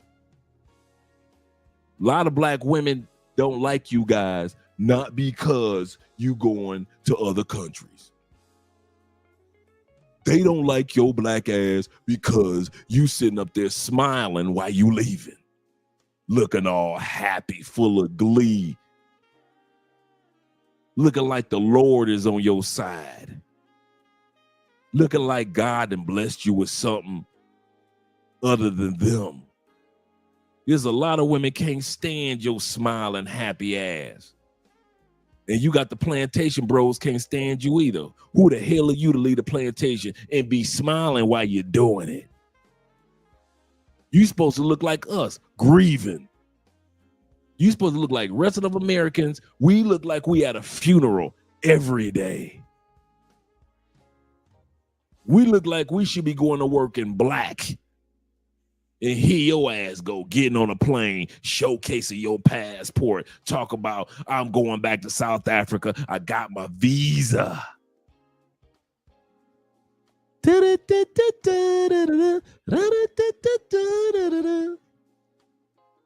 I love your smile. Man, you think sisters trying to, man, sisters ain't never seen your black. You dudes are from Harlem, New York. Your ass ain't known for no smiling. Now you getting on planes smiling. You dudes from Buckhead. You ain't known for no damn smiling. Now you all on the plane smiling. You DMV boys. You ain't never been known to be no smiler. Now look at your ass all up in DR, Colombia, smiling. All you dudes coming from Texas, Fifth Ward. Fifth Ward ain't known for no damn smilings. All you dudes that's in Bloods, Crips, El Rukians in the DC area, in the Chicago area, Blackstone Rangers, stand up. Your ass ain't never been known for a smile. Now look at you, cheesing your ass off like you ain't never been in a gang fight. You think these people are happy to see black men smiling? That's what's pissing them off. See, if we left like, well, I guess I'll leave and move to the Philippines. You know, if it get tight, I'm gonna come on back. You know, I'm gonna miss you, mama. We supposed to be looking like we got drafted. And they didn't drive me off. They sending me to another country, mama. I don't know if I'm gonna make it back. I'm gonna write letters and send some cards. Let Irma Jean know I love her, mama. We're supposed to be looking like we got drafted, like in Vietnam, right? We're supposed to be looking like it's 73. I'ma love you, mama. I love you. I love you, mama. I love you. I don't know if I'm gonna make it though. I don't know if I'm gonna make it. That's how they want us to look leaving. Yo ass smiling and cheesing all on photos. You all on yachts and shit in Cartagena dancing. Who that? You taking salsa lessons and got you a personal Spanish teacher and you sitting up here bringing your ass to these countries. You all on the beaches of Brazil. Who the hell you are being on the beaches of Brazil on a Tuesday afternoon when the rest of us are hard at work? You just sitting up there going on YouTube lives and shit. Facebook Live. Your co-workers still at work and they looking at your ass on doing TikTok lives, smiling your ass off. Your co-worker ain't had a decent raise in 4 years. And the same people that was with you worked at that place for 4 years. You finally got free and your co-workers, they sitting at their desk with the cell phone up, doing all the damn work, just mad than a motherfucker, looking at your ass, smiling, just dropping photos all over the Passport Bro Facebook group. You think the people back in the States trying to see your ass happy? You ain't no gang leader no more. They used to seeing your ass doing on some gang shit. Now all of a sudden you smiling and this dude used to be a Blood, you used to be a Crip. Now y'all ass is all in Brazil like, look at y'all got bad bitches together. Y'all done forgot y'all gang banged. Y'all got 2 Brazilian bitches right in the middle. Smiling y'all asses off. You ain't wore your glasses ever in your life. Badass type bitches love them educated looking motherfuckers. So you can put your blind glasses on. Now you all in Thailand with 4 bitches, bar bitches like this on a Wednesday afternoon in Thailand. You think they happy for you? You all up in a swimming pool on a Thursday afternoon. Boss just called them into an emergency meeting. You ain't seen an emergency meeting in 3 fucking years. You think they happy for your ass? You don't even know how to gang. Your gang members back home still shooting it out. You sitting your ass back in DR with a Presidente with a Blackstone Ranger in Chicago. Y'all supposed to be arch enemies. You sitting up there had 3 rap beefs when you was a rapper. Now the niggas you had a rap beef with, y'all buddies. Y'all sitting up here drinking Presidentes in Sasua. You think these people supposed to be happy for y'all? Your ex-wife looking at your ass, you had your mouth poked out when you was paying child support. Now you don't give a damn about them payments. You think she happy seeing your ass in another country and you still can afford them damn child support payments? You think she's kidding and grinning? She was happy when you was, damn. See, girl, hold up. Can I get can I put them on my taxes this year? No, see, girl, you tripping. See, she like that. That was the you that she liked. When you was tripping on the fact that you couldn't put the kids on your taxes this year. Yeah, that's what that motherfucker get. That's what he get. Fuck him. She like that. Now you got your ass over in Kenya with some of the most chocolatey, beautiful sisters. You all in Ethiopia with the chicks they just bobbing their shoulders with they fine ass Ethiopians. You know how them Ethiopians dance.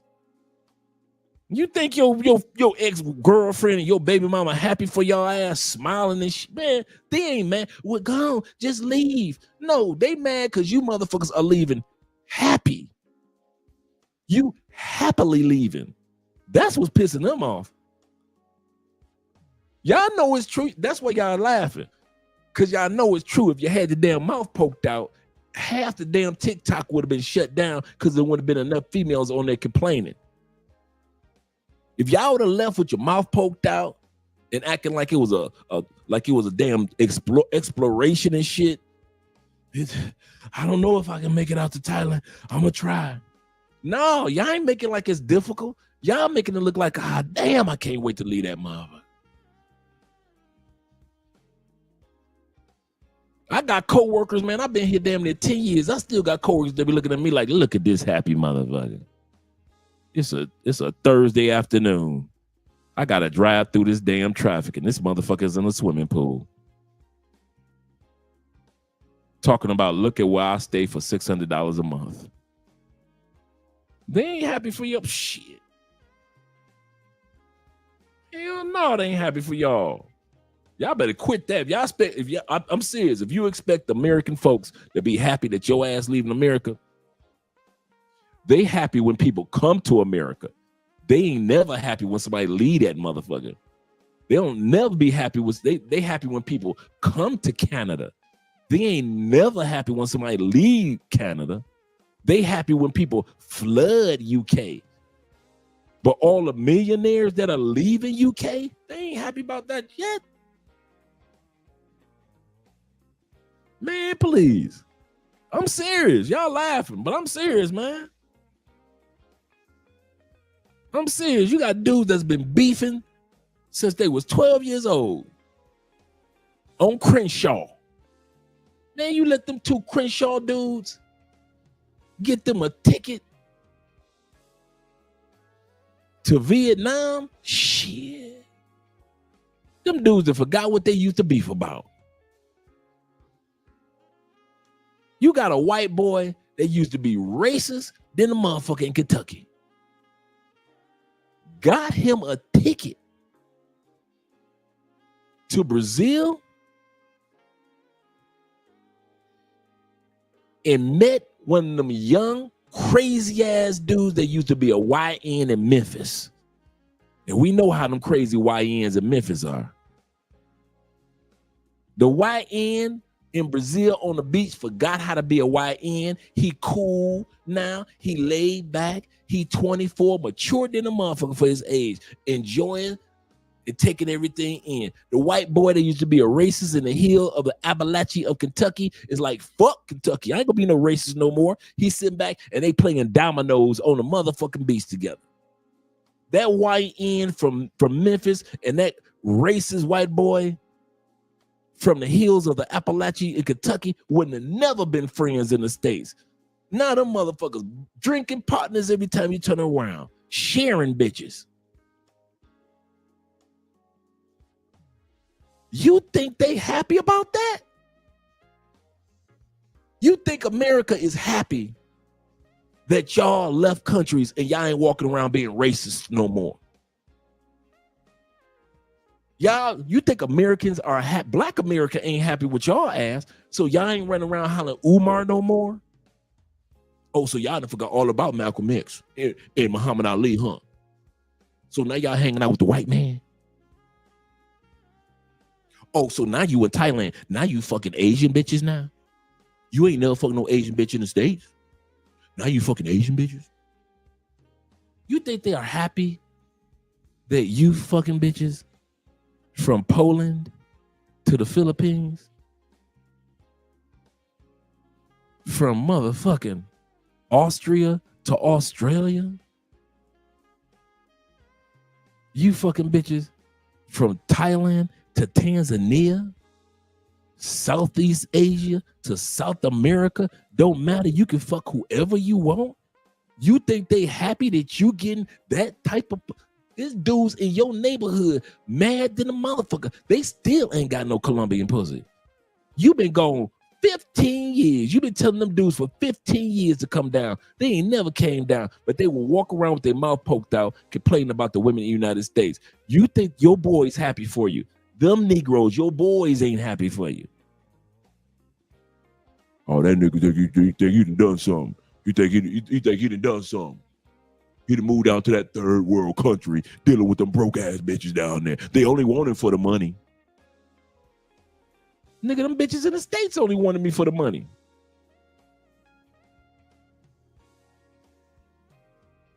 Man, y'all better come to reality and reality quick.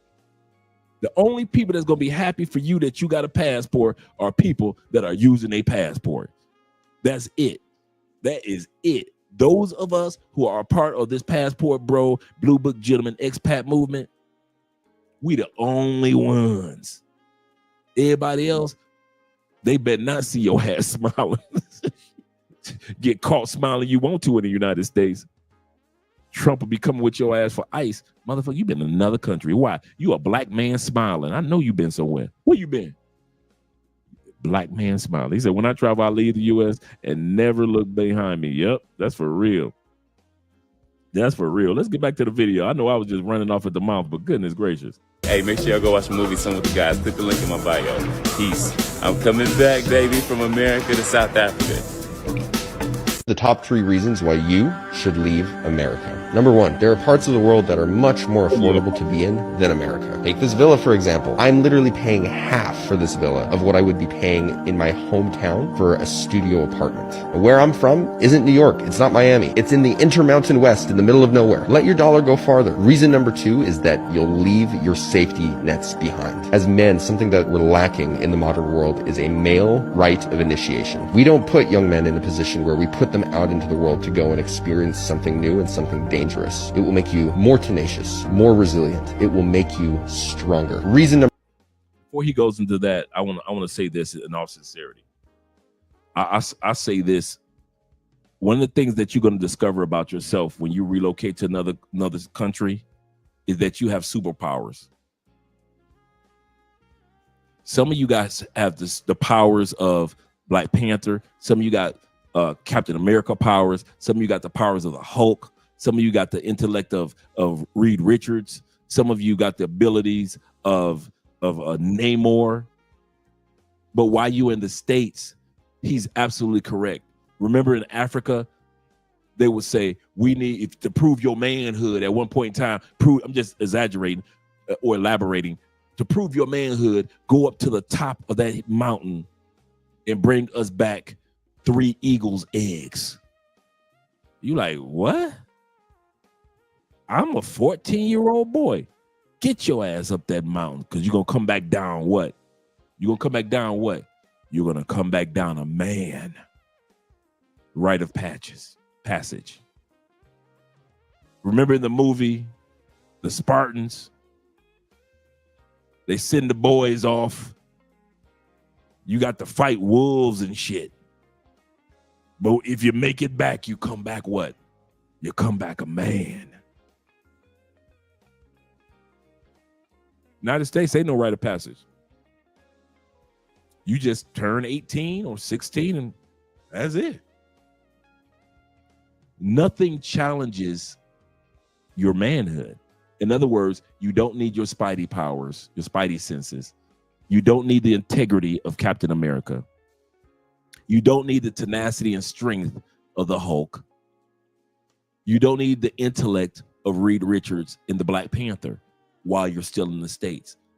One thing I can promise you, and all these other brothers that live outside the States right now can promise you, when you leave the States, all of a sudden your spidey senses kick in.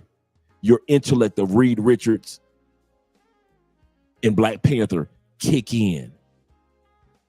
Your strength and tenacity and gall and drive of the Hulk kicks in. Your integrity to be successful and move forward, be successful in your travels like Captain America kicks in. Like I said, in your spidey sense to know who to fuck with and who not to fuck with kicks in. But while you stuck in the States, you don't even realize you got those powers. He is not lying. When you're in another country, you got to make sure that you are the best. All of a sudden, you in another country, you become the best accountant that you ever had. You was in the States, you ain't about to budget shit. You ain't about to be wisdom about shit. I get paid in 2 weeks. I can blow this money and I get paid again in 2 weeks. Not as an expat, you ain't thinking like that. As an expat, you always thinking, if all this shit crumbled tomorrow, how much do I have to take care of my...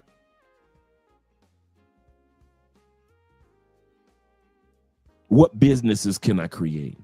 What people can I network with? Can I open up the Airbnb over here?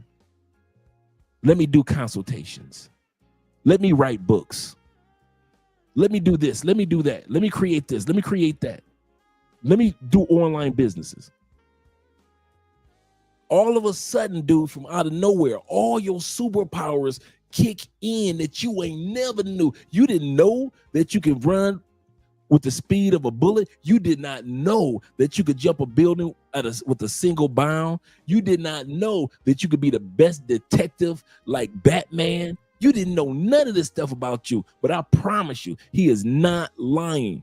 That rite of passage or that challenging of your manhood, all of a sudden, all your spidey senses and all your abilities to be like the Hulk, all your abilities to be like Captain America and think like Black Panther and Reed Richards and Tony Stark, all that shit kick in, dude.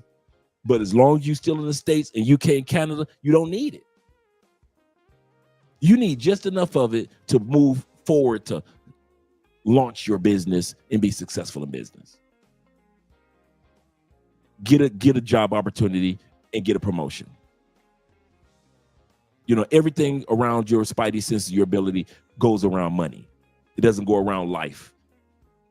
Everything you're successful in, you need to at least be successful in money. That's how you train in the United States, because you can be a fuck up everywhere, but as long as you got money, that fuck upness, Shannon Sharp, is going to eventually disappear. Shannon Sharp, as long as you got money. In 3 years, we want to be talking about Shannon Sharp, but in 3 years, Shannon Sharp will still have money. That's how America's set up. But once you leave, all of a sudden, your superpowers kick in like crazy, dog. It's the craziest thing. Stuff that you never knew about yourself. You thought you knew you. You don't know a damn thing about you until you need to lean on you in certain areas, in certain ways that you never have before. Let's say you've gone to the gym your whole life and you've lifted the barbells. That's what you do, man. What you do in the gym? Man, I bench so and so and so and so. Until they invite you to do kettlebells. And they hand you them damn 70 pounds kettlebells or 50-pound kettlebells. You start to realize there's something about you that is not as strong as you thought you were. And now you have to learn to use those kettlebells. And you develop a part of you that you didn't even know existed, even though you have been lifting weights all those years. I would say that's the best thing about relocating. I discovered so much about Andre, dude. So much about Andre. Fuck getting to know a country only or some chicks only. Man, the getting to know me part, irreplaceable. I could have went to college for 30 years and went to counseling for 50 years and wouldn't have discovered the Andre inside of Andre that I discovered in travel, by way of relocating. Yeah, those kettlebells ain't no joke, for real. The Andre that I discovered, I never knew existed. Never knew. And the part of you that you guys have discovered, you ain't know that stuff about yourself. Don't pretend like you always knew me. There are still little things about you that you discovered since you stopped always being in America. Maybe you left America for a month or left America for a few months each year. But each time you leave, you discover that you got superpowers. He is not lying. They'll get you right. Kind of funny I brought up kettlebells because I'll be starting the kettlebells again this week. Yeah, they will have you right. Shout out to you guys hanging out with your boy. Number 3, America is severely mentally ill. You see how crazy the media has made everyone. Everyone's angry, everyone's upset, everyone is divided on every single issue all of the time. And you're probably in a position where you feel like you want to do something about it. You want to bring unity to the situation. All right, peace and love, fam. So currently I am in Cali, Rwanda, visiting, and here I'm going to talk about how leaving America to travel abroad was undoubtedly the best decision I have ever made in my life. Like, not only has it been beneficial and cost effective from the financial side of things, but I have extended, just my perspective on the world. Ultimately, it has provided me a level of peace that I needed and I knew that I couldn't get in the United States. Yeah, so like in the short term, traveling abroad gave me, this sense of freedom. It's kind of complicated to explain, but it's something that I felt deeply. And I definitely get this feeling whenever I'm traveling within Africa. And so being able to explore new cultures, new food and languages, it's just an overall great experience. And it leaves me feeling happy. I'm learning this new information that I really want to know. So actually right now, I'm actually learning bits and pieces of Kinyarwanda, which is the indigenous language in Rwanda. But overall, man, it's been a rewarding and humbling experience. It has opened my mind beyond to what we have been conditioned to believe, in America. And so my decision to leave the States wasn't just what you see on the surface, right? The conditions in the States are subpar and poor for most folks, despite what material we try to cling on to. Whether that be material things, whether it's social material or physical material. The decision to leave the States and explore life abroad wasn't easy, right? It required a lot of determination.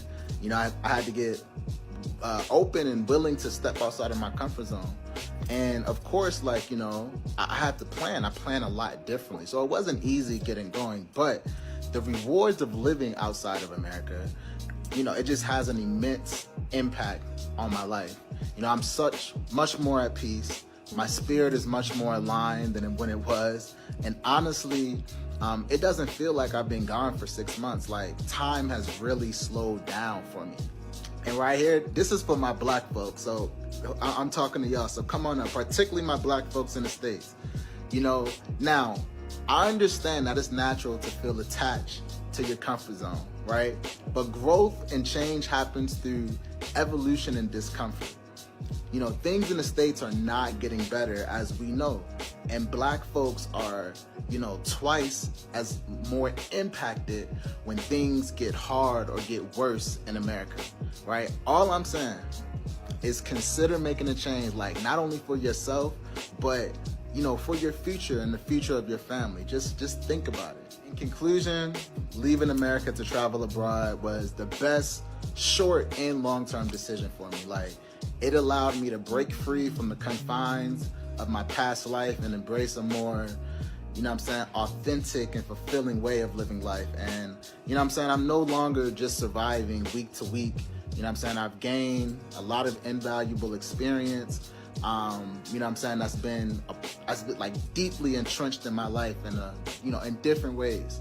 And so, like, I'll be forever grateful, you know what I'm saying, to experience this, and I just encourage folks to do it as well.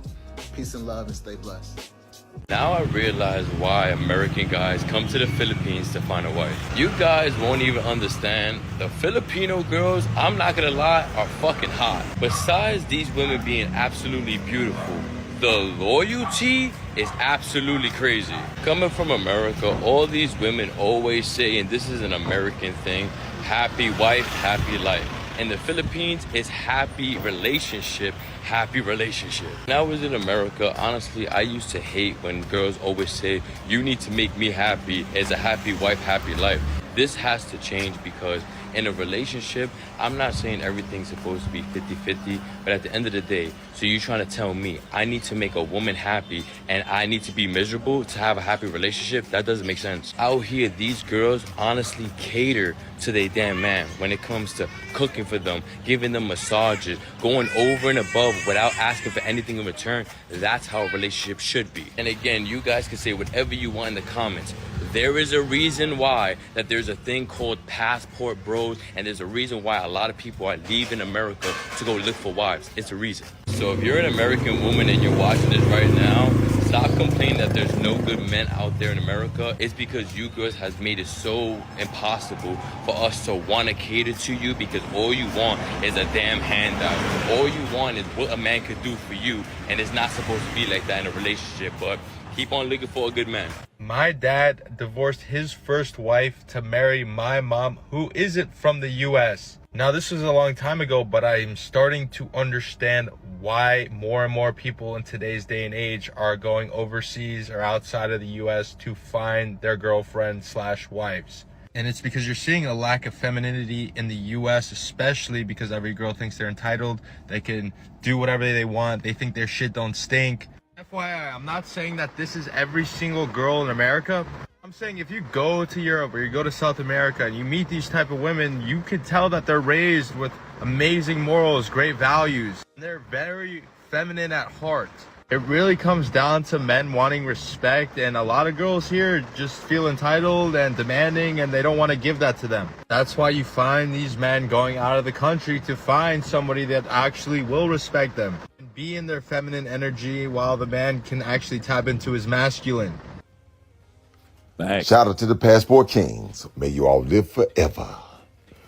Whoo, boy, I tell you, man, when I tell you guys, I got a whole bunch of videos I'd like to release, man, of fellas. Man, I'm telling you, boy, I see the future for what it is. Boy, you got fellas, man, that are in their 60s and 50s, 60s and sometimes 70s, man, are going overseas, man, and you see a lot of this right here.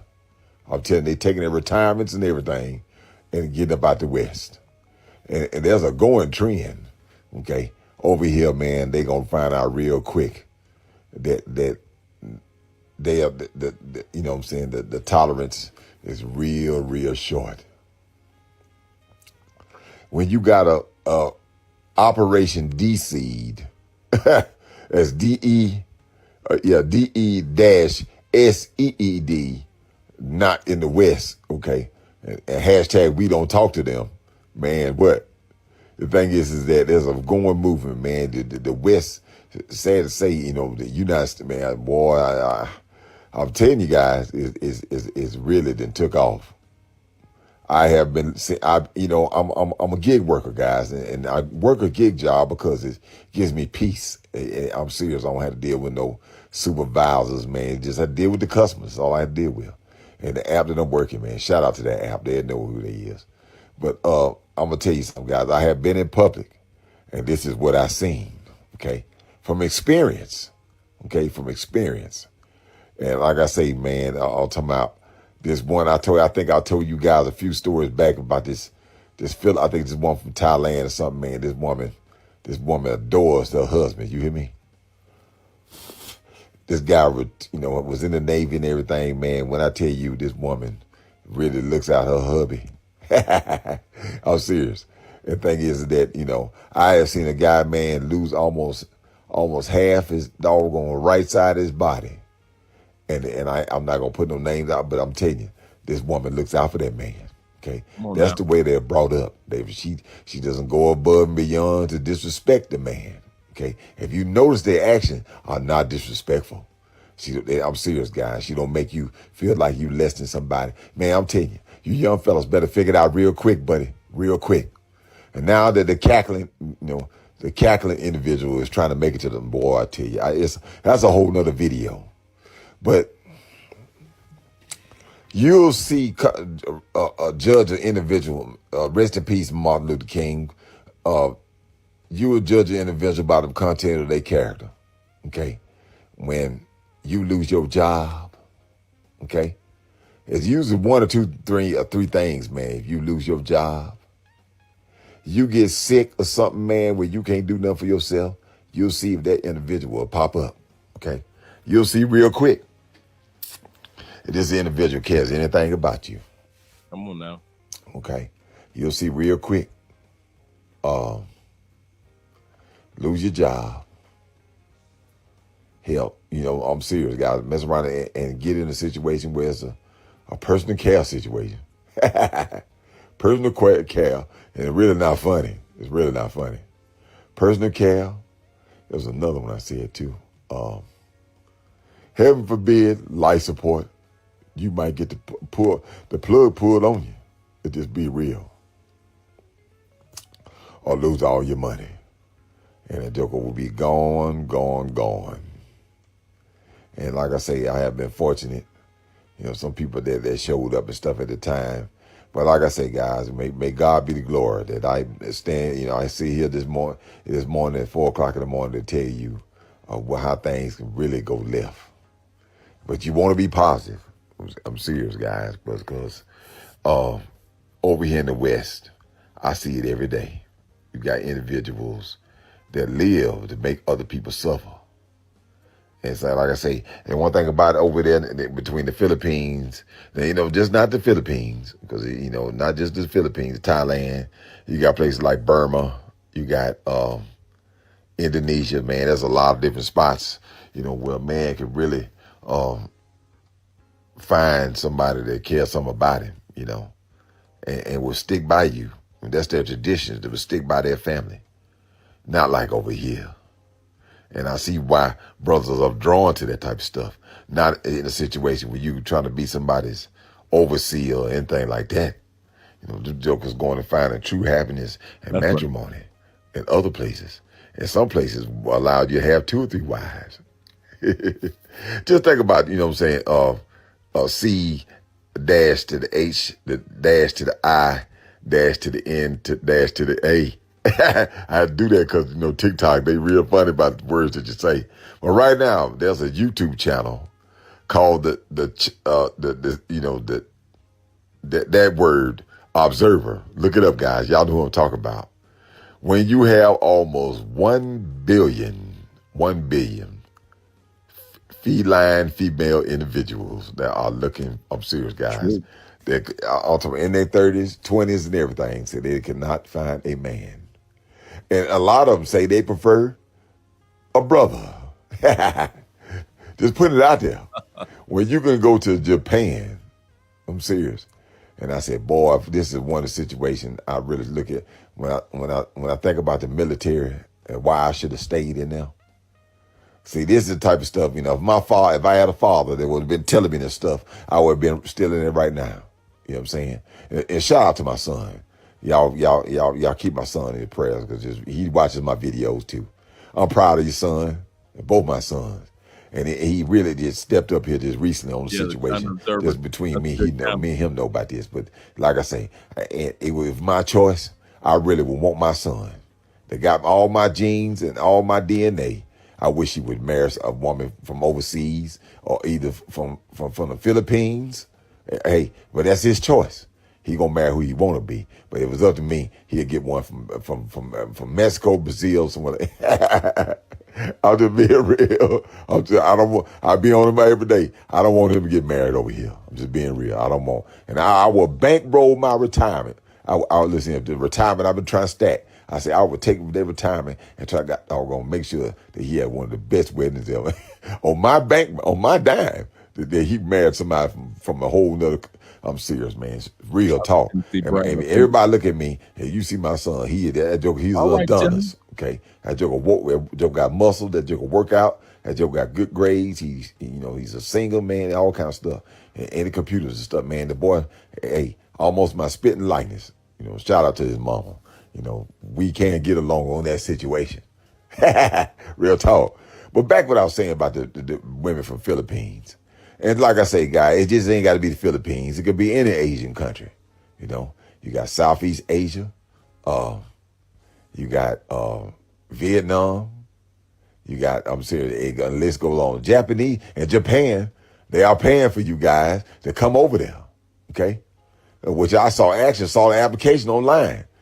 Looking, because like I say, there's a situation coming, guys. I had to be sensitive. Y'all know what I'm talking about. But they're looking for brothers in their DNA. They just keep it real. And thing is, guys, shout out to Ling Ling. You are a very beautiful soul. I'm just being real. You have respect for your man. I'm telling you, if you get with one, you're gonna take care of him. I have seen you online, how you move and operate. I'm telling you, you got respect. You're a beautiful soul. If one of y'all get Ling Ling, if y'all get this video, just give me, I'm serious, because I'm going to put a whole bunch of tags in there where you can find it. Real talk. So the thing is that, brothers, just know that there's a whole nother world that exists beyond these borders. Will I ever see that? I don't know. I'm praying about it. Just never know. But I'm telling you guys, if she ain't going to try to get the last word and all that type of stuff right there with me, and they're gonna respect me as the man that I am, and not trying to, you know what I'm saying, and she can keep, I ain't gonna say she can keep Pookie and Ray up out of the situation, because you can go to another side of the world and find out that things could be just not the way you think it should be, okay? Because right now, I'm telling you, it's a whole bunch of expats that done left from over here in the West. And they going to a whole new batch of worms. Real talk. But like I say, it's all by perspective, fellas. All by perspective. And like I say, you should be able to step, and the thing about it, don't simp, don't go above and beyond trying to, never even let her know that don't even let her know that you got any money. That's for one thing. Bought a man out. Now that you know the truth will set you free. Passport Kings. May y'all live forever. Guys, I got more videos coming. I'm in the video making move. And I'm going to start doing some videos, man, while I'm still over here in the West. While I still got breath in my body. Real talk. 100. Shout out to him, man. Shout out to him. And that's the end of our videos for this evening. I know we've been here for quite a while, and I didn't mean to keep you guys so late. But I did want to let you guys know to be encouraged. That's what this live stream was about. It was about I actually don't have his link up, but I'll drop it later on. But let me see if I have no, I don't have his link up. But I want you guys to be encouraged. And that was the key part for all of this. The key part for all of this was to get you guys to be encouraged when it comes to relocating. Yes, it's going to be a little nerve-wracking. Yes, your people will not understand you. They just won't. But I'm telling you, man, to leave this planet and not give yourself a chance just for a minute in life to just trust you You trust your boss, you trust the company, you trust, your government, you trust your family. Just for once in your life, man, just trust yourself. I don't care if it's just a month or 2 weeks or 10 days. It'll change your perspective of everything. But if you decide that you want to stay in the States, that's not a bad thing either. The key part is, at least you now know that the choice is up to you. My name is Andre of Andre and Andres Love Crossing Borders. Let's get these outro videos going for us, fellas. And thank you once again, all you guys that showed up this evening. Thank you for the Cash Apps. Thank you for the Super Chats. And let me know, guys, what do you think of the book as you guys get them in the mail, as you get them in the mail.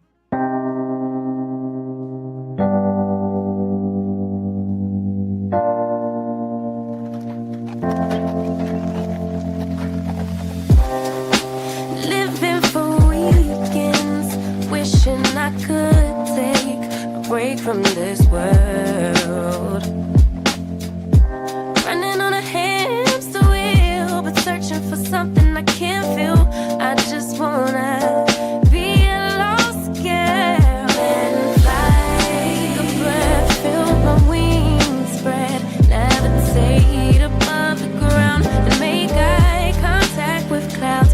Now I'm rising, I'm soaring above it all. I just wanna be free. Finally, I wanna be free. I wanna be free. Finally, I wanna be free. Finally. I always daydreaming, never imagined I lose my spark. Living in this crazy time, putting back the pieces of my mind. I know how to